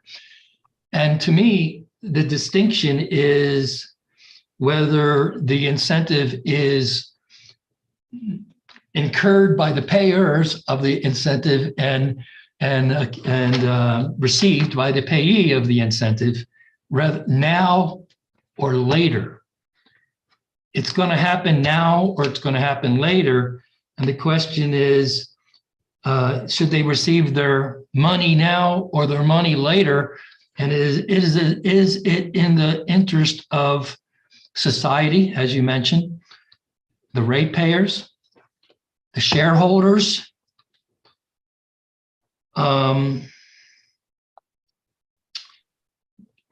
now or later, which is the time period during which this should happen? And is it most beneficial to each when? It seems pretty clear that it would be, although it's not quite as clear from the testimony, but I believe it could be clear that it's beneficial to the shareholders of the company that the incentive be received now rather than later. I'm less clear that it's beneficial for society that the incentive be for the banked RECs be received later rather than now. Because if the banked RECs are used later for compliance, there's still going to be no acquisition or production of renewable energy then compared to now. So all we're doing is we have a line like a sine curve, the hearing examiner is indicating for the record on the screen, and we're moving it from here to here. Now, you're an economist, I understand, and we're moving now from here to there in the sine curve. And what we're doing is changing the timing, if you will. When you change the timing, there's going to be a winner and a loser. SPS wants to win now at the cost of winning later. The consumer, if your theorem is correct, they're going to lose now. But my question, have you analyzed the cost of them losing an equal amount at a later date? Well, Mr. Hearing Examiner, I haven't specifically addressed that question, but I would like to respond to the premise of the question. Foregone. It's the big word for economist. Address it, please. Sure, thank you. Because the issue my testimony focuses on is whether it is appropriate to reward SPS with an incentive payment for its proposal. So when we talk about the shifting of time, shifting of the timing of the retirement of the Rex, it's not a presumption that retiring the Rex later would itself necessarily lead to an incentive payment either. So it's not in my mind a question of shifting the timing of an incentive payment. What's being shifted is the timing of the retirement of Rex and the meeting of the RPS standard in what Recs are used to meet that standard. So in the context of this case, my testimony is I do not believe it is appropriate to reward SPS with a financial incentive for its proposal. In terms of what the implications are for future RPS compliance, it doesn't necessarily follow that there would be an appropriate financial incentive payment to the company in the future either. It really depends on the company. It depends on what type of proposals, if any, SPS comes forward with in the future to accelerate the compliance with the RPS or to exceed the requirements of the RPS. You know, we don't know whether the company will make a future proposal to do that or not. Well put. And basing any decisions based on what we don't know is often characterized as speculation or speculative, correct? Correct. Okay. So anyhow, I think I've covered the things that I wanted to be a bit more clear on in my examination of Mr. Higgins. Since I've asked some questions, I'm going to allow Ms. Kane and anyone else wants to follow up within the scope of my questions. Go ahead, Ms. Kane. Thank you, Your Honor. I do have some follow-up, but I first want to ask, we've blown past, I think, a little bit the hour. Do we need to go ahead and take a break? Yes, we have. We've blown past it by about 10 or 12 minutes. Mr. Lee is nodding his head yes. So if you don't mind, Ms. Kane and other and the rest of our folks, we're going to take a 5-minute break. Is that all right, Ms. Kane? Of course, Your Honor. Okay, my clock says 2:28, so we're going to meet in 5 minutes. Thank you. Recess, 5 minutes.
Okay, it seems 5 minutes has gone by. That was a quick 5 minutes. Mr. Lee, not yet. All right, let's see, Mr. Jensen and Miss Liba Teixeira was here, although she's not counsel. You're welcome to be here. Ms. Kane, are you going to question this witness? Mr. Higgins, just one or two more questions, Your Honor. Okay, Mr. Lee, let's go back on the record. We're back on the record. We just took a 5-minute break. Go ahead, Ms. Kane, continue.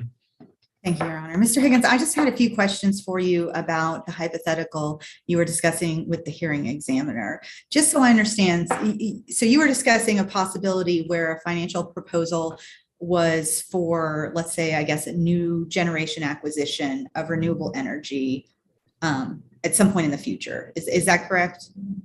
Yes. And what I understood you to be saying is that the idea would be that you would acquire this generation and then you would get RECs from that generation. Again, the acquisition of the RECs would also be some point in the future, correct? Correct. The production of the RECs would occur. Excuse me, yes, the production of the RECs would be at some point in the future. And that I guess as part of this, then those RECs that would be produced in the future would then be used at some other point in the future to exceed the RPS standard. Well, those in the hypothetical, in which I was really trying to, work with the hearing examiner's question and sort of describe a possible avenue under which financial incentive could be awarded. What I was describing was a situation in which the company would be producing RECs in the future and retiring them sort of contemporaneously with their production, you might say. And in so doing, meeting or exceeding the RPS standards in that future time. That was the sort of the basic situation I was describing.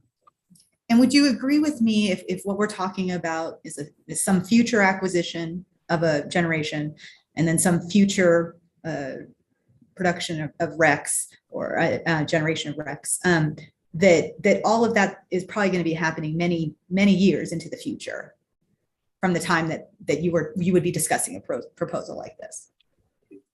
That could very well be several years in the future. Yes. And would you agree with me that it would be unknown, for number one, whether or not any such generation would be acquired or built, depending on what it was, within the projected time period that's proposed because it's in the future? Would there be an uncertainty attached to that?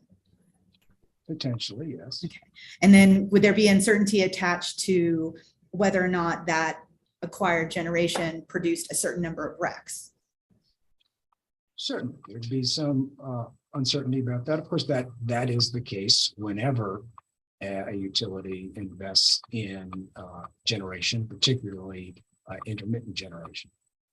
And then would you also agree with me that then there would be uncertainty attached as to whether or not the RECs that were produced related to that generation were then sufficient to exceed whatever applicable RPS standard existed at that time? Potentially, yeah. I mean, it would be fact and situation dependent. It would depend on what the circumstances were, where the SPS was in terms of its fleet of renewable generation, where we were in terms of what the RPS standards were requiring. All of those things would have to be factored into account. So you would agree with me, though, that there's many layers of uncertainty under your hypothetical in order to demonstrate the ultimate RPS exceedance? There would be uncertainty regarding all of those factors. They would not be known with certainty. Yeah, I agree with that. And would you agree with me if looking at SPS's, well, let me ask you this, and would you agree with me that under that scenario, we're talking about years and years into the future to get to the point where you would have RECs that would exceed the RPS standard, where you first had to acquire the generation and then generate the RECs and then retire them. Potentially, yes.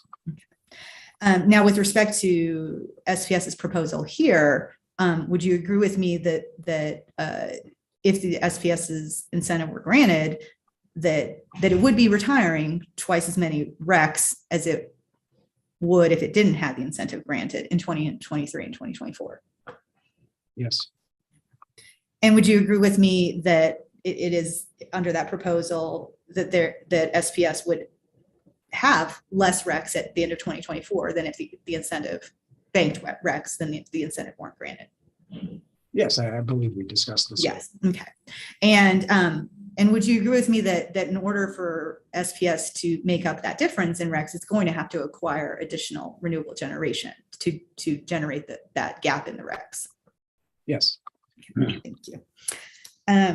Now, under your hypothetical, I'm curious, as you know, SPS has a significant number of bank RECs that's been discussed in this proceeding. And so under your hypothetical, could a utility such as SPS that's in that position ever qualify under your understanding of how you would qualify for an incentive for exceeding RPS? Could a utility like SPS ever qualify knowing that it already has sufficient bank RECs to demonstrate exceedance of the RPS? It would depend on when the application was made. It would depend on a lot of different factors. So I don't want to sit here and sort of prejudge whether SPS would ever qualify or not. I mean, I think, so the best I can tell you is that it would depend on the facts at the time and the specific proposal that SPS came up with.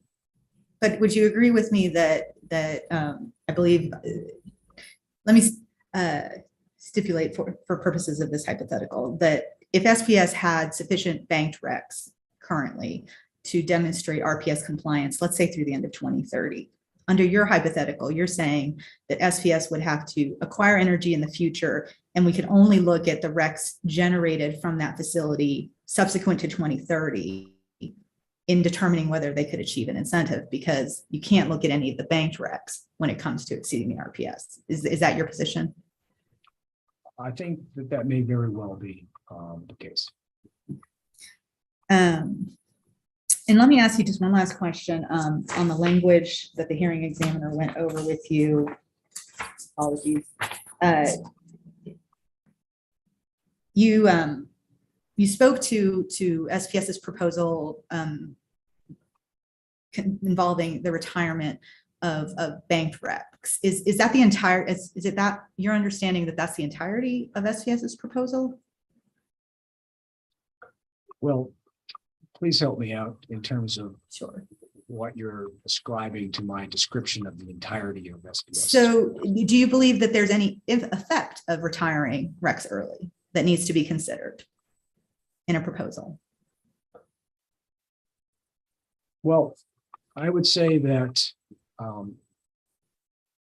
in the context of SPS's proposal, the action that the company is recommending is the retirement of bank RECs. And attached to that is the implication that doing so will force the company to have to acquire RPS qualifying resources sooner than the company would otherwise do. So I would agree that that's, that discussion is part of SPS's proposal. And so is it your position that those effects or consequences of the retirement proposal shouldn't be considered or can be considered by the commission?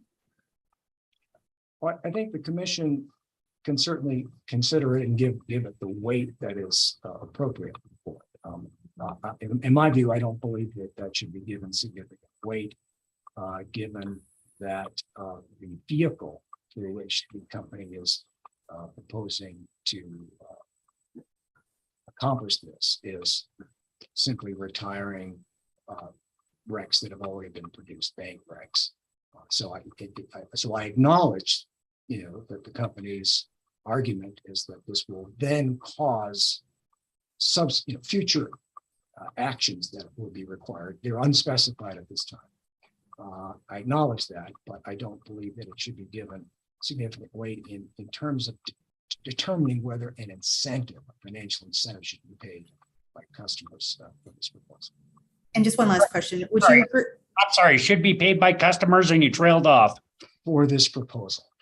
Thank you. And so one last question. Would you agree that looking holistically at the Renewable Energy Act, that the legislature ascribed value to encouraging the addition of renewable generation to the resource mix in New Mexico? Yes. Apologies. One more last question. So One more last question. Would you agree then that a proposal that may result in accelerated acquisition of renewable energy may align with the values in the Renewable Energy Act? I believe it may align with the values in the act. I don't believe it rises to qualifying for a financial incentive. Those are all the questions I have. Thank you. Okay, like I said, within the scope of my examination, and perhaps now Ms. Kane's examination, let's go around and see if any other lawyers have some questions. Ms. Drake? I actually do have one question, if I could. Okay, and we didn't get to Mr. Bagatko's examination, or did we, Mr. Bagatko? No, nothing further for Mr. Higgins. Thank you. Okay, pardon me. Go ahead, Ms. Drake. Thank you, sir. And I'm just trying to simplify this down so that I can understand it. And this follows up on the hearing examiners raising with you, Mr. Higgins. By the way, good afternoon. My name is Joan Drake. I represent Louisiana Energy Services. It's good to see you this afternoon. My question follows up on the hearing examiner raising the notion of speculation with you. Do you recall that conversation with him? Yes. Okay. And I don't know if you were able to listen into the hearing this morning. Were you able to hear some of the conversation this morning? Yes, I was. Okay.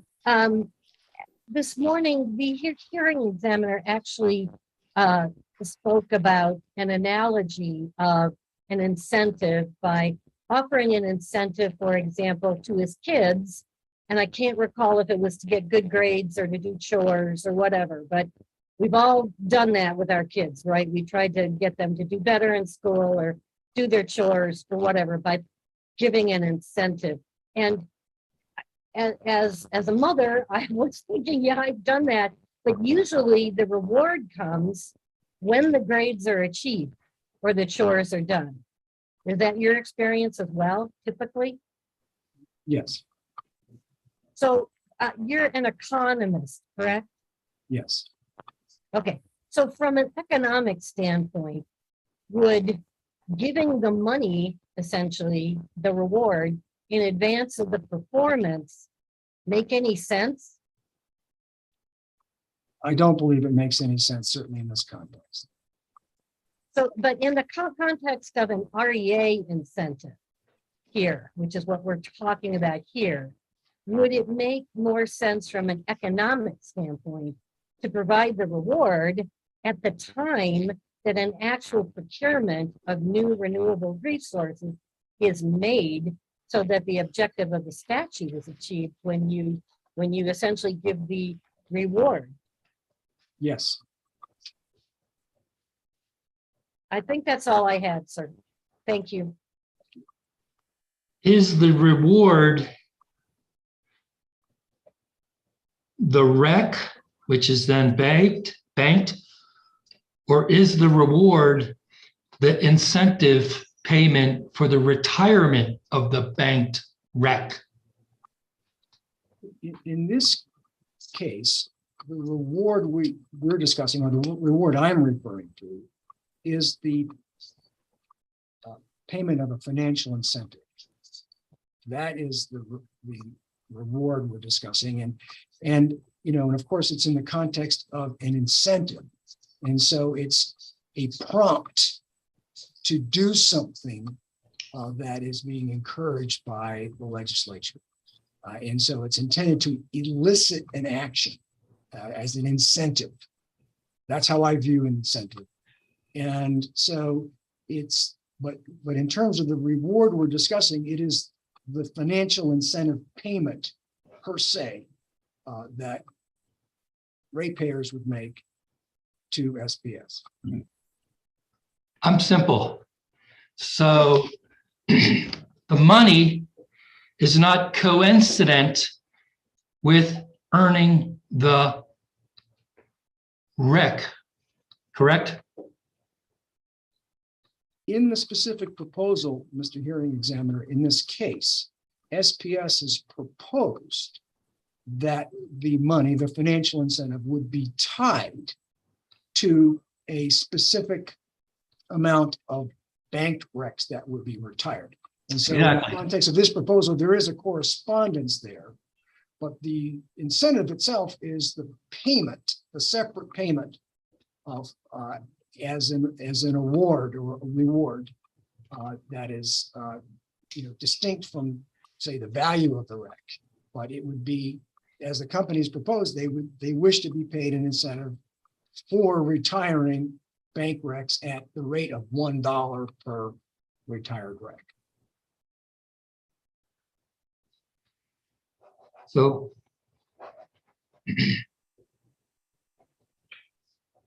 pardon me, bear with me just a minute.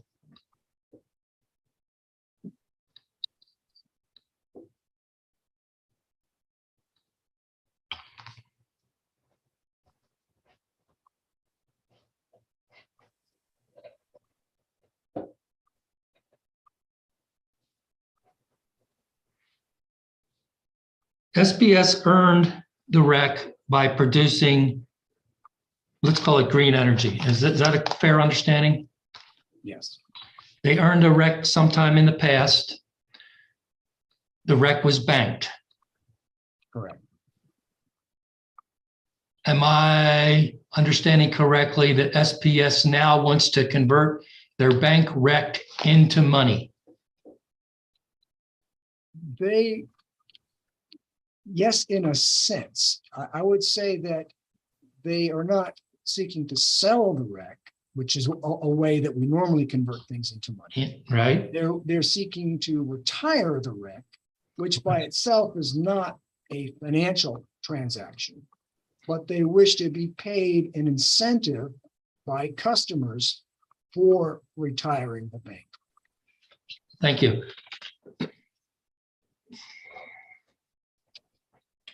All right, since I asked that question within the scope of that one, Ms. Kane, do you have any questioning? Apologies, Your Honor. Just one for point Sure. of clarity. So if we were to, Mr. Higgins, to say, well, let me ask it this way. Would you say that there is potentially, given what you know about the Renewable Energy Act, some monetary value that could be assigned to acceleration of acquisition of renewable energy? And let me just ask, see if Maybe I didn't hear the entirety of your question, Ms. Kane. I'm happy to repeat it. So we're talking about kind of an incentive, or what this incentive might be. Yes. If an incentive were framed as an incentive to accelerate acquisition of renewable energy, i.e. procure it in year X versus year Y, would you agree that the Renewable Energy Act would support assignment of some sort of monetary value to that acceleration, an incentive to accomplish that acceleration? Your Honor, I'm going to object. I think Your question to Mr. Higgins, your one question was very limited in scope, and I think Ms. Kane is kind of going beyond the limited scope of your one question that we're following up on. His answer to my one question was limited in scope because my question was limited in scope. And I tend to agree with respect, Ms. Kane, that you've changed the topic to acceleration of procurement of renewable energy. And honestly, that is different than my question. So I'm going to sustain the objection and ask you to, if you have another line of questioning, to ask it. If not, then we'll move on. Let me ask it this way, Mr. Higgins, so is it your position that what is being incentivized here is solely the retirement of RECs and no other action that might flow from that? I have the same objection. Sustain, overruled. I'll hear the answer, please. I believe the Renewable Energy Act is, by providing for the possibility of a financial incentive, is attempting to elicit the production or acquisition of renewable energy, not the retirement of RECs per se. Thank you, Mr. Higgins. And let's move on to I think that was your one question, Ms. Kane. I don't want to cut you off. Do you have a follow-up on that? No, Your Honor. Thank you, ma'am. Let's see if anyone else had any question in response to these new lines of questionings. Ms. Drake? None? Not at this time, sir. Thank Sorry. Sorry, I didn't point to you or somehow. Mr. McMillan?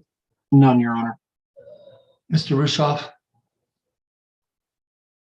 Your Honor, I have redirect for Mr. Higgins, but Okay, let's see if Mr.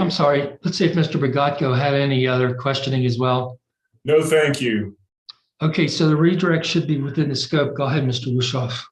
okay, and just to clarify, hearing examiner Lennon, we've had a number of rounds of questioning. I think we're almost close to round 10 here. The bout's almost over, but can I ask questions on kind of everything we've heard from Mr. Higgins at this point? On the scope of the original questioning and some of your questioning? Here's the deal. I always like more evidence rather than less evidence, and testimony is evidence. But I also have to be a gatekeeper and I have to be a traffic cop during these hearings. Sure. What I will do is consider your comment as a motion to reopen open testimony, rehabilitative testimony, and I'm going to allow the other guys a chance to respond as well. So I'm not going to limit your questioning. Go ahead. Okay, and just to clarify, this is kind of the first instance of redirect I have for Mr. Higgins. I didn't have a prior opportunity. I don't have too many questions. Mr. Higgins, I want to go back to your conversation with the hearing examiner. He was talking about kind of his understanding of this financial incentive as being a timing issue, as far as the company getting their money now versus later. Do you recall that conversation? Yes. And I think you clarified this somewhat in some of your answers to the questions, but it's your understanding that the commission is not required to grant a financial incentive, correct? Correct. They don't have to grant one now, or they don't necessarily have to grant one in the future either. Correct. Okay. And understanding that, is it your understanding that other than a financial incentive, does the company receive any other financial benefit from investing in additional renewable resources? Certainly. When SPS puts into service a plant that the company owns, the company is able to earn a return on that asset. Okay. I want to take you back to Ms. Kane's original set of questions for you, and then she kind of touched on some of these issues later. Ms. Kane asked you about whether retiring excess banked RECs, as the company has proposed, would require the acquisition of additional RECs sooner. Do you recall that conversation? Yes, Okay. And is it your understanding that acquisition of additional RECs sooner or additional renewable resources sooner is likely to result in additional costs to customers? yes, I believe it would result in additional cost to customers. Most certainly it would. And if the company's proposal was accepted, customers would shoulder additional costs for acquiring additional RECs, but they would also shoulder additional costs for paying for the actual financial incentive as well, correct? Correct. Okay.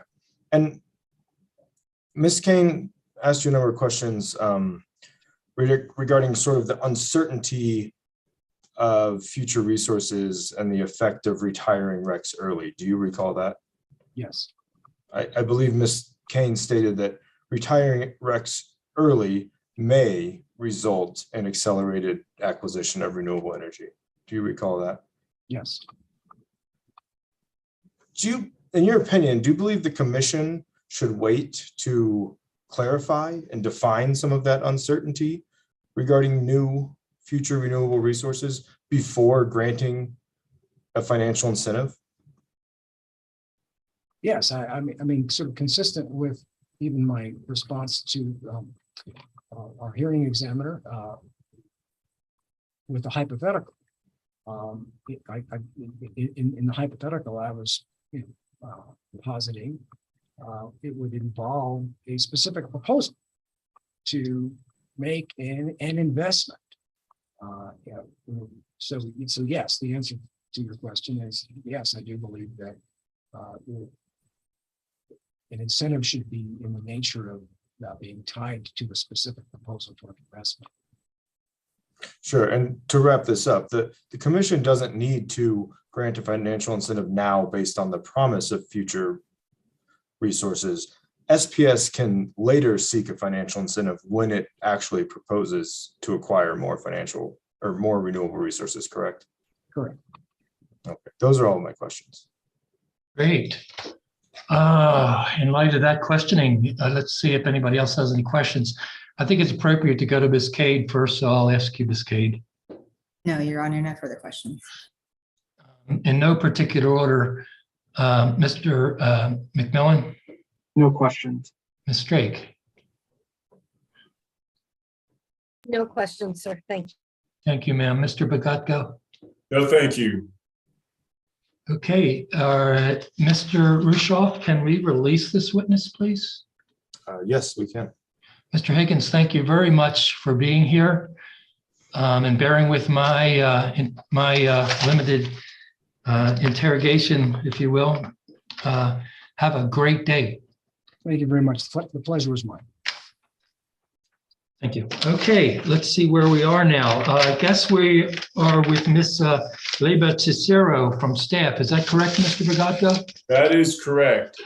Okay, there she is. Let's see. Do we need a break? No, we're a little.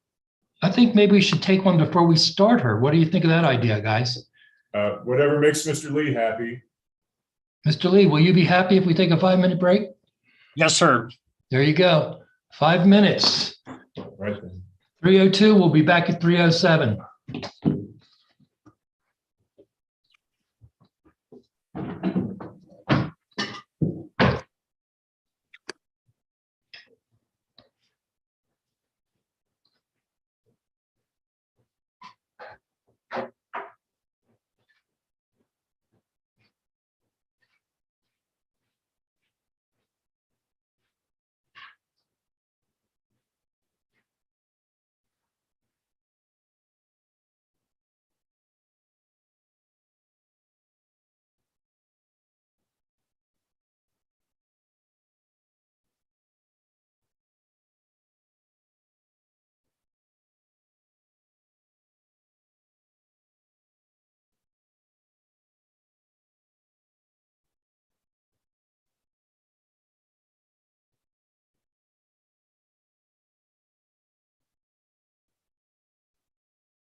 Okay, welcome back, everyone.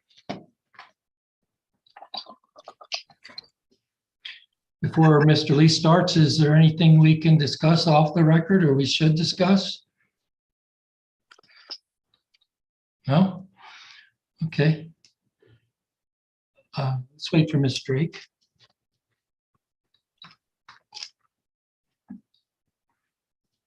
Somebody left the nice cookies in our break room. How nice is that?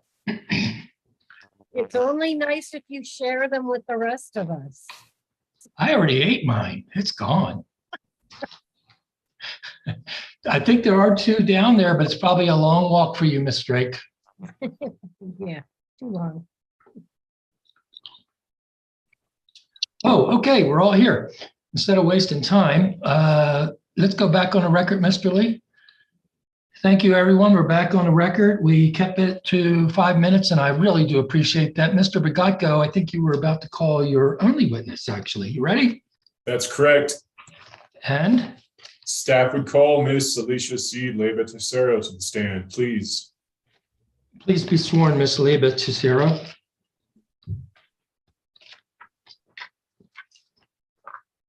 Would you please raise your right hand? You solemnly swear the testimony you're about to give in the matter now pending should be the truth, the whole truth, and nothing but the truth?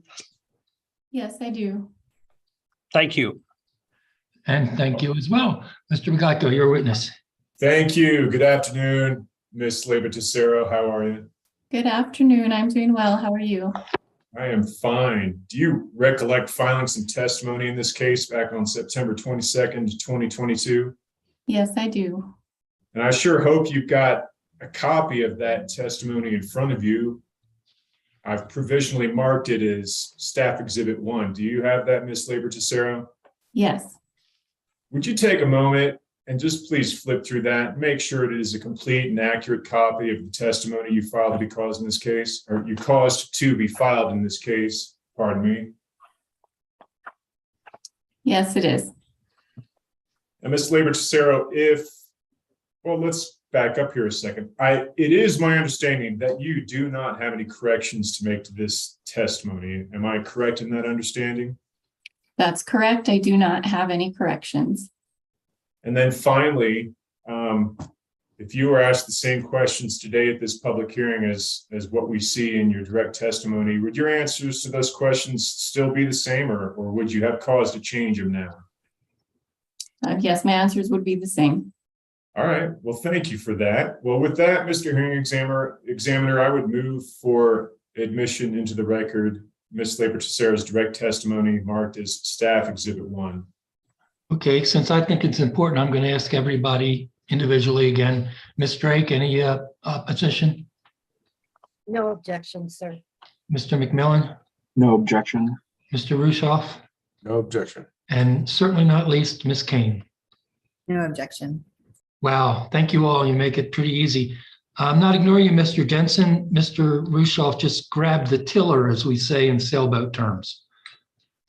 Okay, there being no objection, the exhibit marked as staff number 1, which is to prepare direct testimony of Alicia C. Leyva Tercero, dated September 22nd, is admitted as evidence into the record. And it's, can we proceed to cross-examination, Mr. Bogotko? Yes, please. I tender Ms. Leyva Tercero for cross-examination.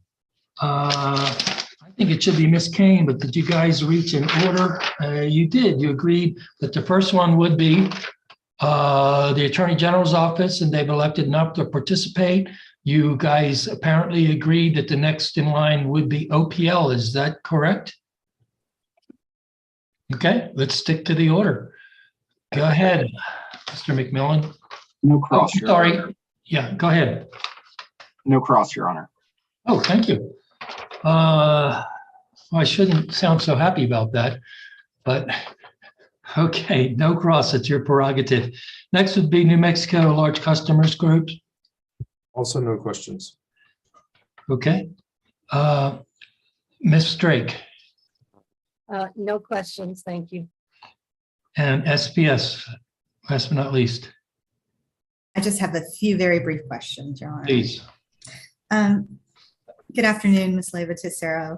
Good Thank afternoon. Thank you for being here today. I just want to briefly ask you about two items in your direct testimony. If you wouldn't mind turning to page 24.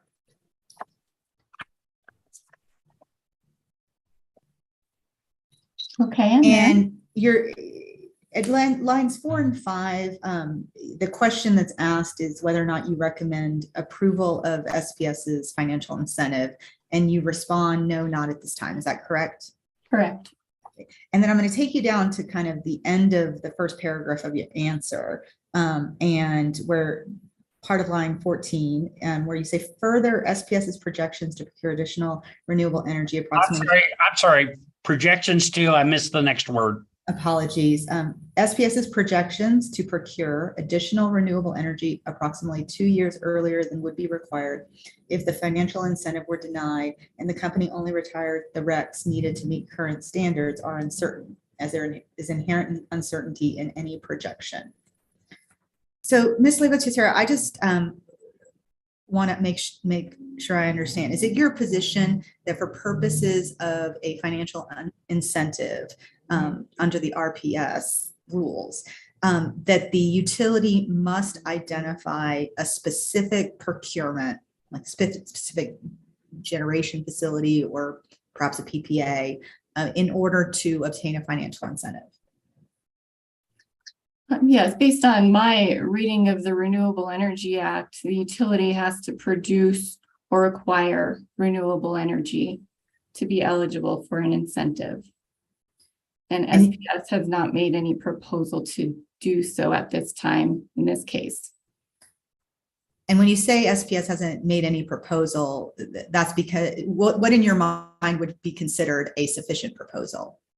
SPS has not made a proposal for any procurements in this case, for any renewable energy procurements. So there's nothing to evaluate. I don't know what those resources would look like, what the cost of those resources would be. I don't have any of the details of that at this time. So would it be correct to say then that you are interpreting it as then a specifically identifiable procurement would be required? Okay. And do you know if there's any language other than the produce or require language that you mentioned in the Renewable Energy Act that sets forth a requirement of specifically identifying a specific procurement in order to receive a financial incentive? No, but that's what we're looking at this time is the financial incentive provision, and the financial incentive provision itself says that the utility must produce or acquire renewable energy. Thank you. Now, with respect to page 25 of your direct testimony, at the very top, you reference some language that is excerpted from the Commission's decision in last year's RPS case, correct? Correct. Okay. And that makes reference to REC retirement being a paper exercise. Is that correct? Correct. And is it your position that SPS's proposal here in its entirety is just REC retirement and nothing else? Well, SPS indicates that its retirement of RECs will result in the need to produce or acquire renewable energy at some point in the future, earlier than it would have otherwise. And do you have any reason to dispute that position?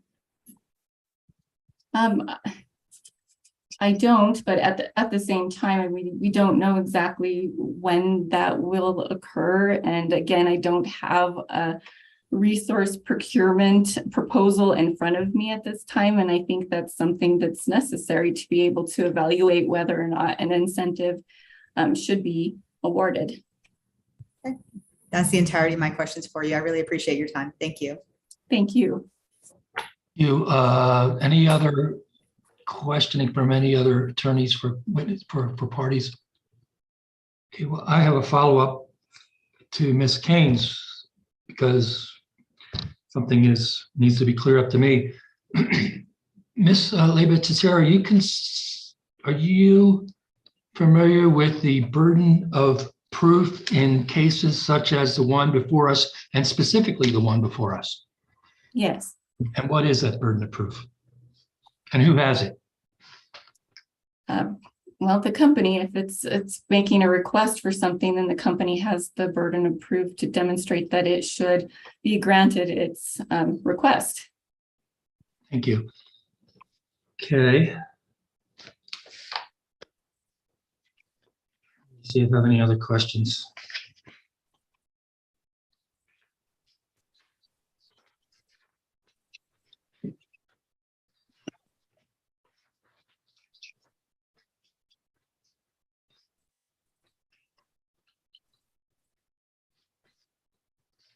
I understand your testimony. I don't want to ask questions unless I need clarification of something which I consider an ambiguity. And I think your testimony is clear.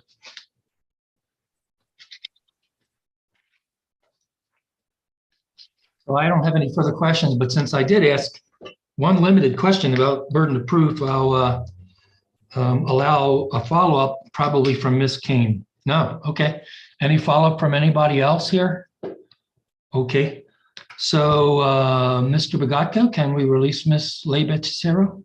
Yes, I have no redirect for her, and please release her. Thank you. Hey, Ms. Leibetizero, thank you. I know you were monitoring for a while and you were probably on YouTube, I presume, but there's a nod, yes. Thank you very much for being with us and all your work. Bye-bye. Thank you. Bye. Okie dokie, this is wonderful. Actually, we're moving along quicker than I had thought. Mr. Lee, we can go off the record for just a moment, please. I don't see any reason to put on the record our discussions about scheduling stuff and procedural things like that. And that's exactly what we need to discuss at that time, this time. Now we're gonna, to my surprise, gonna revisit again Mr. Jeffrey Pollock's situation. Is there any new word from him, sir? Yes, Your Honor. I texted with him over the last couple of hours. He informed me that he does not believe he will be up to testifying tomorrow, but that if we could take Ms. Kane up on SPS's willingness to have him testify sometime next week, he's hopeful that would be better for him. He is only unavailable Thursday morning, I believe, at this point. So anytime Thursday afternoon, anytime Thursday afternoon and any other day of the week would work for Mr. Pollock and for myself. That may be a pain. Okay, that clarifies tomorrow. What about today? No way, right? No. Okay, I want to be clear. How about Friday? I didn't ask him specifically about Friday, but his indication was that next week is kind of the soonest that he feels like he'll be, back among us. It's not that I'm heartless and have no feeling for the man. I understand illness probably better than a lot of people. But what I was about to get at is I don't know if it's a counter proposal, but an alternative resolution perhaps. Can we talk a little bit about this stipulating the testimony and waiver of cross-examination? I think it was Ms. Kane that did not want to waive her right to cross-examine. Is that correct? Yes, Your Honor, as to the testimony filed this year.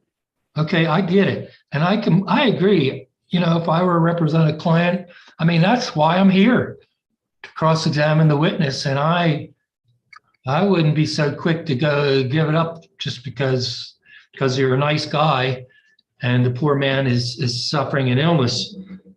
So, you know, we moved along really quick, but now we're going to do nothing. Well, I don't know about we're going to do nothing, but we're not going to do a whole lot until we prepare for the next day we all get together with this one witness.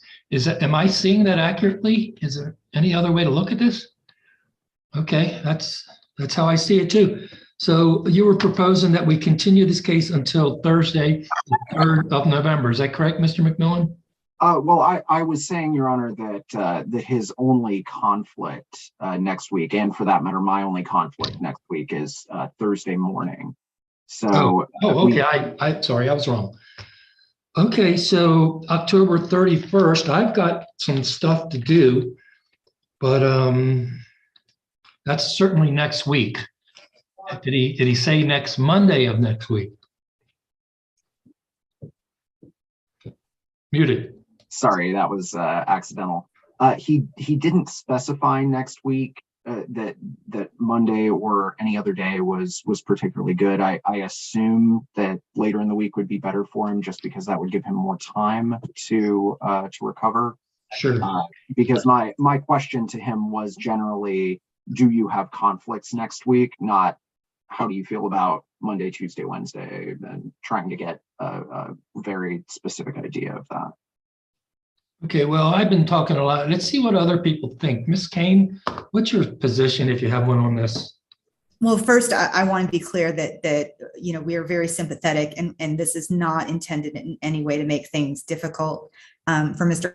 Pollock, during this time. And so we want to be as accommodating as possible. However, there is, as the hearing examiner, I think you understand, just a certain line that we're not comfortable, at least right now, crossing, and that's just waiving cross entirely. We would want, maybe it might be worth further discussions with OPL's counsel to see if we can come up with some alternative solution. I don't know if we'll be able to do that in this moment, but we're happy to try and work out something, because again, we are completely sympathetic to this situation. Okay, before we go any further, I have an idea. If you know what your cross-examination is going to consist of, could you possibly submit those questions and perhaps do it on the record with a filing, or just do it informally, however you want to, but submit it to Mr. McMillan for his witness for him to prepare a response by the witness? Would that work? Is that an idea? I've never done it, but it seems like a light blinking. Do it this way. I think my immediate response is to have some concerns, because obviously there's not the ability to necessarily have follow-up questions and things of that nature. Right. So certainly happy to consider it. I just can't respond in an affirmative in this moment. Starts to become like a discovery device that yes, then be admitted into the evidence. I mean, it's viable, but it's not optimal. But neither is us waiting another week to continue the hearing. Your Honor, I did have one additional thought. Sure. I think our concern is admitting his testimony from this year without an opportunity for cross. We do have a cross from last year that perhaps we can, we had suggested one way of leveraging that, which was to match it with a testimony that it was, intended to be a cross for. Perhaps Mr. McMillan and I can have some sort of discussion where we can come up with some sort of combination of last year's testimony plus an additional stipulation and package that with last year's cross and have that be the package that we offer to avoid having to bring Mr. Pollock back. I'm speaking extemporaneously here, which is always a problem. No, it's not a problem. I do the same thing, obviously, and it sounds like a creative solution to think outside the box.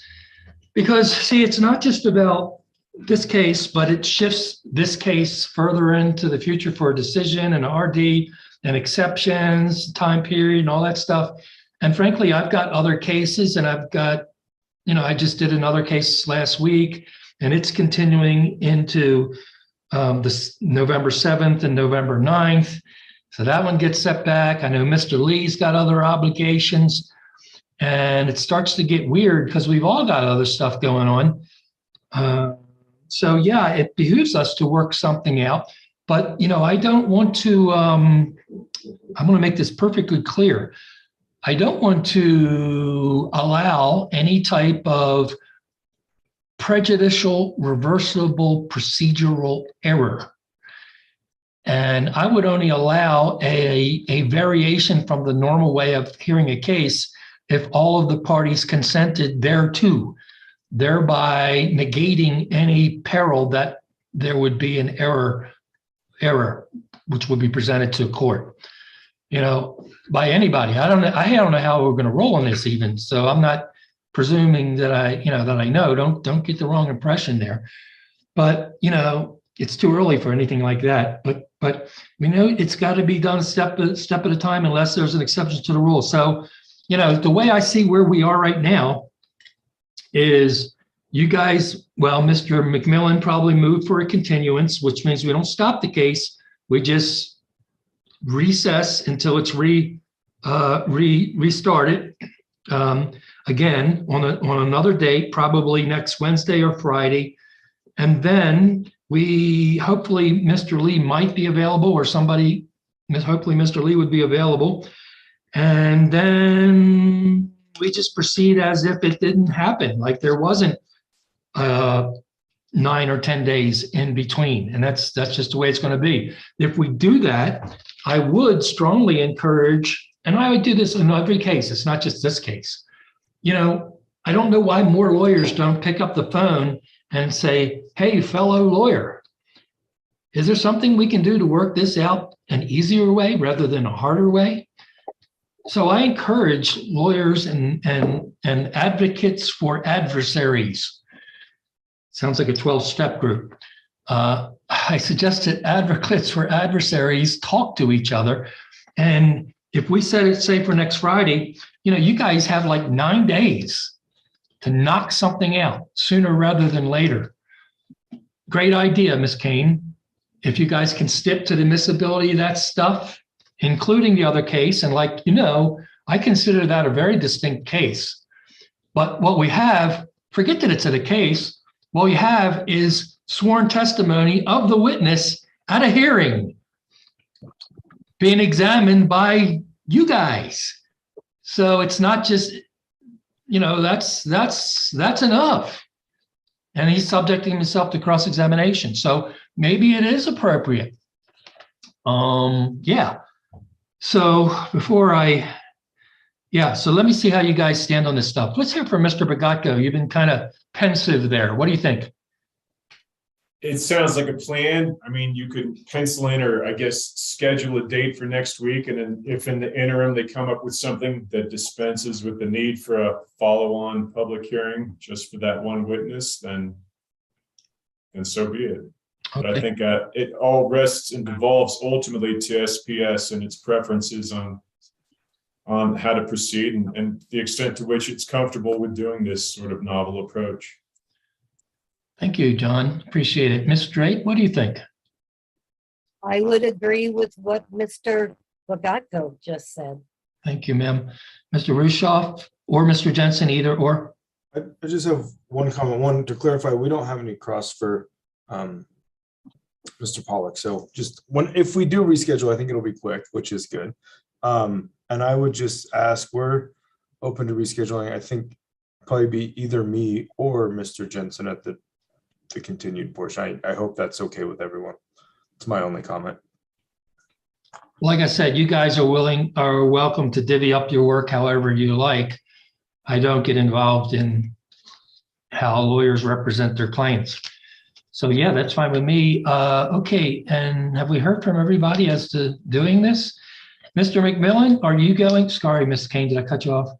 Sorry, Your Honor, just for point of clarification, it sounded like what you were saying, and I just want to make sure I understand, that if the parties collectively can all come to an agreement on a potential stipulation with attachments, that you would be open to admitting that in lieu of a continuance, essentially, or having another hearing.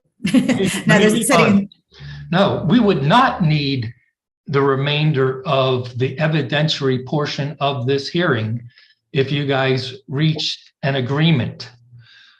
I don't anticipate you guys want to do oral closing arguments, right? Okay, fine. The only other thing we might discuss at that point is whether I would require proposed findings of facts.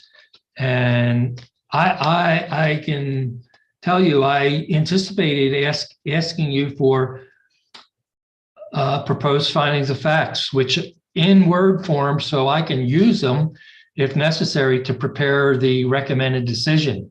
So I'm going to do that. I'm either going to do it when we continue this hearing, and if we don't continue this hearing, I believe I could probably do it in an email to all of you without having another procedural order. So it's that kind of a procedural issue that does not have to have a continuation of the hearing. So yeah, I'm saying I'm going to entertain Mr. McMillan's motion to continue. I'm going to grant his motion to continue likely to next Wednesday or Friday. I'm going to ask council to sooner rather than later, because all us lawyers wait till the last minute, but sooner rather than later to contact each other. You could even have a Zoom meeting like this and agree or not agree. I mean, if you can agree to it, great. If not, great. I mean, not great, but okay. We'll continue the hearing next week. Hopefully, Mr. Lee's available. It'll be Available Friday, Judge. you're available until Friday? I'm available on Friday and Monday. That's it. Okay, thank you. On Friday the 4th, you're available. Hopefully, it'll only take an hour. I mean, you know, I'm optimistic. And that'll be that. So all we've done is basically push the whole proceeding back 9 days. Right? Okay, let's go back on the record. Thank you, Mr. Lee. We're back on the record. There has been a discussion off the record. It was purely procedural. We were still streaming on YouTube, so the public was participating if they were tuned in. Mr. Mill, we were discussing issues arising from an illness of OPL's witness, Jeffrey Pollock. We believe Mr. Pollock will be available to testify next Friday, the 4th, but I understand Mr. McMillan is going to move to continue this case until that time. Is that correct? That's correct, Your Honor. As you said, in light of Mr. Pollock's illness, we would move to continue until next Friday at whatever time is convenient for Your Honor. I say 10 a.m. Is that okay? Let's make sure there's no objection to your motion for continuance.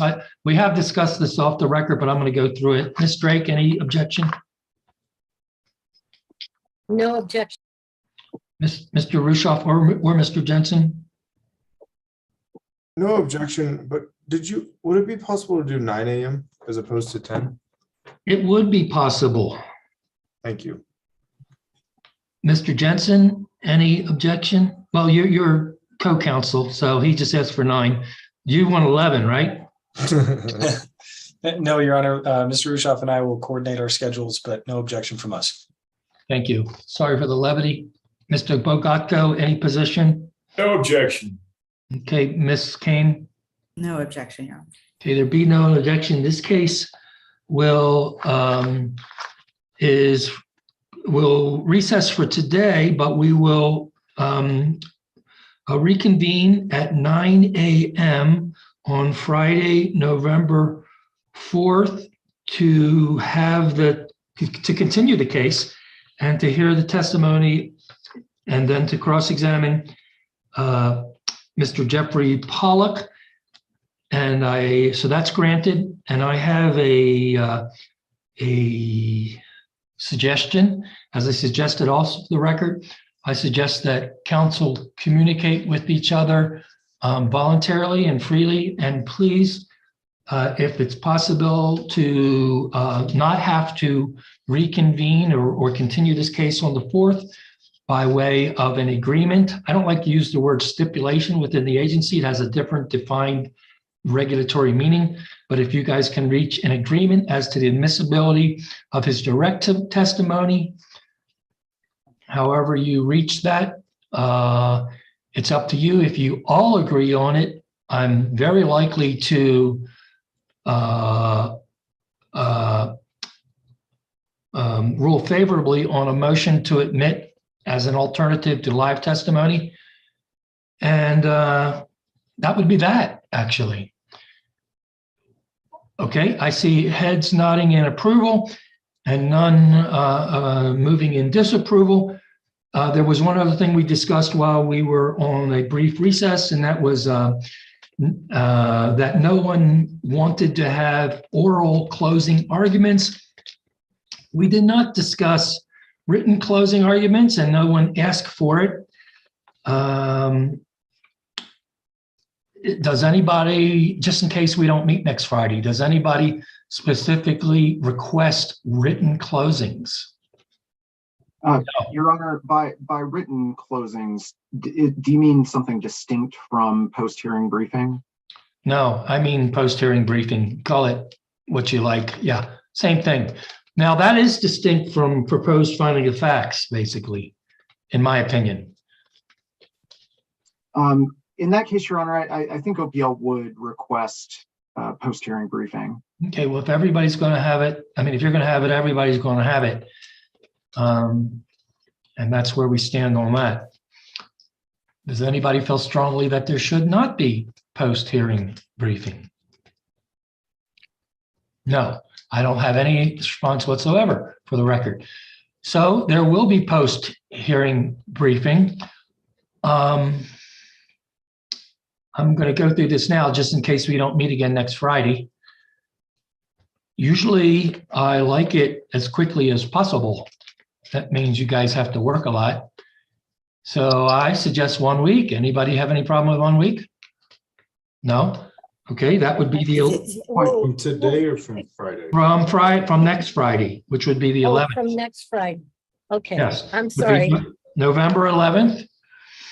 The next thing is, I don't like briefs and counter briefs and then re-briefing and then stuff floating back and forth.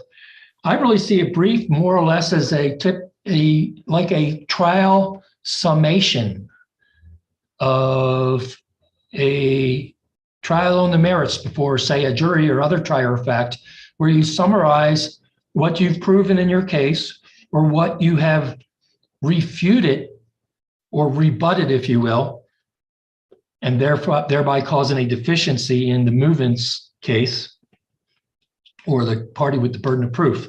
So that's what we'd like to hear from Ms. Kane, is how she proved her case. Well, we'd like to hear from Mr., any of you other guys on how Ms. Kane has not proven an element of her case, for example. That kind of stuff is what I'd like to see in a closing. I don't like to put limits because they smell capricious and arbitrary to me. But geez, we don't need 50 pages. Do we need 10? I don't know, maybe. It's up to you. But be conservative.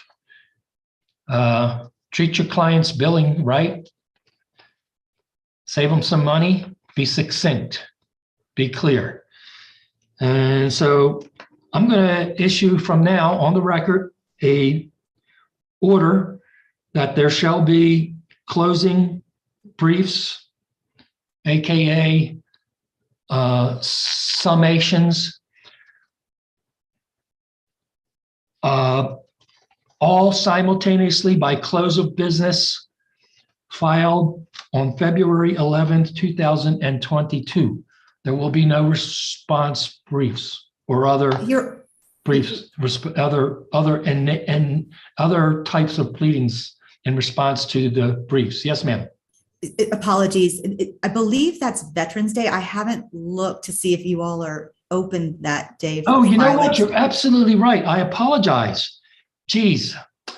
Well, I was thinking it comes to me. I get mail even on Veterans Day, and I, work, and I know you guys all do. I guess it would have rolled over to the 13th had you not said anything and I not said anything, or I not realized it. So is everybody good for the 13th rather than the 10th? The 13th is a Sunday. Do you mean the 14th? I mean the 14th. Of November? 14th of November, the next business day. Yeah. It gives you extra time, but once again, it sets the whole case back another 1, 2, 3 days. All right, so the 14th, Monday the 14th, close of business, 5:00 p.m. Mountain. For you guys in Amarillo or where Austin, there'll be closing briefs, relatively short, all simultaneously sent in or close there too. If you want to send them early, by all means do. There'll be no responsive pleadings. If we do proceed to the continuation of this case and the testimony of Mr. Pollack next Friday the 4th at 9 a.m., obviously we can discuss the briefs again. I just wanted to put it on the record and order, which is on the record, and it's expressed to all of you guys clearly. All parties are present by counsel. Everybody's got notice. There's no reason for me to issue another procedural order. It's only a procedural matter. And I think we're all clear. You've had an opportunity to remind me of the holiday and any other such matters. Are there any questions before we adjourn for the day? Yes, Ms. Drake. Yes, sir. I note that you did mention before findings of fact. I'm assuming you don't need those if we provide post-hearing briefs. I'm not assuming that, to be honest with you. I don't know what I'm going to get exactly. I like stuff that makes my job easier, to be honest with you. If I can incorporate citations to case law from your briefs, that certainly is helpful. If I can cut and paste stuff that I might have said myself, I find that helpful. I'm not asking for a jointly proposed RD because I can't imagine that happening in this case. Have I had litigants propose to me that they want to send me a proposed RD in the form of a finding of facts? I welcome that usually. Ms. Kane, any comment? Your Honor, as you are aware, the bulk of our application actually concerned our standard RPS plan, to which it does not appear to me that there has been any real dispute. So I'm wondering if it would be beneficial for SPS, and we could circulate this to the other parties. Yes. To at least propose as it relates to the plan approval. And we can essentially leave a space, if you will, to address the incentive issue, and at least have that provided to you to perhaps help with moving this matter along. The case, variance, incentive. Yeah, exactly. And because we're doing this continuance, I recognize your need to get something out and for me to get something out. And there's another thing I want to mention. I don't mind this being on the record because it's as real as can be. The end of the year is coming along. There's going to be a new commission or new commissioners next year. That's not a driving force, but it's there. Christmas vacation's coming up. Thanksgiving vacation is coming up. The commission's going to have a somewhat abbreviated hearing schedule. Well, they're taking off one day, did I see? They're taking off, they're taking off the 23rd of November and they're taking off the 28th of December. So that's two less days when they could consider the case if it's going to be a requirement for me to present an RD, for example, to them. And if there's, who knows, there could be exceptions.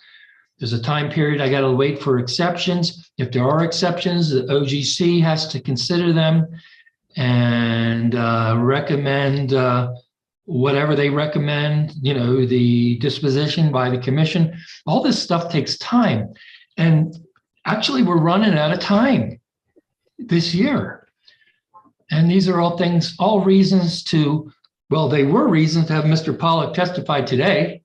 They are reason for you guys to work something out before next Friday. They're a reason for you guys to work it out for us to have it on the 4th and for you guys to produce the closings by the 14th. Now, Ms. Kane, like I just said, I welcome it. If I allow you to do that, everybody else is allowed to do it as well. So I'm not going to preclude anybody from issuing what they feel would help me in drafting the RD. You can call it a proposed finding of facts. You can call it a proposed RD. It's the same animal, essentially, has the same effective purpose. The word is proposed. It's only that. It's only that. It might get filed into the public records, but the big word in the caption should be proposed, either in the first line or in caps or bold or something, because that's the word that I see. But it does help me, and it does help me to get things out. And as I told you, I have other cases, other RDs, and I juggle, but I don't juggle that well. So, yeah. Summarizing. Next Friday, continuation, 9 a.m. You guys are going to talk, hopefully. If you work it out for then, let me know sooner rather than later.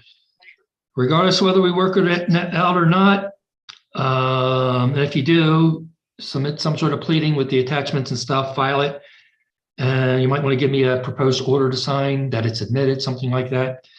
Then on the 14th, because one party requested it, you all have a right to do closings. I want it to be relatively concise, not a whole bunch of pages, And that'll be the equivalent of a closing oral argument as in a merits trial. I want to hear from Ms. Kane how she proved her case. I want to hear from you guys how she hasn't proved her case. If you think she's proved her case on some of the things that are important in this case, I'd like you to say, she's proved her case regarding all the list of things she's applying for. And that would be really kind. Then it's not in dispute anymore. Easy. And if I get everybody agreeing, it's a done deal. Anyhow, but then we get to the variance and the incentive, and I suspect you guys aren't going to just consent that she approved her case. So there's that. And then I believe at least Ms. Kane has indicated that she wants to send me proposed finding facts or a proposed RD, and you guys are welcome to do the same. And that'll help me get the RD filed with our records and get it to the commissioners and the OGC sooner rather than later. I've talked way too much. I'm going to get a sore throat. Anybody else have any other comments or anything else we should address? Yes, sir, Mr. Jensen. Just two brief questions. If we do meet next week, will the Zoom link be the same? No, I think I have to do another one. Yeah, I'll tell you what, I'll try to have it the same. I'll send you a new Zoom link if it requires a new Zoom link. What I did was I have a Zoom link repeating, tomorrow and Friday, but I obviously don't have it repeating next Friday. I think I may be able to edit it to continue to next Friday. I just don't know how to do that, and I'll have to discover how. If I can figure out how to do it, I'll do that. If I can't, I'll create a whole new one, which is probably quicker for me, and then I'll email all of you guys. I won't email everybody on the COS. I'll email each of you guys. Okay? Okay. Well, that's a good question, Mr. Jensen. Those practical things are really important. What else, anybody? Just one more brief question for Mr. Lee, if I might. We'd like to get writing on our post-hearing brief as soon as possible, consistent with with the hearing examiner's wish to move this along as expeditiously as possible. So I'm curious when Mr. Lee might have today's hearing transcript available. Friday. Thank you very much. Probably morning. Thank you, Mr. Lee, and thank you, Mr. Jensen. Good question. Mr. Russoff, you're smiling. I ask people that are smiling questions. How are you and what's your question? I don't have a question. Okay, you're just smiling. From us, yeah. Well, here's some good news for all of you guys. I've got this case blocked off for the next 2 days. I can do something else for the next 2 days. And you guys can do something for the next 2 days, like talk to each other. Any other comments? All right, so I think we're prepared to go off the record, adjourn for the day, and we'll be off the record. We'll be reconvening unless something else happens where we don't have to at 9 a.m. on Friday the 4th. Thank you all. You guys are zealous litigants and do your job well. Thank you very much. Have a great day. Thank you. Thank you. Bye-bye. Ms. King. Thanks, Judge. Have a good day. Thank you, Mr. Lee. You're wonderful as usual. Take care. Thank you. You too.